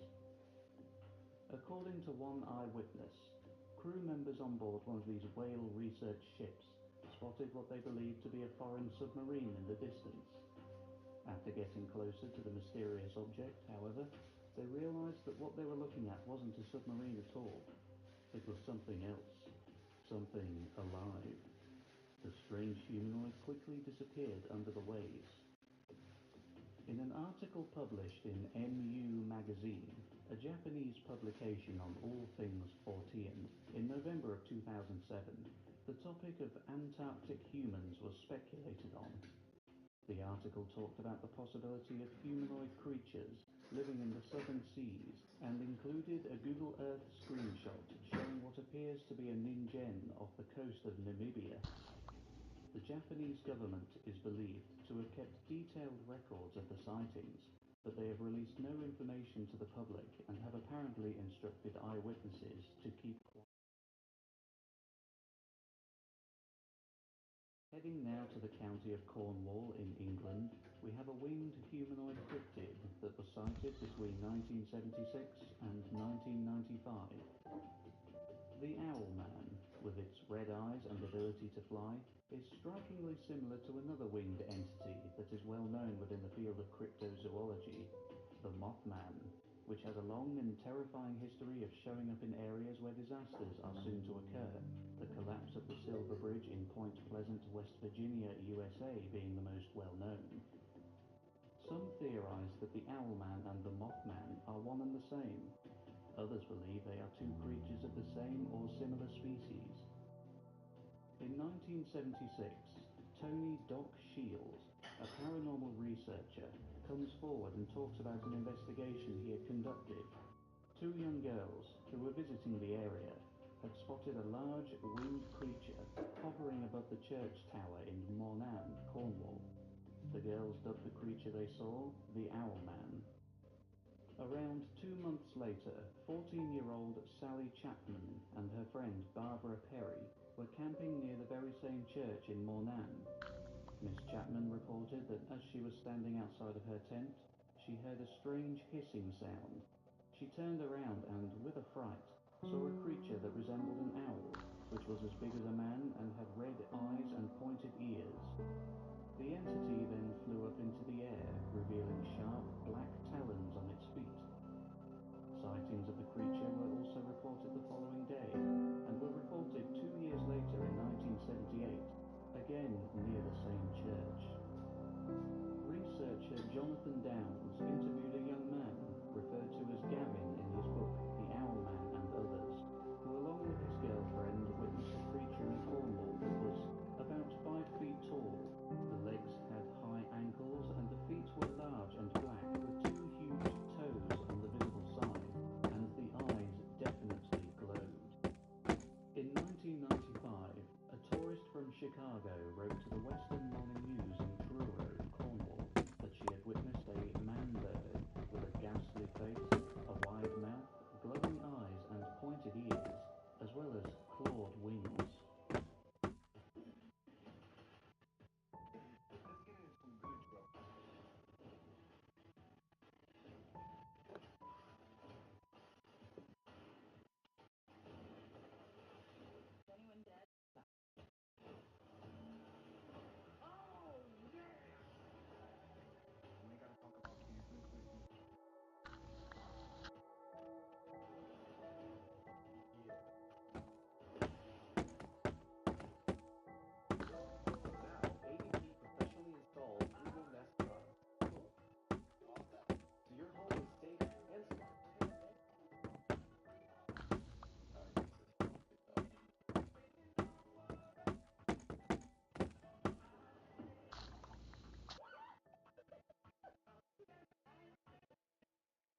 When the most trusted name in home security adds the intelligence.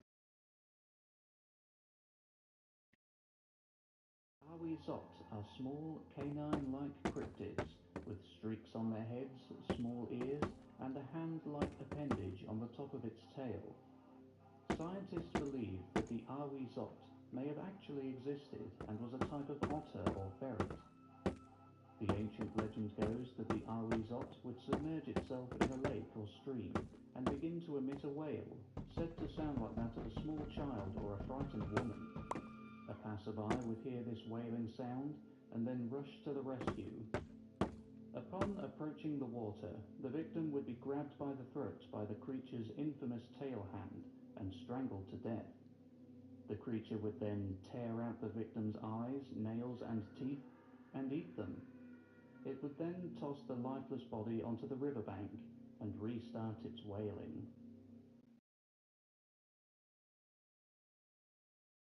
European explorers found dozens of undiscovered species in the steamy jungles of West Africa, like the bongo and the okapi. Along with these now confirmed species, they also brought back tales of strange beasts that they learned of only through African legends told to them by locals. There are many such creatures, but the dingo neck is definitely among the strangest of them. Called the jungle walrus, big game hunter Edgar Beecher Bronson described dingo neck as being 14 or 15 feet long, head big as that of a lioness but shaped and marked like a leopard, two long white fangs sticking down straight out of its upper jaw, back broad as a hippo, scaled like an armadillo, but colored and marked like a leopard, and a broad fin tail. The dingo neck is said to be carnivorous, and it can hunt or devour any other creature apart from elephants. Its tusks are over a meter long, and the creature is so large and capable of such ferocity that even large bull hippos fall prey to it. South America, specifically the countries of Colombia and Venezuela, where we have a legendary figure known as El Silbón, which means the whistler in Spanish. Some call it a cryptid, some call it a lost soul. Whatever El Silbón is, you had better hope you never run into it.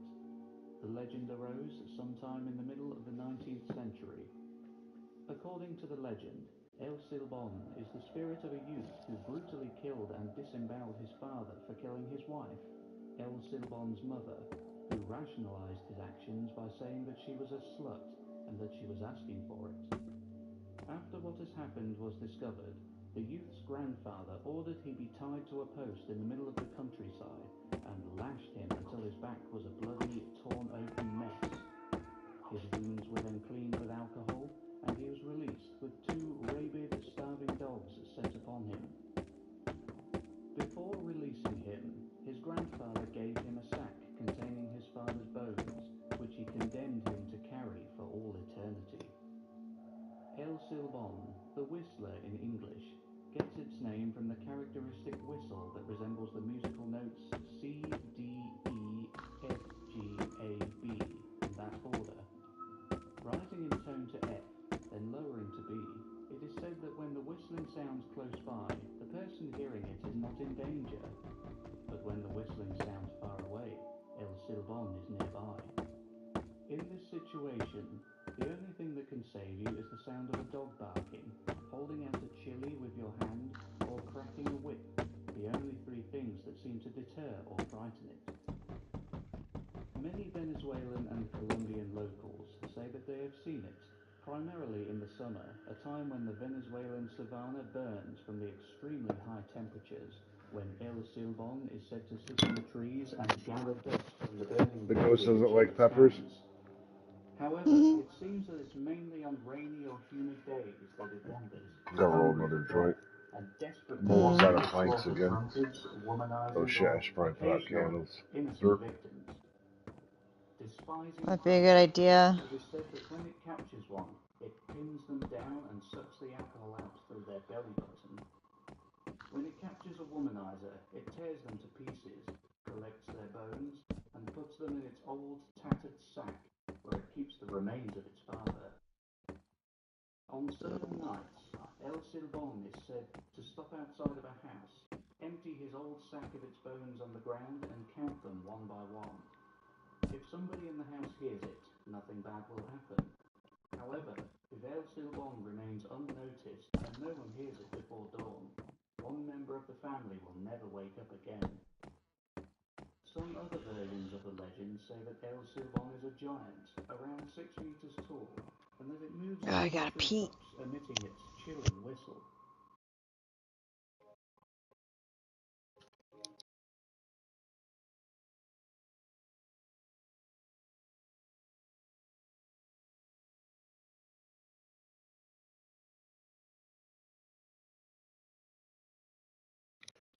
Across the United States of America, the hide-behind haunts the woods.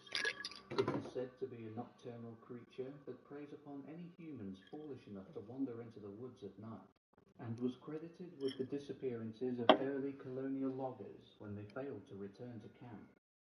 Early accounts describe hide-behinds as being large, powerful animals with what would seem to be the supernatural ability to always remain just out of sight and just out of view.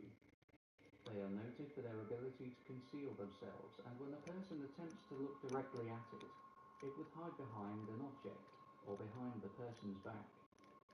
The hide-behind uses this ability to stalk human prey without being observed, and to attack without warning. Once the person is killed, the hide-behind drags the person back to their lair to be eaten.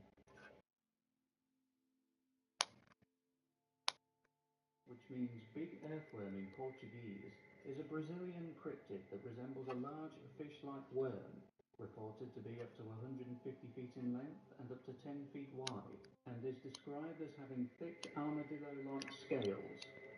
The Minocao was described to European explorers in the 19th century by locals in Brazil, with claims that they lived in lakes and would often drag Bladder horses feels and so much flying cattle better. under the water, similar to how I should crocodiles light one behave. too. It is thought to be a burrowing animal and has been blamed for severe damage to local roads. There have also been reports of buildings collapsing and rivers having their course altered due to the Minocao's burrowing activity. Respected cryptozoologist Carl Schucker suggests that the Minocao could be a giant Sicilian, an amphibian with a limbless body and subterranean and aquatic habits. The Minocao, however, now appears to have gone extinct, as there have been no reported sightings in over a century. In the African country of Niger, there is a small dinosaur with dragon-like characteristics. It is a spinosaur, known as the Niger fire spitter, and was first seen in Arlit, Niger in 1984. It was found by local uranium miners, who were then chased by the fire spitter to Arlit, where it was shot by soldiers on duty in the area. Africa is thought to be home to a number of surviving dinosaurs.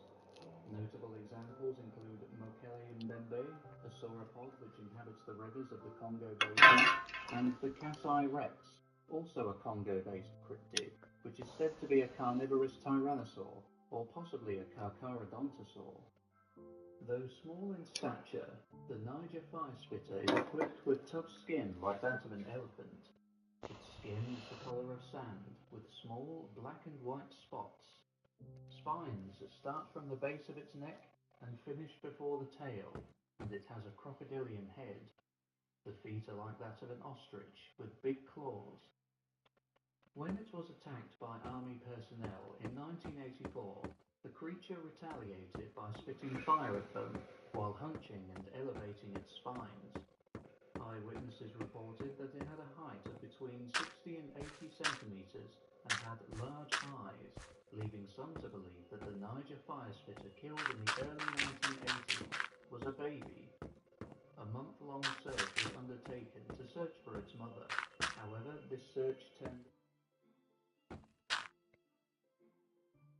The convict Why does it is a keep cutting out relentless to the next one? ocean-dwelling centipede, which makes its home in the southeast Vietnam Sea.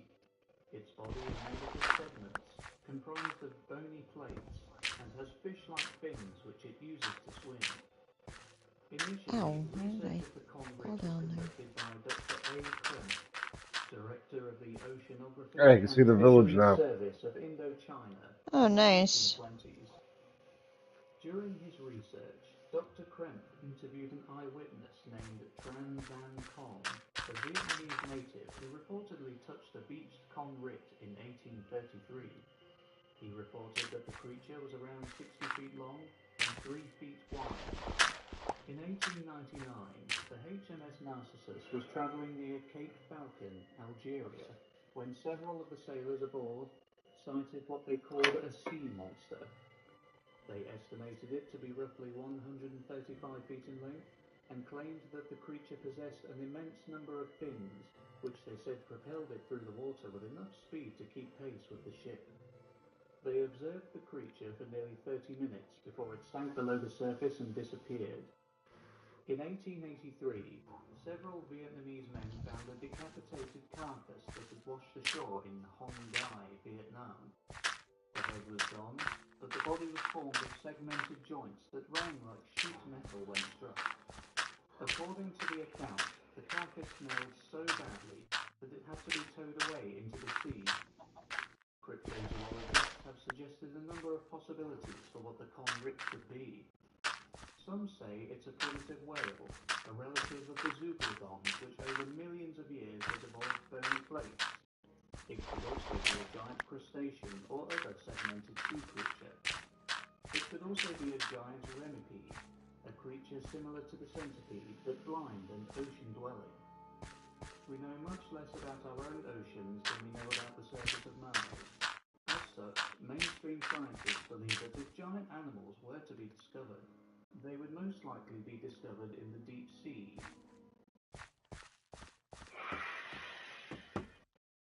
Off the coast of Hook Island, Queensland, Australia, there is a 90-foot sea monster that resembles a giant black tadpole that has an enormous mouth, small teeth, and eyes that sit on top of its head.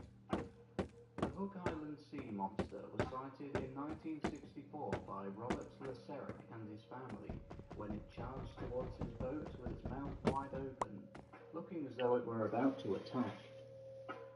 Leseric noticed that the creature's tail was injured, either by a ship's propeller or by an even larger sea-dwelling creature. He stated that he could only see its head clearly once the creature had gotten to within 20 feet or so of the boat. Its head was quite large, around 4 feet from top to bottom, with a gaping mouth about 4 feet wide. The skin was smooth but rather dull, like that of a shark, and was brownish-black in colour with brown rings repeating along the length of its body, while the eyes were a pale green. He said that he saw no fins or spines, or any obvious breathing openings, although he believed that there would have to have been some, being an underwater creature. The creature's teeth appeared to be small, and he also noticed fragments of a sort of dark substance hanging from the upper row of teeth. Behind its head, the body was a little over 2 feet thick, and remained that way for about 25 feet, where it gradually tapered into what he described as a whip-like tail.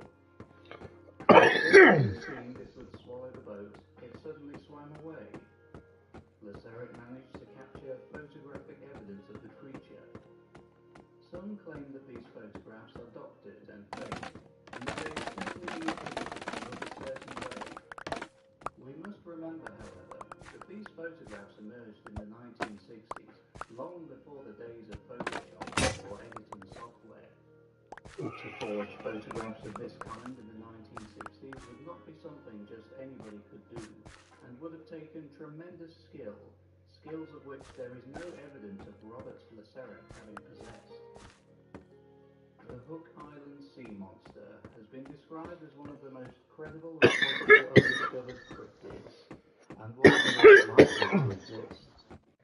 It is also notable in the fact that there is actual photographic evidence, as is the case with the Loch Ness Monster, or Bigfoot, though the sea monster that dwells in the waters of Hook Island is nowhere near as well known. The eyes are just visible in the photo taken by Robert Leseric, and this is perhaps one of the most frightening of cryptid close encounters that we know of today.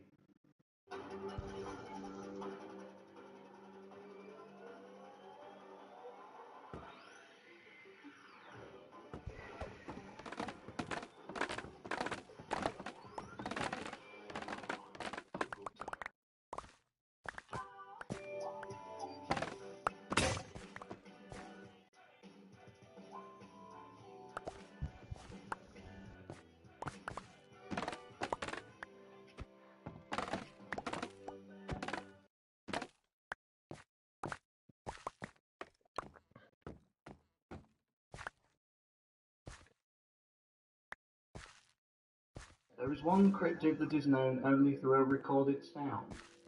Julia, as the creature has since been nicknamed, was recorded in March 1999 by the US-based National Oceanic and Atmospheric Administration, or NOAA.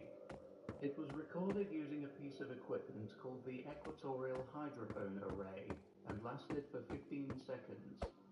NOAA researchers have officially stated that the recording is the sound of a large iceberg running into the sea floor and nothing more. But since when were government agencies worthy of our trust? Some say that Julia is in fact a gigantic ocean-dwelling creature, a sea serpent perhaps. Or maybe what the NOAA recorded that day was the sound of the Kraken going about its deep-sea-based business. I will play the sound that was recorded that day for you now, traveller, and you can judge for yourself.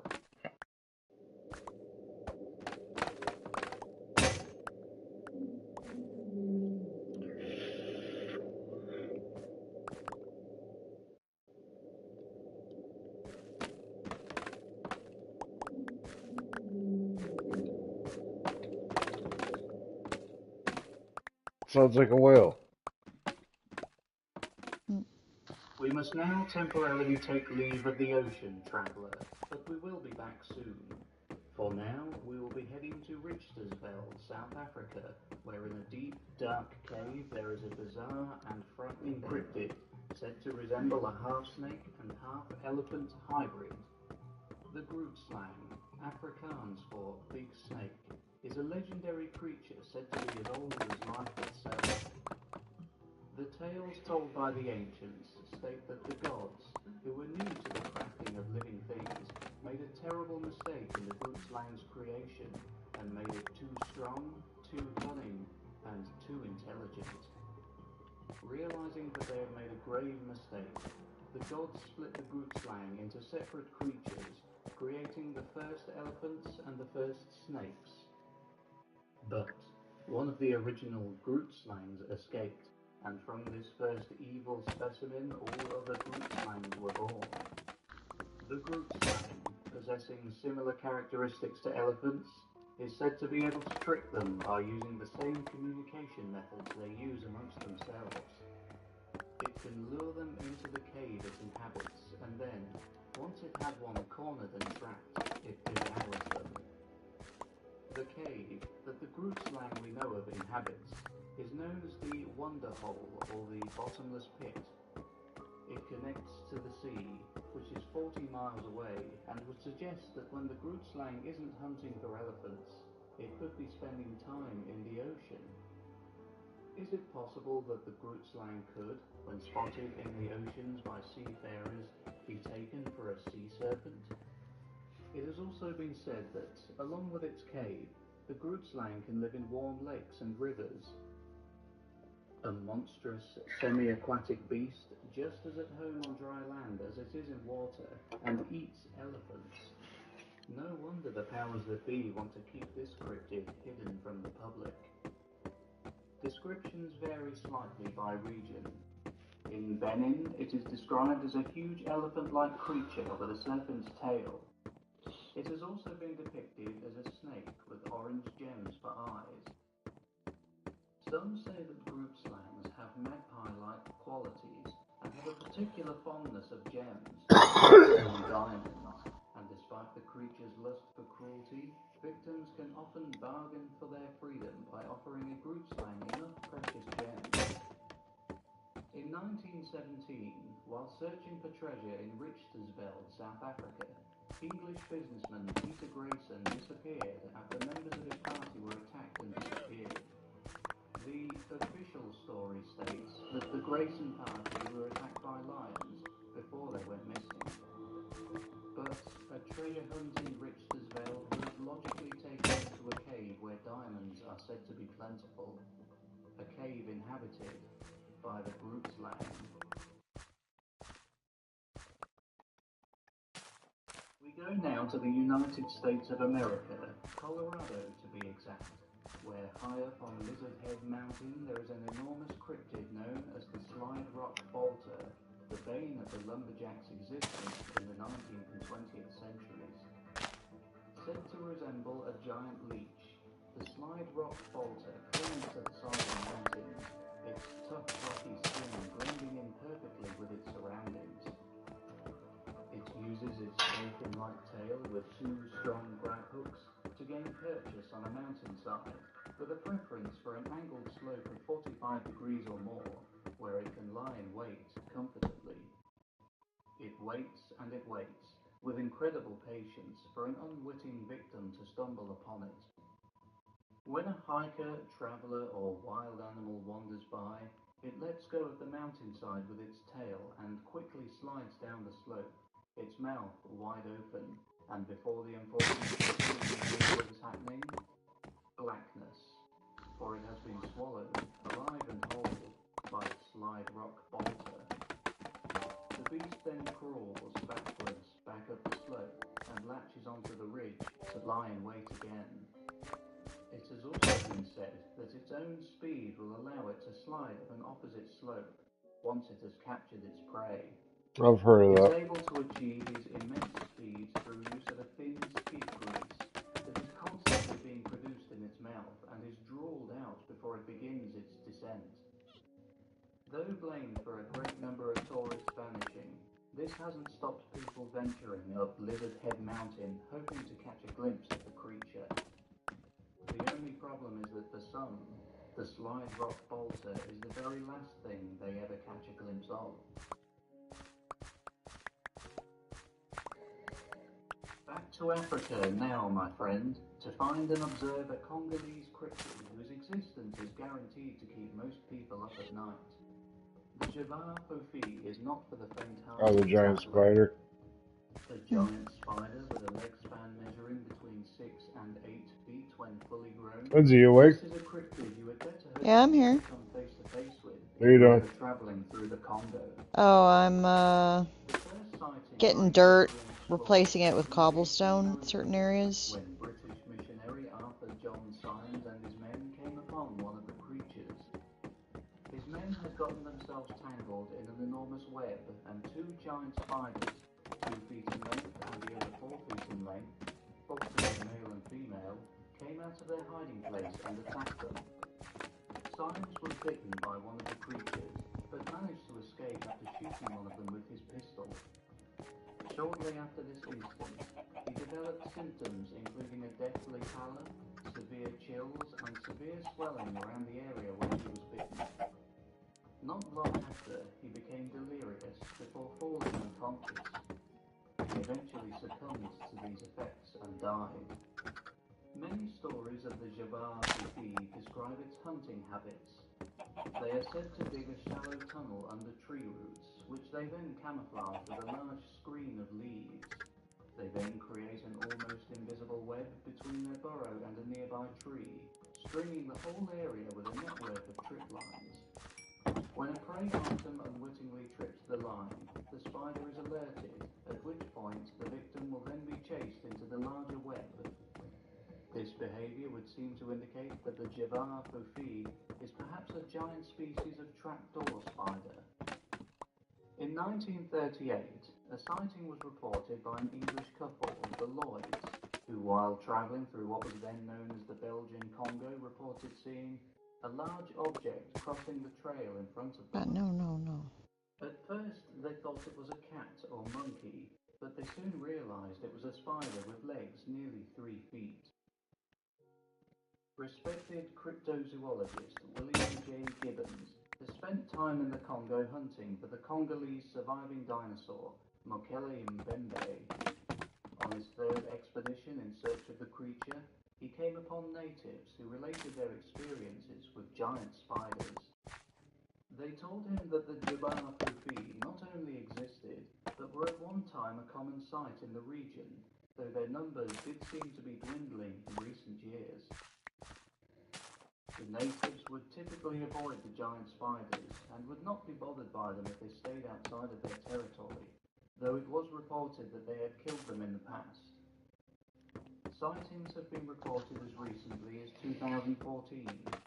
In 2013, a video surfaced on YouTube in which a Jabbar Fufi was briefly caught on night vision camera in Mozambique. It appears out of the darkness near a watering hole before quickly scurrying out of view. It's the things we love most that destroy us. It's the things we love that destroy us. The Hunger Games. Intelligence fastened upon her in sudden coils, round and round her neck and arms. Then, while her awful screams and yet more awful laughter rose wildly to be instantly strangled down again into a gurgling moan, the tendrils, one after another, like great green serpents with brutal energy and infernal rapidity, rose, retracted themselves, and wrapped her about in fold after fold, ever tightening with cruel swiftness and savage tenacity of anacondas fastening upon their prey.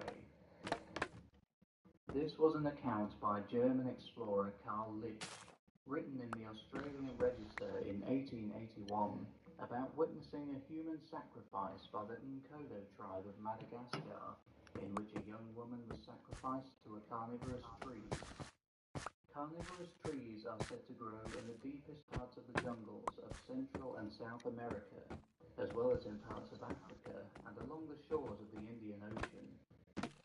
There are many different descriptions of the plant, but the majority of reports say it has a short, thick trunk and long, tendril-like appendages which are used to catch prey. Smaller carnivorous plants are known to exist, the Venus flytrap being perhaps the most well-known example. As with other species of animals and plants, which can be related and yet differ greatly in size, could it not be possible that the carnivorous tree could simply be a large relative of the Venus flytrap? Its usual prey could be animals, but if a human being were to unwittingly wander by, the carnivorous tree would likely still seize the opportunity. In the Alpine mountains of Switzerland, Austria, and Bavaria, there is a strange worm-like cryptid said to be around 3 feet long. The tassel worm, meaning worm with feet, is said to be a cylindrical creature with small stubby limbs, similar in appearance to the mealworm, but with a blunt cat-like head and powerful jaws that house deadly, venomous fangs. The tassel worm shares quite a few similarities with the Mongolian deathworm, another worm-like cryptid that makes its home in the scorching hot Gobi Desert of Mongolia. While the Mongolian deathworm spits a corrosive, acid-like venom at its prey, its Western European counterpart, the tassel worm, emits a deadly toxic gas instead. There have been many tassel worm sightings over the years. In 1723, naturalist Johann Jacob Schuser recorded an event in which a tassel worm was killed by a man named Jean Tinner. Tinner had come across the creature on the Frumansberg mountain in Switzerland while walking with his father, and reported that it was around 6 feet long and was black and grey in colour. It raised its head quickly in an aggressive fashion, at which point Tinner shot and wounded it very Together, he and his father managed to kill the creature, though they decided not to take its remains home with them. In 1903, Austrian Privy Councillor A. von Dressevich was told about a tassel worm attack by a friend, who told him that a hunter at an altitude of 4,900 feet near Murau in Steiermark had encountered the creature. He said that it was around 19 inches long and about 3 inches thick. Upon approaching the creature for a closer look, it suddenly leapt at his face. He slashed at it with his knife instinctively, but the blade was no match for the tassel worm's rock-hard scales. The beast wasn't finished with the hunter either. It lashed out at him again, lunging at his face 6 more times before turning around and retreating into a crack between some rocks. Tassel worm encounters were reported throughout the 20th century, and while some believe the creature to be anything more than a snake or a amount of reports made that describe this creature as being something else, with highly similar descriptions, cannot be ignored. Perfect paint projects start at 8 Hardware of Litchfield. We carry top-rated painting things from Benjamin Moore, Cabot, and Clark and Kensington, plus all the painting supplies you need to get the job done right. Oh, why did I do that? Your own sample, and our paint experts can match it using matching technology. Turn to your neighbors at 8 Hardware of Litchfield, where you get knowledgeable advice on how to make their receiving. 8 Hardware of Litchfield, your paint safe.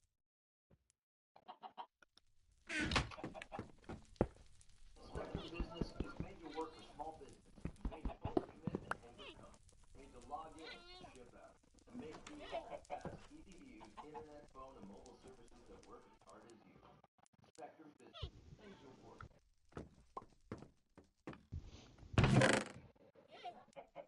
I told you we would return to the sea, traveller, and while this cryptid isn't quite as titanic in size as the Kraken, it's no underwater teddy bear either.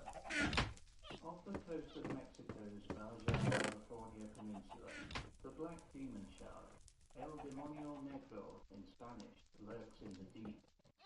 The black demon shark is a huge black-colored shark, similar in appearance to the great white shark, only much larger.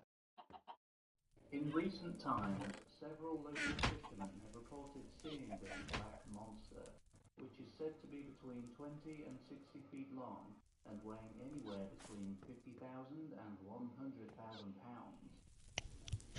Some say that it could be a surviving megalodon, a prehistoric shark thought by mainstream science to be extinct. If the coelacanth has taught us anything, though, it's that supposedly extinct sea creatures can turn up alive and well in modern times. Others suggest that it could be a new species of shark.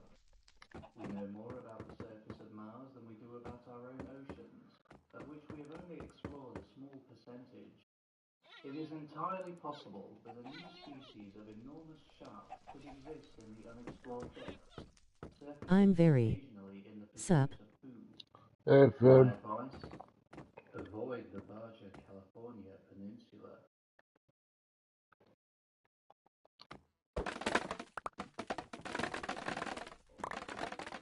Africa really is home to the We looked at giant spiders, man-eating plants, and horrifying snake elephant hybrids. When it comes to African cryptids, however, easily the most notable among them are the surviving dinosaurs and prehistoric creatures presumed to be long extinct. The Congamato is one such surviving creature from prehistory. Making its home in the countries of Angola, the Congo, and Zambia, the Congamato is a pterosaur, whose name, when translated, means breaker of boats or overturner of boats, as the Congamatos are said to be fond of capsizing the canoes of natives, and have also attacked people who wander too close to the riverbanks where they built their nests. The Congamato is described as a reddish lizard with membranous wings and sharp teeth in its beak.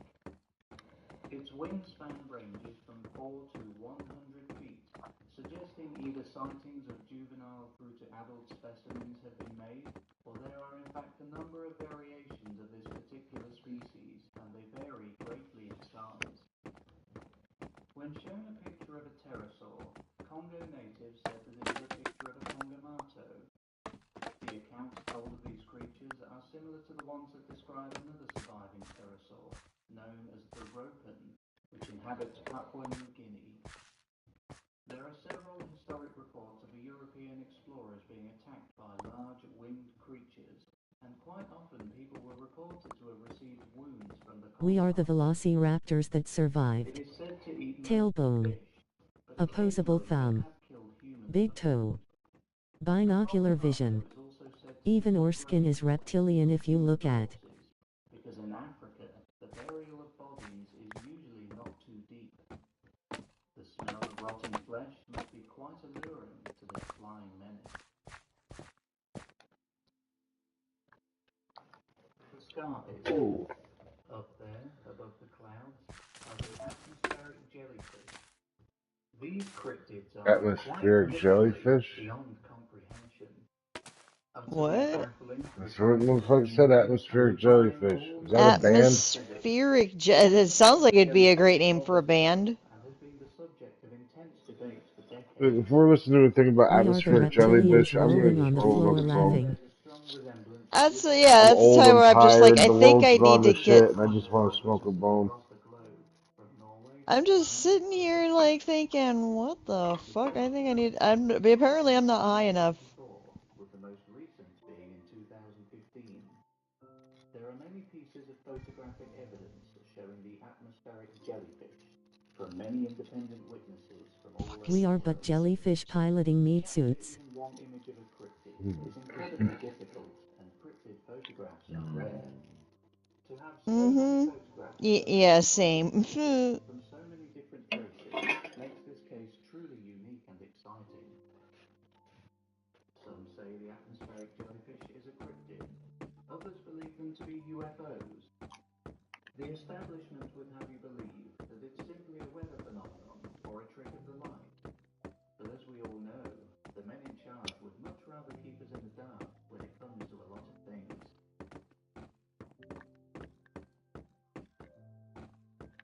All across the United States of America, there have been stories of dogmen. Oh yeah, I got my bong over here. Shit. Hold on. I Hold just want a on. joint. There seem to be several of them out there, and in I should just smoke more of this, I guess. I want to go to the galaxy Maybe I where should go tacos for were my invented. Yeah. there have been numerous reports of dogmen digging Thought we were in it. a trait that is certainly attributable. Damn. We're not in Fred Taco mentioned. Prime. Fred mentions tacos. I'm just like, shit. So fucking hungry. I was about ready to demolish a box of Girl Scout cookies. So, New species yet to be discovered. Others, who wish to keep things as narrowed down as possible, prefer to think of all these sightings as nothing more than an escaped pet wolf. A number of cryptozoologists believe that instead of being dog-like, it is actually a type of Bigfoot, which is also occurring. I got you, dirt, but I need food. Witnesses were confused. no, we're not producing a lot. Describe the creature. No, we haven't been. There's not enough chickens in there, so don't go for them. The question, however, of how every single person to have reported seeing a dogman. Earth has many variations of tacos across all cultures. But they not the original tacos. That shit came from light years away. I just want some tacos now. Shit.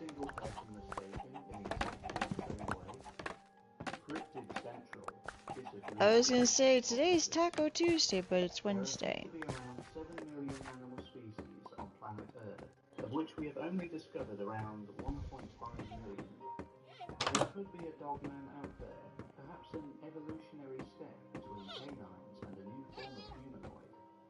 Many different types of humanoid are known to have existed. Tacos are from God. Praise tacos. Other humanoids to have existed throughout history are the trolls, who stood at between 8 and 11 feet tall, and there are many other humanoids to have existed throughout the ages. A dog-like humanoid or a See, it looks like wheat is growing, but I'm afraid if I gotta resist feeding these pandas, as adorable as they are. I know, right? I've been so tempted to go in there and give him some more bamboo, because I'm like, you guys aren't getting enough attention, I feel. described as looking like a crocodile-beaver hybrid with the ability to shoot poison darts. I'm just happy we actually got pandas. We don't have them yet, not until the bridge is done. Oh, right, because the ultimate goal is Minecraft is crossplay, yes.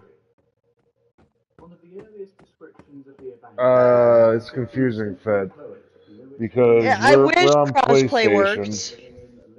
and Yeah. PlayStation is only PlayStation for this, for some reason.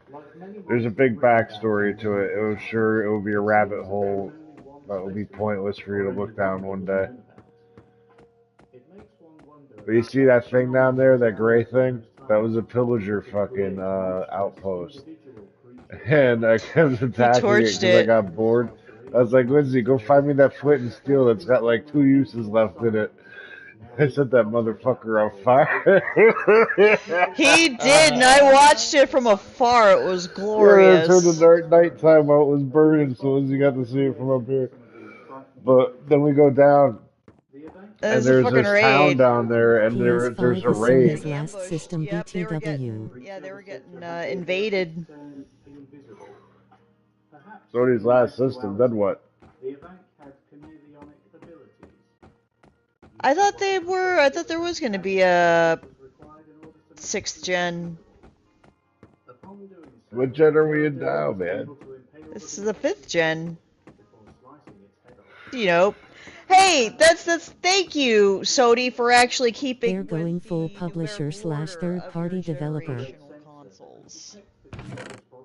So who? They sell more consoles than anybody. This was yet one more creature to be disposed of. One more monster Is it gonna be like Sega, where they're gonna move away from the hardware and just focus on games? Man, look, these are the brown ones. Oh yeah, we got brown pandas too.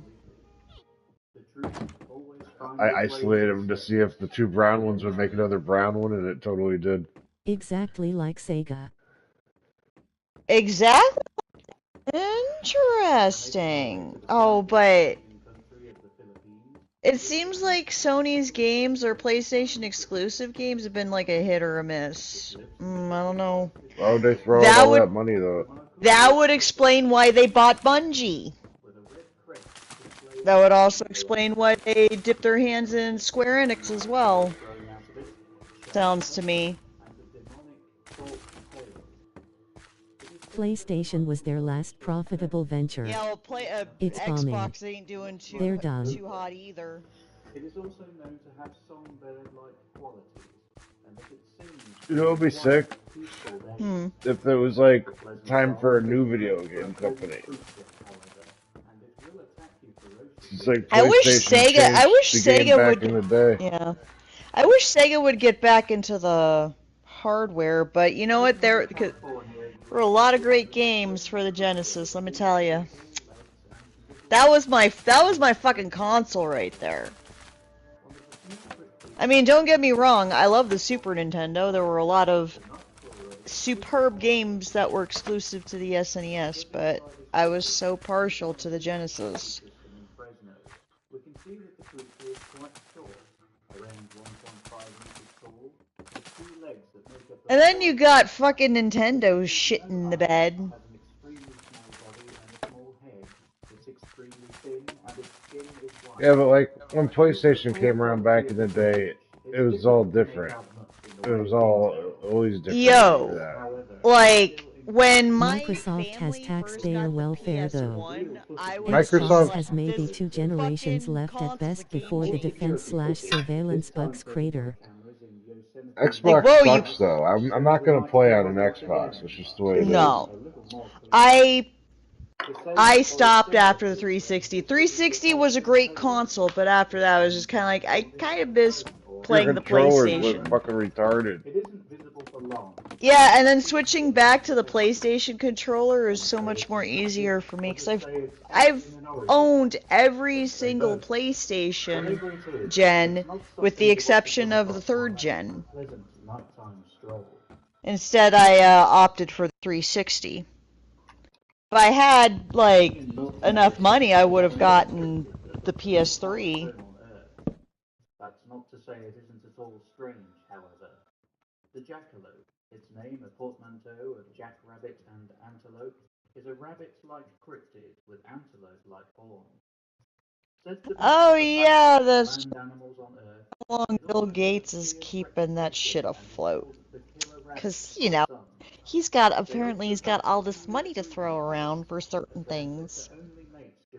Oh, but wait, I can't go down that rabbit hole. In the town of Douglas, Wyoming, it's possible to obtain jackalope hunting licenses from the Douglas Chamber of Commerce, though the hunting of jackalopes is restricted to the hours of 12 a.m. to 2 a.m. and is only permitted on one day of the year, June 31st.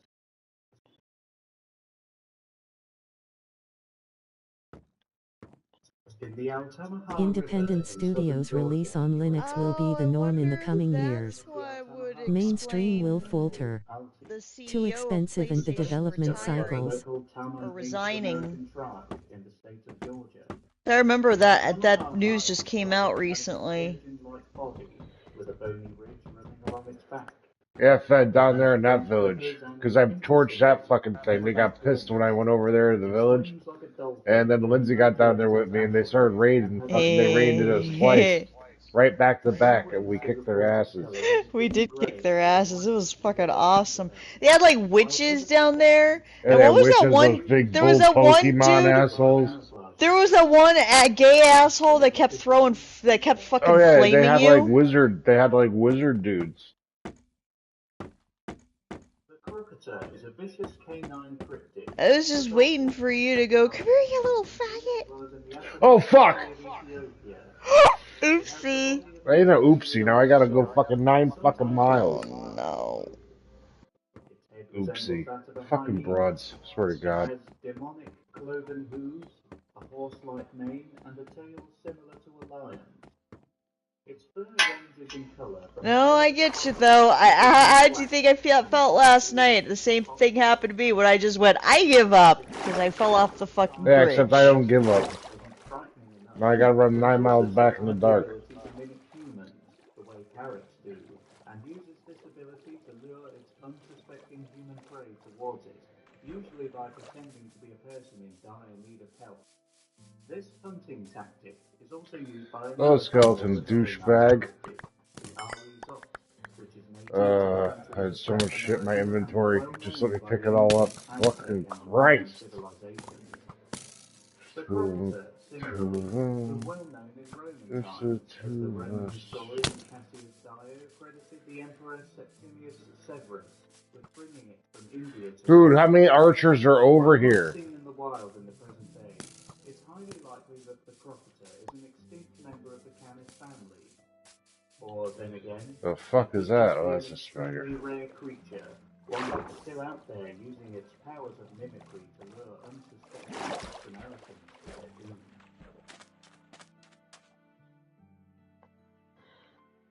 I don't think this is all my Sometimes called shit. the Oregon, is a weird fish-like creature which was said to live in the waters of Mount Marzuan, once known as Mount Maybe it is. Arabu in present-day Palestine.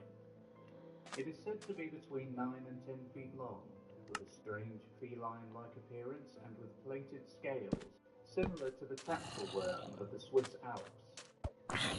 The French explorer Night victory hand. about the Arabu in Right, his so- Cosmography and stated that the meat from this creature tasted absolutely foul and that consuming it would result in Oh, there's fucking shadow person. Fuck you. Damn, this is fucking Japanese far. for wriggling body, is a deeply strange and unsettling human with white, paper-thin skin and with the most unnatural of movements. It is said to always be wiggling, as if being blown by the wind, even when no wind is present. Being a white-skinned, alien-looking humanoid, it's possible that the Kunekune is related to the previously mentioned Fresno night crawler. The Kunekune is said to only appear on hot summer days and stands in the middle of extended rice fields. Witnesses in Japan state that the creature can only be seen from a distance, and that people standing far away can observe field workers standing or walking right next to them, apparently completely unaware of their presence. Then again, some say that attempting to look at the Kunekune up close will drive a person completely insane. Perhaps these creatures are known to the field workers, and that's why they seem to be taking no notice of them. To do so would be to lose their minds. If a person tries to touch the Kunekune, it will kill them.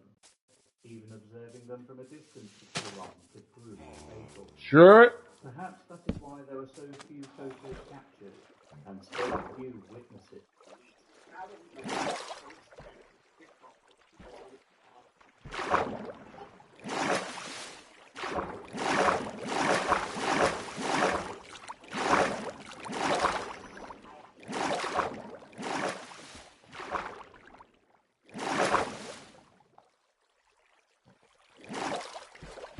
You remain in Japan for now, my friend, as there is an unscripted bit I would like to tell you. Tell me, traveler, how do you feel about snakes? How about giant ones? For your sake, dear friend, I hope snakes don't upset you too much, because the Yamakachi is just that. It lives in Mount Tsurugi, and while rare, is feared so much that most hikers and campers take weapons along with them to protect themselves while visiting the area. In 1973, a sighting was reported by a local worker who stated that he saw a 10-foot-long black snake with a white underbelly, and not long after, several other sightings of the same giant snake were reported. The worker was fortunate enough to escape with his life. However, the Yamakachi, at 10 feet in length and living in a prime hiking hotspot, has been managing to sustain itself somehow.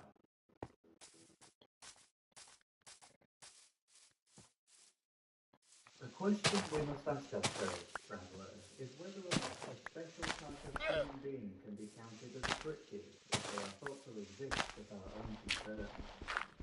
Human beings with animal-like properties, mystical beings with truly awesome powers. I'm taking a great risk telling you about this one, traveller, but I want you to have this knowledge, and I'm fully prepared to face the consequences of my actions from here on should things take a sinister turn. Here goes.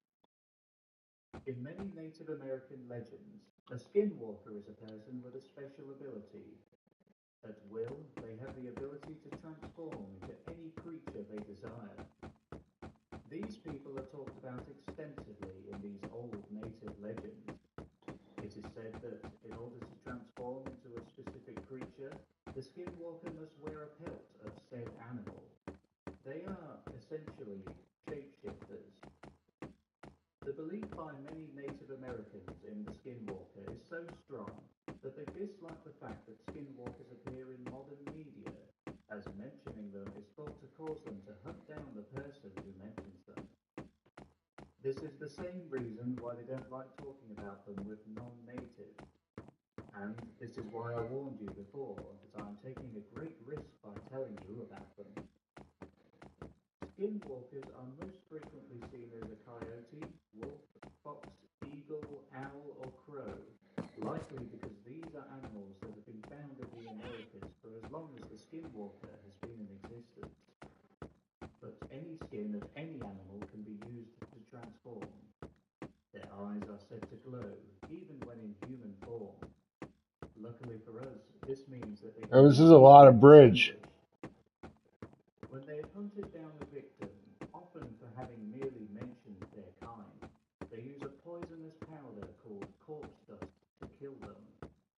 The dust is made from the bones of dead infants, specifically the bones from the fingertips and the back of the skull.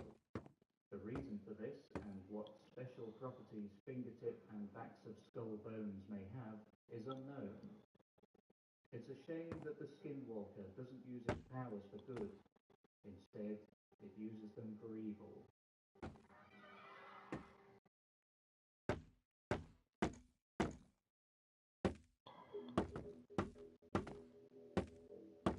Papua New Guinea. Home to the Kayamunu, a living dinosaur.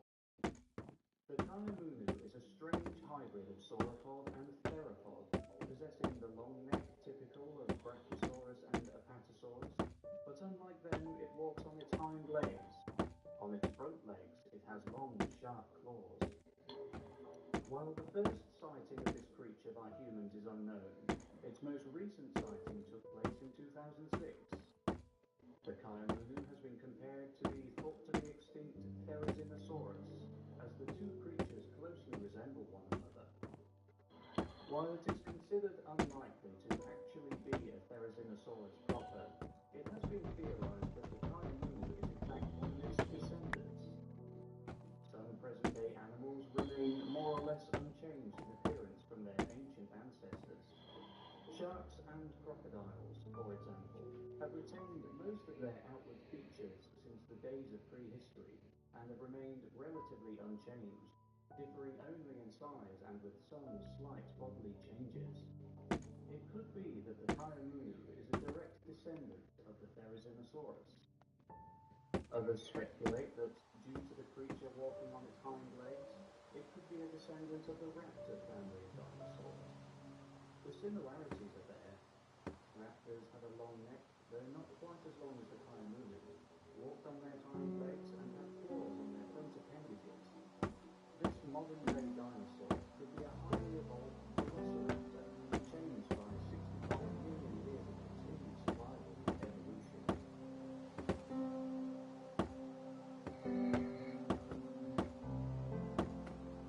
In Java, Indonesia, there is a flying giant bat.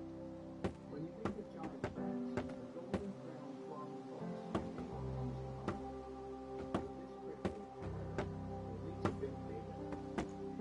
The Apu, named after the Sandalwood land of Hawaii, is a giant bat-like creature that also possesses ape-like facial characteristics. It has large, dark eyes like that of a bat, and red-skinned wings. It has large, sharp claws on its forearms, and is covered with grey fur. Its wingspan can be up to an enormous 28 feet across. The Apu mostly eats local fauna, such as large fish. However, if it happens to come across a human being, it will gladly take the opportunity to make a meal out of them. Meat is meat, after all. This That cryptid is is boring. extremely Izzy, aggressive what's something to put and on? territorial, and will attack prey. I think I'm gonna go to bed. I'm not feeling too good. Yeah? Alright. Well, have a good sleep, Lindsay. Alright, night, Jesse. Night.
Halloween night. Alright, I'm gonna go to sleep because I'm Maybe tired. you don't know what to feel. We should have So read. you just walked around the city in pre-game with a couple of bars. 2 hours before everyone started to turn up. We also checked out some neighborhoods